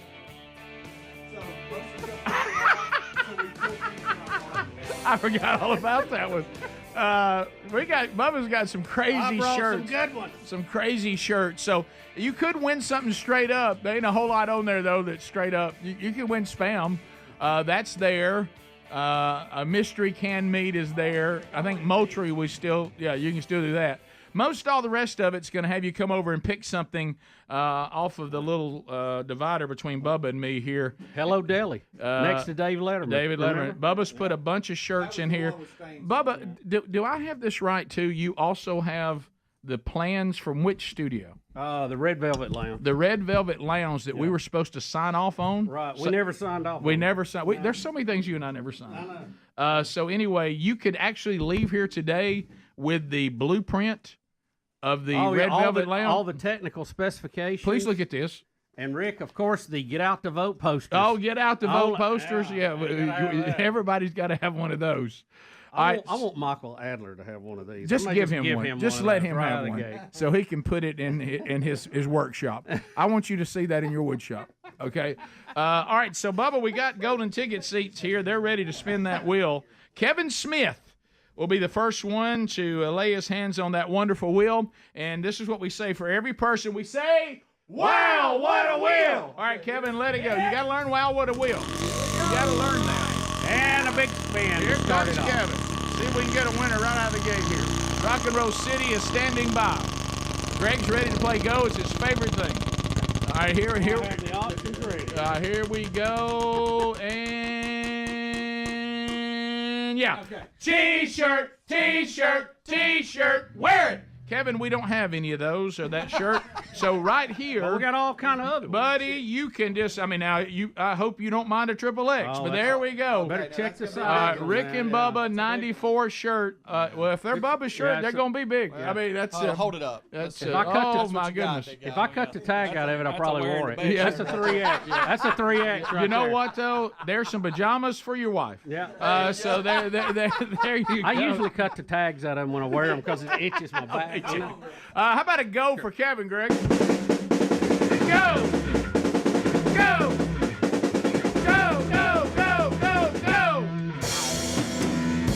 Up next, Amelia Sawyer. What do we say for Amelia? Wow, what a wheel! Let it rip. Let it rip. Let it rip. See what Amelia gets here.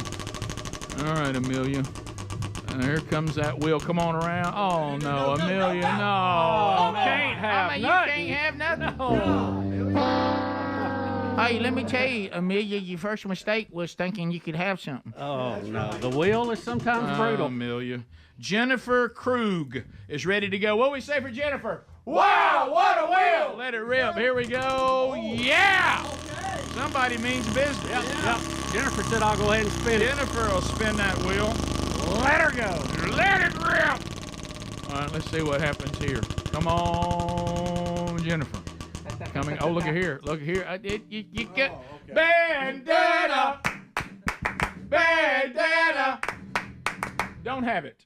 All right, so now Greg has also put in a 90-day supply of Calitrin. Yeah. That's there. No, I'm just saying that Greg said it. He wasn't saying that you needed that. I wasn't saying you needed that. That's terrible We timing. all take it. It Rick, helps your with so timing many. was bad. It was, and she's getting this. She'd already decided she was getting Calitrin. What's wrong with that? There you go. Yeah. How about a go for Jennifer? Go! Go! Go! Go! Go! Go! Go! I'm not going to apologize for how happy she looks. She looks thrilled. She's probably been saying, "I'll try that. I just don't want to pay for it." So now you can try it for free. I take Calitrin. I really do. And look what happened to Adler. So there, you know what she's saying? Look how tiny he is. Her hair's already long enough, thank you. All right. Now, we've got the Late Show T-shirt, too. We've got the I've Been Danonized shirt. That's a good one for all you Dan Moultrie fans. Hello, Deli. We got a NASA shirt. It's not flat. That's good. Yeah. Can I say this? If somebody were to land on Moultrie, we're going to throw that shirt in. Don't you think? Yeah. Chad Johnson's up next, fresh from the Bengals. Wow, what a wheel! Come on, Chad, get her in. Ocho Cinco. Come on, baby. All right, let's see here. Come on, Chad. Oh, look right here. Oh, yeah! Henry the horse! Henry the horse! Oh, he's got to come in from the back 40, Rick. Come on, Henry! He's trotting in. Come on! There he comes. Hey, Henry! There he comes. Hey, buddy. Hey, What's Henry. up, guys? How are you? I just came out of that room that Rock and Roll City's in. Yeah. My goodness, you got Greg and Adler in there. I thought the barn smelled bad. It smells like rubbing alcohol and patchouli in there. There he goes. What a horse. What a horse. Ba-da, ba-da. Thank you, Henry.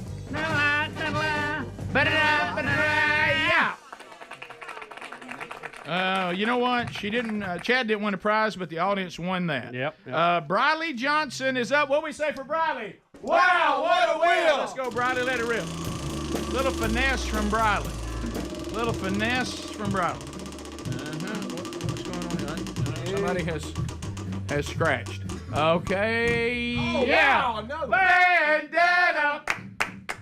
Bandana. Don't have it. So right here, Briley, you heard all the things Bubba's talked about. I mean, More there's just a Calitrin. plethora. We got CDs, yeah. we've got T-shirts, cups. Okay. Going with a Rick and Bubba giant That's blue a good shirt. one. That's a good Which one. one's that one? Can I see the back? Oh, yes, making radio great again. I had more of that one. That one right there. How about that? That's a beauty. When Bubba put it on, it was a little snug. That was a gift to you that day. You didn't know it. Yep. How about a go for Briley? Go! Go! Go, go, go, go, go! You think we can get David Perry in? It's going to be close. It's going to be. Let's try it. What do we say for David? Wow, what a wheel! Go ahead, let it rip, David. We're up against a hard break here, David. Let it rip. The hard break don't care. It doesn't. It couldn't care less. Hey. Oh, well, look here. Oh. What is that? Blaze TV. Blaze TV. All right, the good news is we actually have that. Yeah. So are you a Blaze subscriber? No. Is he a Blaze subscriber? Is he not? He is now. He is. And look, he's got on that Somebody Help Daddy shirt. I love that. I love it. So Blaze TV will give you a free subscription. You get an hour of this show and all the other great programming out there from our Blaze brethren and sisters, and you can enjoy that on Blaze. So congratulations. How about a go for David? Go! Go! Go, go, go, go, go! Moving train. David Perry is now a Blaze TV subscriber. Still to come, Belinda, Roy, Seth, and Drew. We'll come back and let that wheel continue. Tubers, America's favorite house band. Rock and Roll City. during the commercial break. We'll be right back. Rick and Bubba, Rick and Bubba. Check. Hey, two. Tom's got to change out his cord. He's got to shorten his cord, which I think it sounds better when I purposefully leave this short in my cord because I think it sounds better when it crackles and pops real loud, you know? Tom's got such nice gear. That's another rule he's breaking to the band. He's using good gear.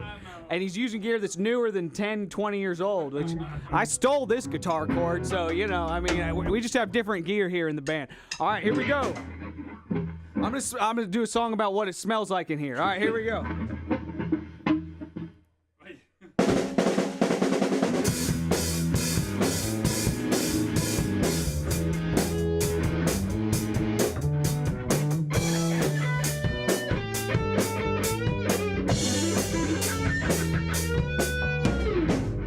You know it smells like rock and roll in here.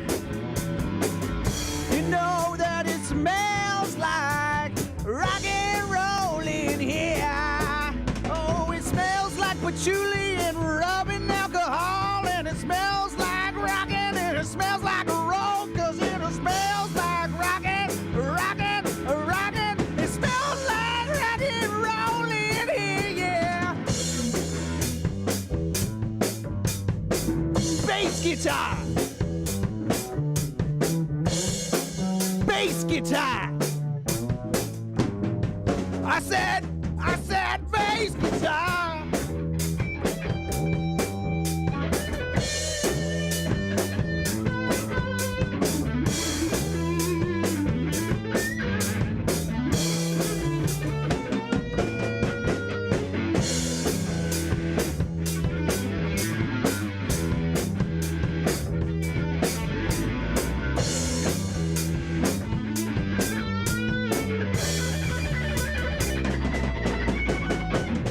Go, Greg!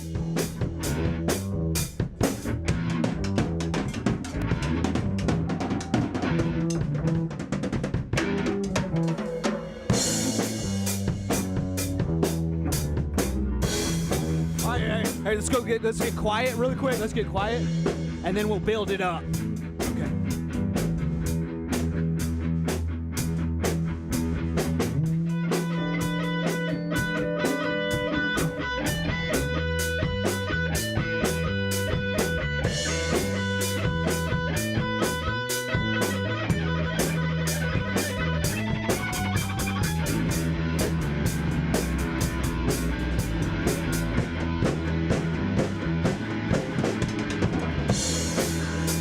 It smells like rock and roll in here. It smells like rock and roll in here. It smells like rock and roll in here, yeah.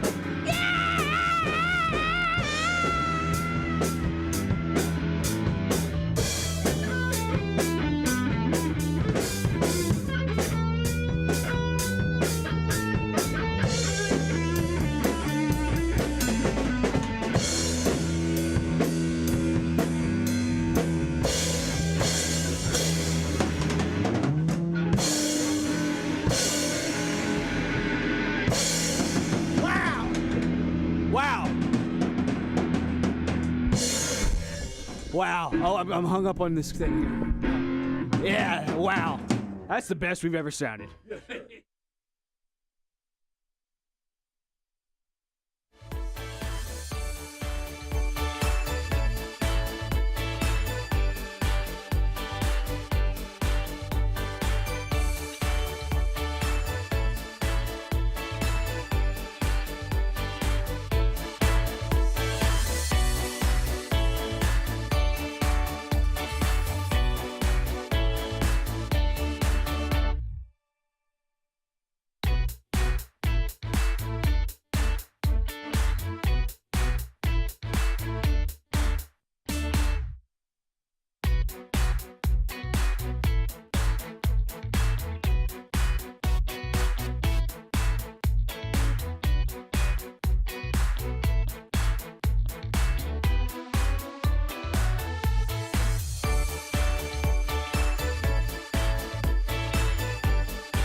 We're back. Wheel of Meat is still spinning Rock and Roll City, jamming for the tubers in the break. Hey, I do want to remind you of this. If you're like us and you started getting your AARP stuff, that's a weird day when that happens. But you start thinking, okay, I'm looking at some of the benefits there. And then all of a sudden you see them lobbying in D.C. and you're like, whoa, wait a minute. That lobby doesn't represent me. I'm out. Well, you think, I wish there had been an alternative. Well, there is. It's called the Association of Mature American Citizens. I did not know this. They informed me you can actually join no matter what your age. I did not know that. So you can go to amac.us/bigbox right now and get 1 year for $1. That's right. Or go with the election year special, 4 years for $30. Both of those include the magazine. It includes all the travel benefits and restaurants, and you got insurance discounts, and you got access to Medicare and Social Security advice. But also you have a lobby that with like-minded patriots like yourself. They go there and lobby for those of us that are more conservative. If you'd like to find out more about this great organization and get 1 year for $1 or 4 years for $30, go to amac.us/bigbox or rickandbubba.com under the sponsors. Bubba, we've got folks spinning that wheel, and we got a few more left out of the golden ticket seats that have not spun but desire to do so. We have up next Belinda Perry. David spun, but now Belinda will get her opportunity. What do we say to Belinda? Wow, what a wheel! Let's go, Belinda. A reverse spin. The controversial reverse spin. Outlawed in a few states. Here we go. Let's see what Belinda can do here. Oh, come on, Spam. Oh, my goodness. I mean, you can't have nothing. I mean, hey. At least David got something, but you didn't get nothing. Come on! All right, Royce is up next. Royce Leonardson. Here he is, Bubba. The cake man. We got quite a history with Royce. Yes, former FCC inspector. Well, I was about to say, I know his presence should not make me nervous, but it still does. It does. Yeah. He brought delicious versions of red velvet cake today. I noticed Tom dropped his guitar and went to check his meter readings. Look, and cake. And there cake. It is, Royce. There you go. Oh, gosh, when Tom saw me, he threw the bass down. Royce, what do we say for Royce? Wow, what a wheel! Let it rip, Royce. Here we go. Well, let's hope Royce wins. Okay, so here we go. Royce, no cheating, Royce. After the show today, he would like to look at our EAS logs. That's funny. Here we go. Rick and Bubba. Rick and Bubba. Well, that just means you pick from this stuff right here. Yeah. The store, we don't Okay. know. All right, let's see. Royce is taking it all. Bubba was kind of pulling for that today. Royce, how can you not take the studio blueprint? I mean, that's got you written all over it. I mean, there it is. That's how we laid the studio out. No, you take whatever you want. He's kind of leaning towards. Okay, those are smaller sizes. Some of those are smaller.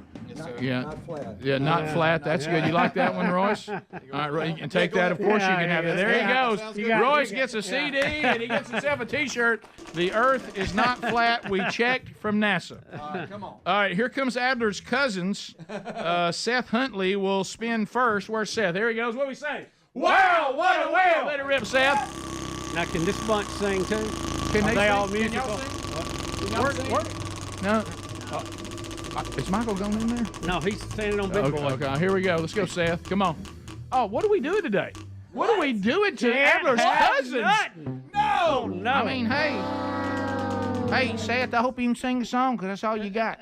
Oh my goodness. Seth, my goodness. I mean, look, you know somebody. You can get whatever you want. All right, next, Drew Huntley's up. Another cousin. What do we say for Drew? Wow, what a wheel! All right, here we go. Let's go. Come on, there's a reverse spin. Just kind of pushed it over. Yeah. Little different style. Come on now. Come on, here we go. Wow, yeah. Okay. Bandana. Bandana.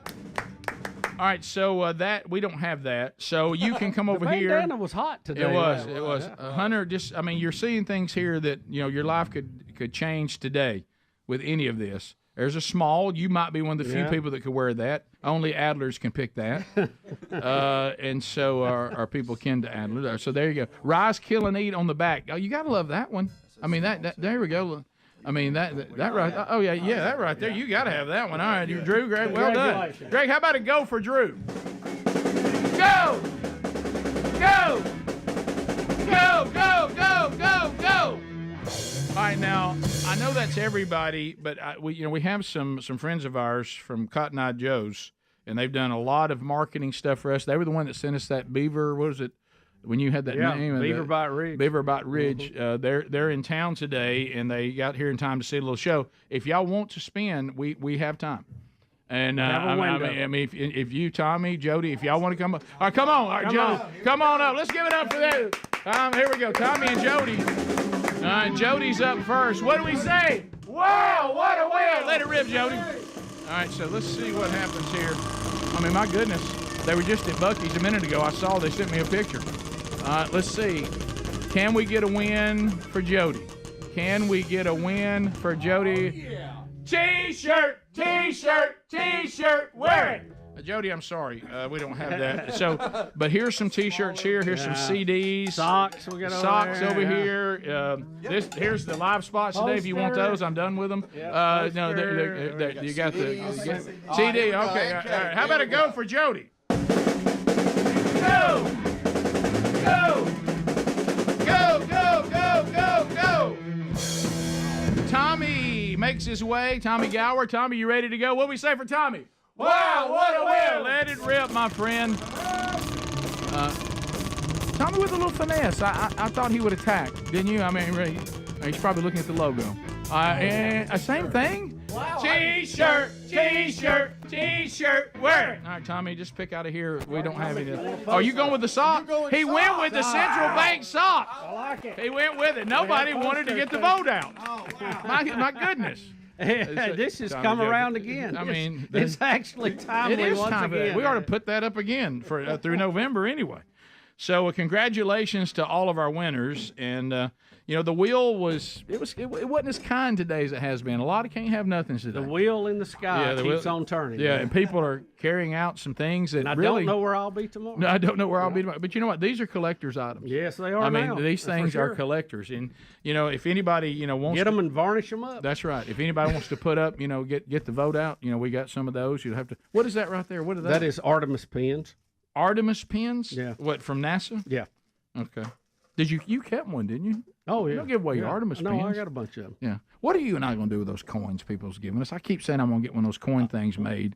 What are they called? When they come up to you and you're supposed to have that coin check. Coin check. I got a bunch of them. I do too. Well, I find them all over my house in various drawers. I've seen people who put them up in a display. Yeah, and I got it. The problem is the back is cool too, and it's different. So sometimes you won't see the back of it. I had a guy who emailed and we talked about it and said he would build one. If we so desire. And I went down that road for a little while, and I thought, okay, it's turned into a bigger deal. Well, what I wanted to do was to have like a little mini treasure challenge coins. That's what they're challenge called. coins. Have a little mini treasure chest. Yeah, and leave it open and have them in there like a pile of gold. You can just fumble through and get them out and look at them if you want to. Yeah, but I didn't have a treasure chest, so what I did is I used one of those jugs from the Mississippi State cheese. Get all the time. Rick Nash would bring us, and so now I just have that with all those coins in it, and it looks like a little mini treasure chest from Mississippi State. So you're kind of like Lucius Clay. You get them out sometimes, run your fingers through them, and throw them around everywhere. Okay. Did I do that? You know what? I need to do that. Mine are scattered everywhere. Because the backs are cool too, and most of them are different. It's not the same thing. That you can get it like a little 3-ring binder, right? Okay, and they have these little protectors that have for coin inserts, like for people that collect coins and stuff. You could slide them in there. But Speedy, I like doing that. I know, but you could flip and go, hey, check this out. Put it on the coffee table. really inexpensive. I went online. You can also buy some, but I wonder if it gets here, is it going to be like cheap and not any good? And so I may go back to the guy now who said he would custom build one and maybe stop paying for that storage unit and then give him that money. Wouldn't that be good? Yeah. And then I could have a show. Seeing that the storage unit's half empty, right? Really, just not much a in small little corner. Yeah, you could get it in the back of a pickup truck. But anyway, I'm glad that I did that though. Yeah, for the you should have seen my face. I wish you could have seen it. So we'll be back. So climate control too. So sure, just in case. We'll come back. Final phone calls of the day. any stories that we may have missed. We'll give $50 American Express gift card to somebody in the golden ticket seats today. If you want to join us, 866-WE-BE-BIG. We'll be right back. Rick and Bubba, Rick and Bubba.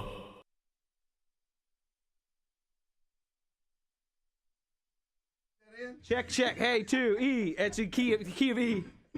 All right, here we go. We're going to just do a quick this is called a reprise. Reprise. Take it off, O'Hare. I said it smells like rock and roll in here. Oh, it smells like rock and roll in here. Oh, it smells like rock and roll. Smells like rock and roll. Smells like rock and roll in here.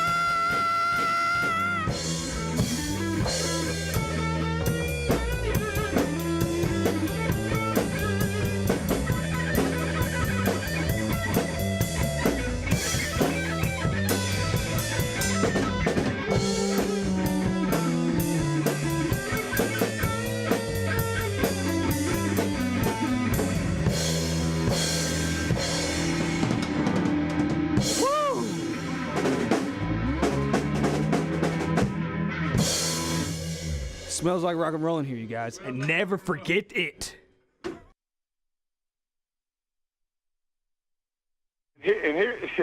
And this is, Rick just got worse. Hold on, Kurt. Rick's holding that like it's a sippy cup. Yeah, like he's a little baby and he's holding it. You know. Hey, Kurt, I'd love to hear more what you got to say, but I need to thank my sponsors that have contacted me afterwards.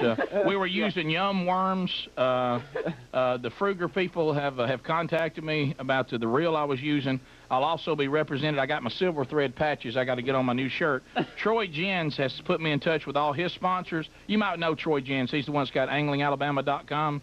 He probably has a full article about it today. Hey, let me tell you. It is a link, by the way, off of our site if you want Troy to guide you on a fishing deal or you want to read the article. And the whole day just kept getting worse and worse.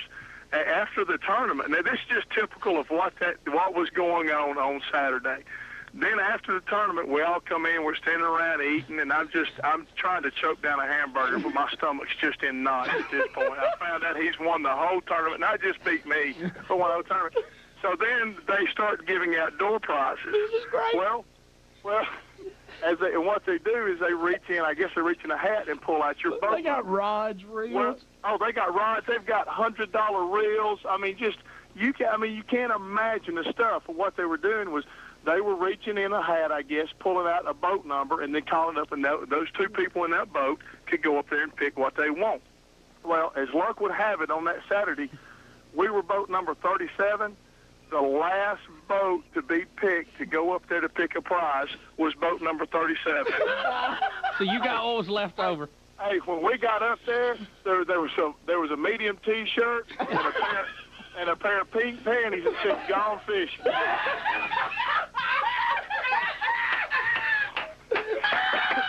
Got a boy, bro. Kurt, you are on a roll, my friend. You are on a roll. And I must admit, the panties did fit. Oh. That was the only break that I had. Kurt, I know that this is worse than anything that we've competed in so far. Oh, the first, the football thing, I could have cared less about the game. I mean, of course, it couldn't was fun care less, to do that. Kurt. I corrected you on that. How many times this weekend? I know. But anyway, it didn't bother me. This would be like me starting a radio show, a morning talk show Monday morning, and by Friday I'm the #1 in the Southeast. That's what this would compare it to. Kurt, it was absolutely the worst day of my life. Can our friendship survive this? This is going to be close. Now, I understand that you two have been arguing a little bit already this morning. Yeah, what was the controversy you called me about? Well, did you hang up on me? Yeah, well, first of all, the last thing I want to hear is that stupid laugh at 5:30 in the morning. But then you called him at 5:30? Well, I called him at 5:30 because he said Whitlock he was going to still get the GPS if he could prove that he individually outfished me, which cannot be proven. And then well, that's like having a scramble and saying I outshot somebody. Yeah, and on the ride in, I hear Whitlock say it's whatever boat. So I called him. I said, listen to the replay, and he went off on me like he's some crazy maniac. I'll tell you what. Hey, I'll turn that Honda Accord that you like so much around, and I'll come over and park it, drive past your all outfitted, ready to fish truck that lost, and I'll come in there and we'll settle it. I'll tell Speedy to get a replay on. Hang up on me. that can happen too. But the last thing I wanted to hear was that mouth going, because I was trying to get ready. And I was like, you know what? I'm just hanging up. I don't even want to hear. He hung up on me, Kurt.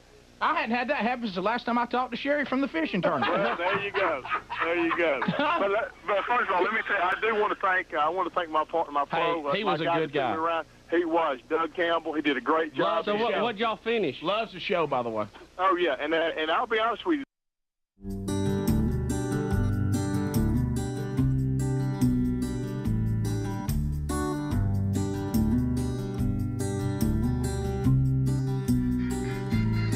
Minutes to the top of the hour.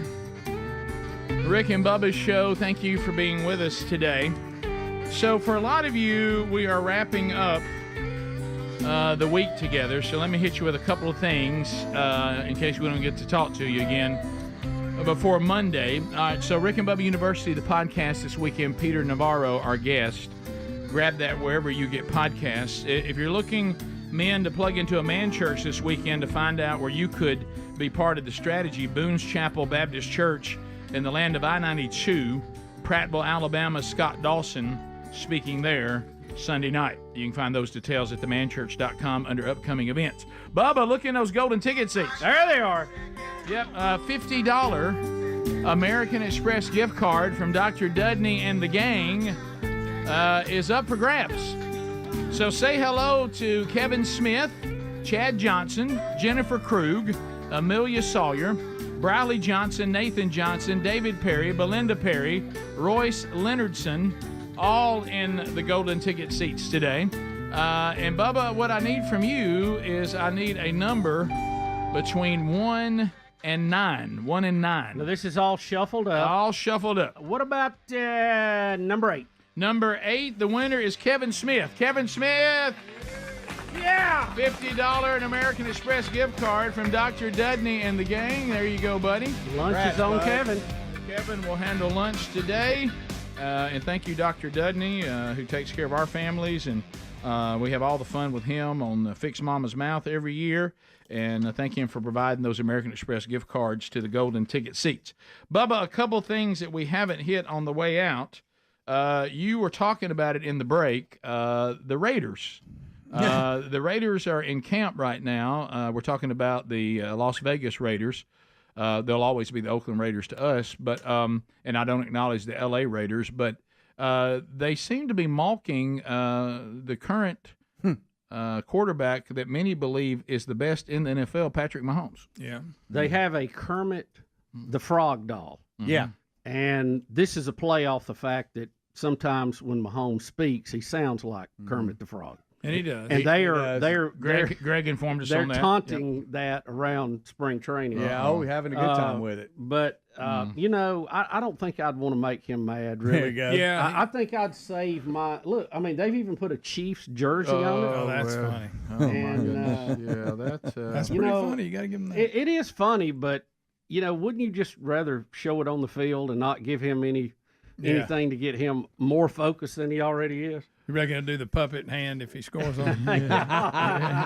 Oh yeah, I'm eager to enter. Well, if I were him, Patrick Mahomes, which is hard to imagine, what I would do after all this against them when I threw one that burned them for 80 yards, I'd say, well, that was quite a little rainbow connection, wasn't it? Yes, it was.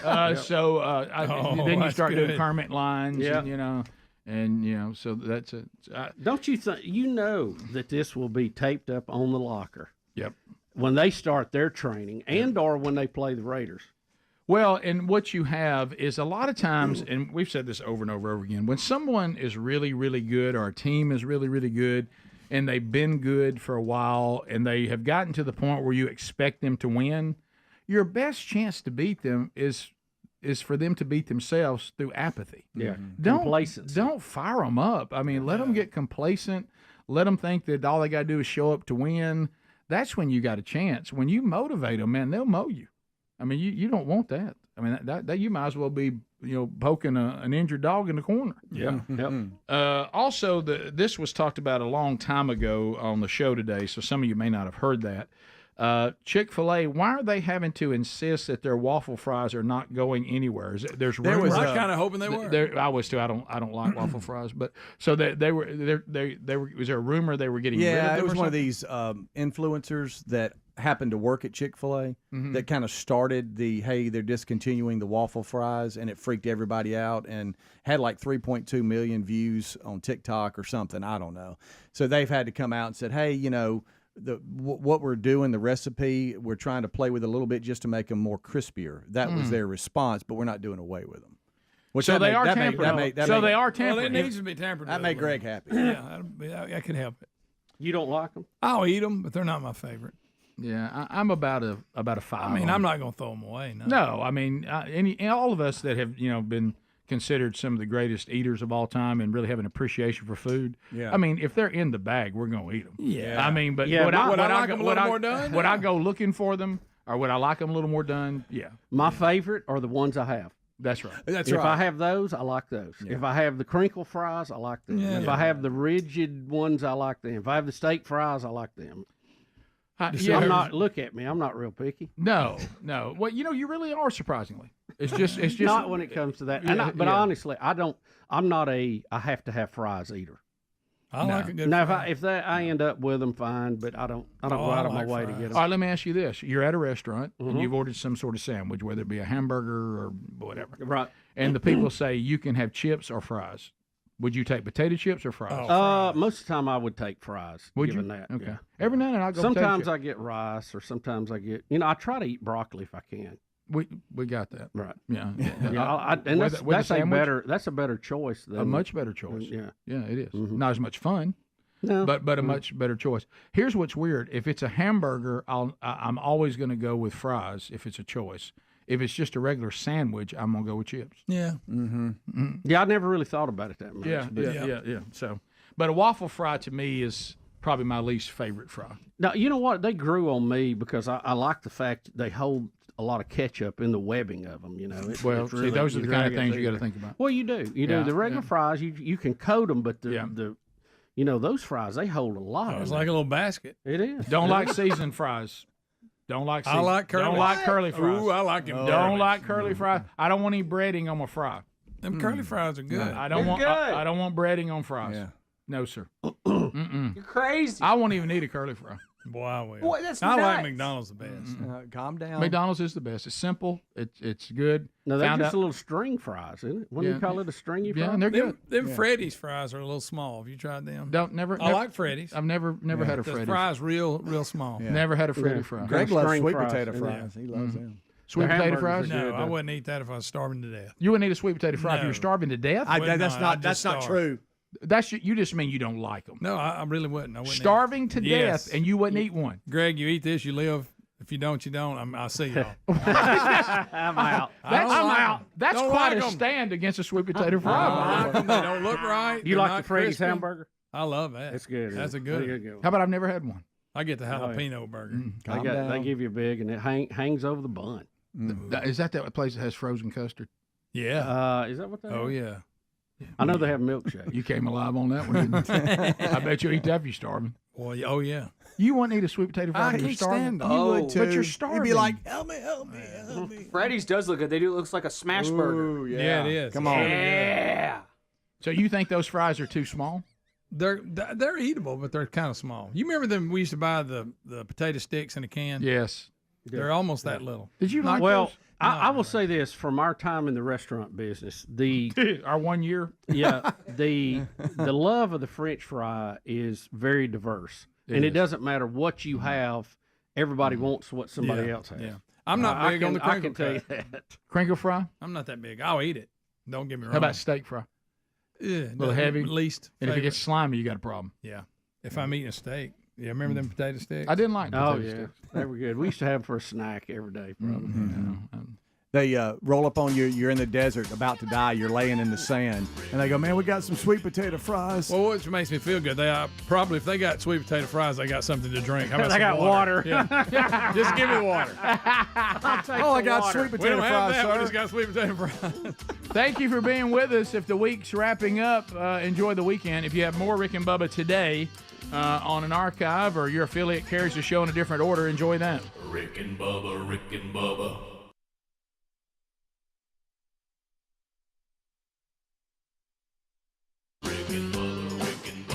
This is the Rick and Bubba Show. Watch more at blazetv.com/Rick and Bubba.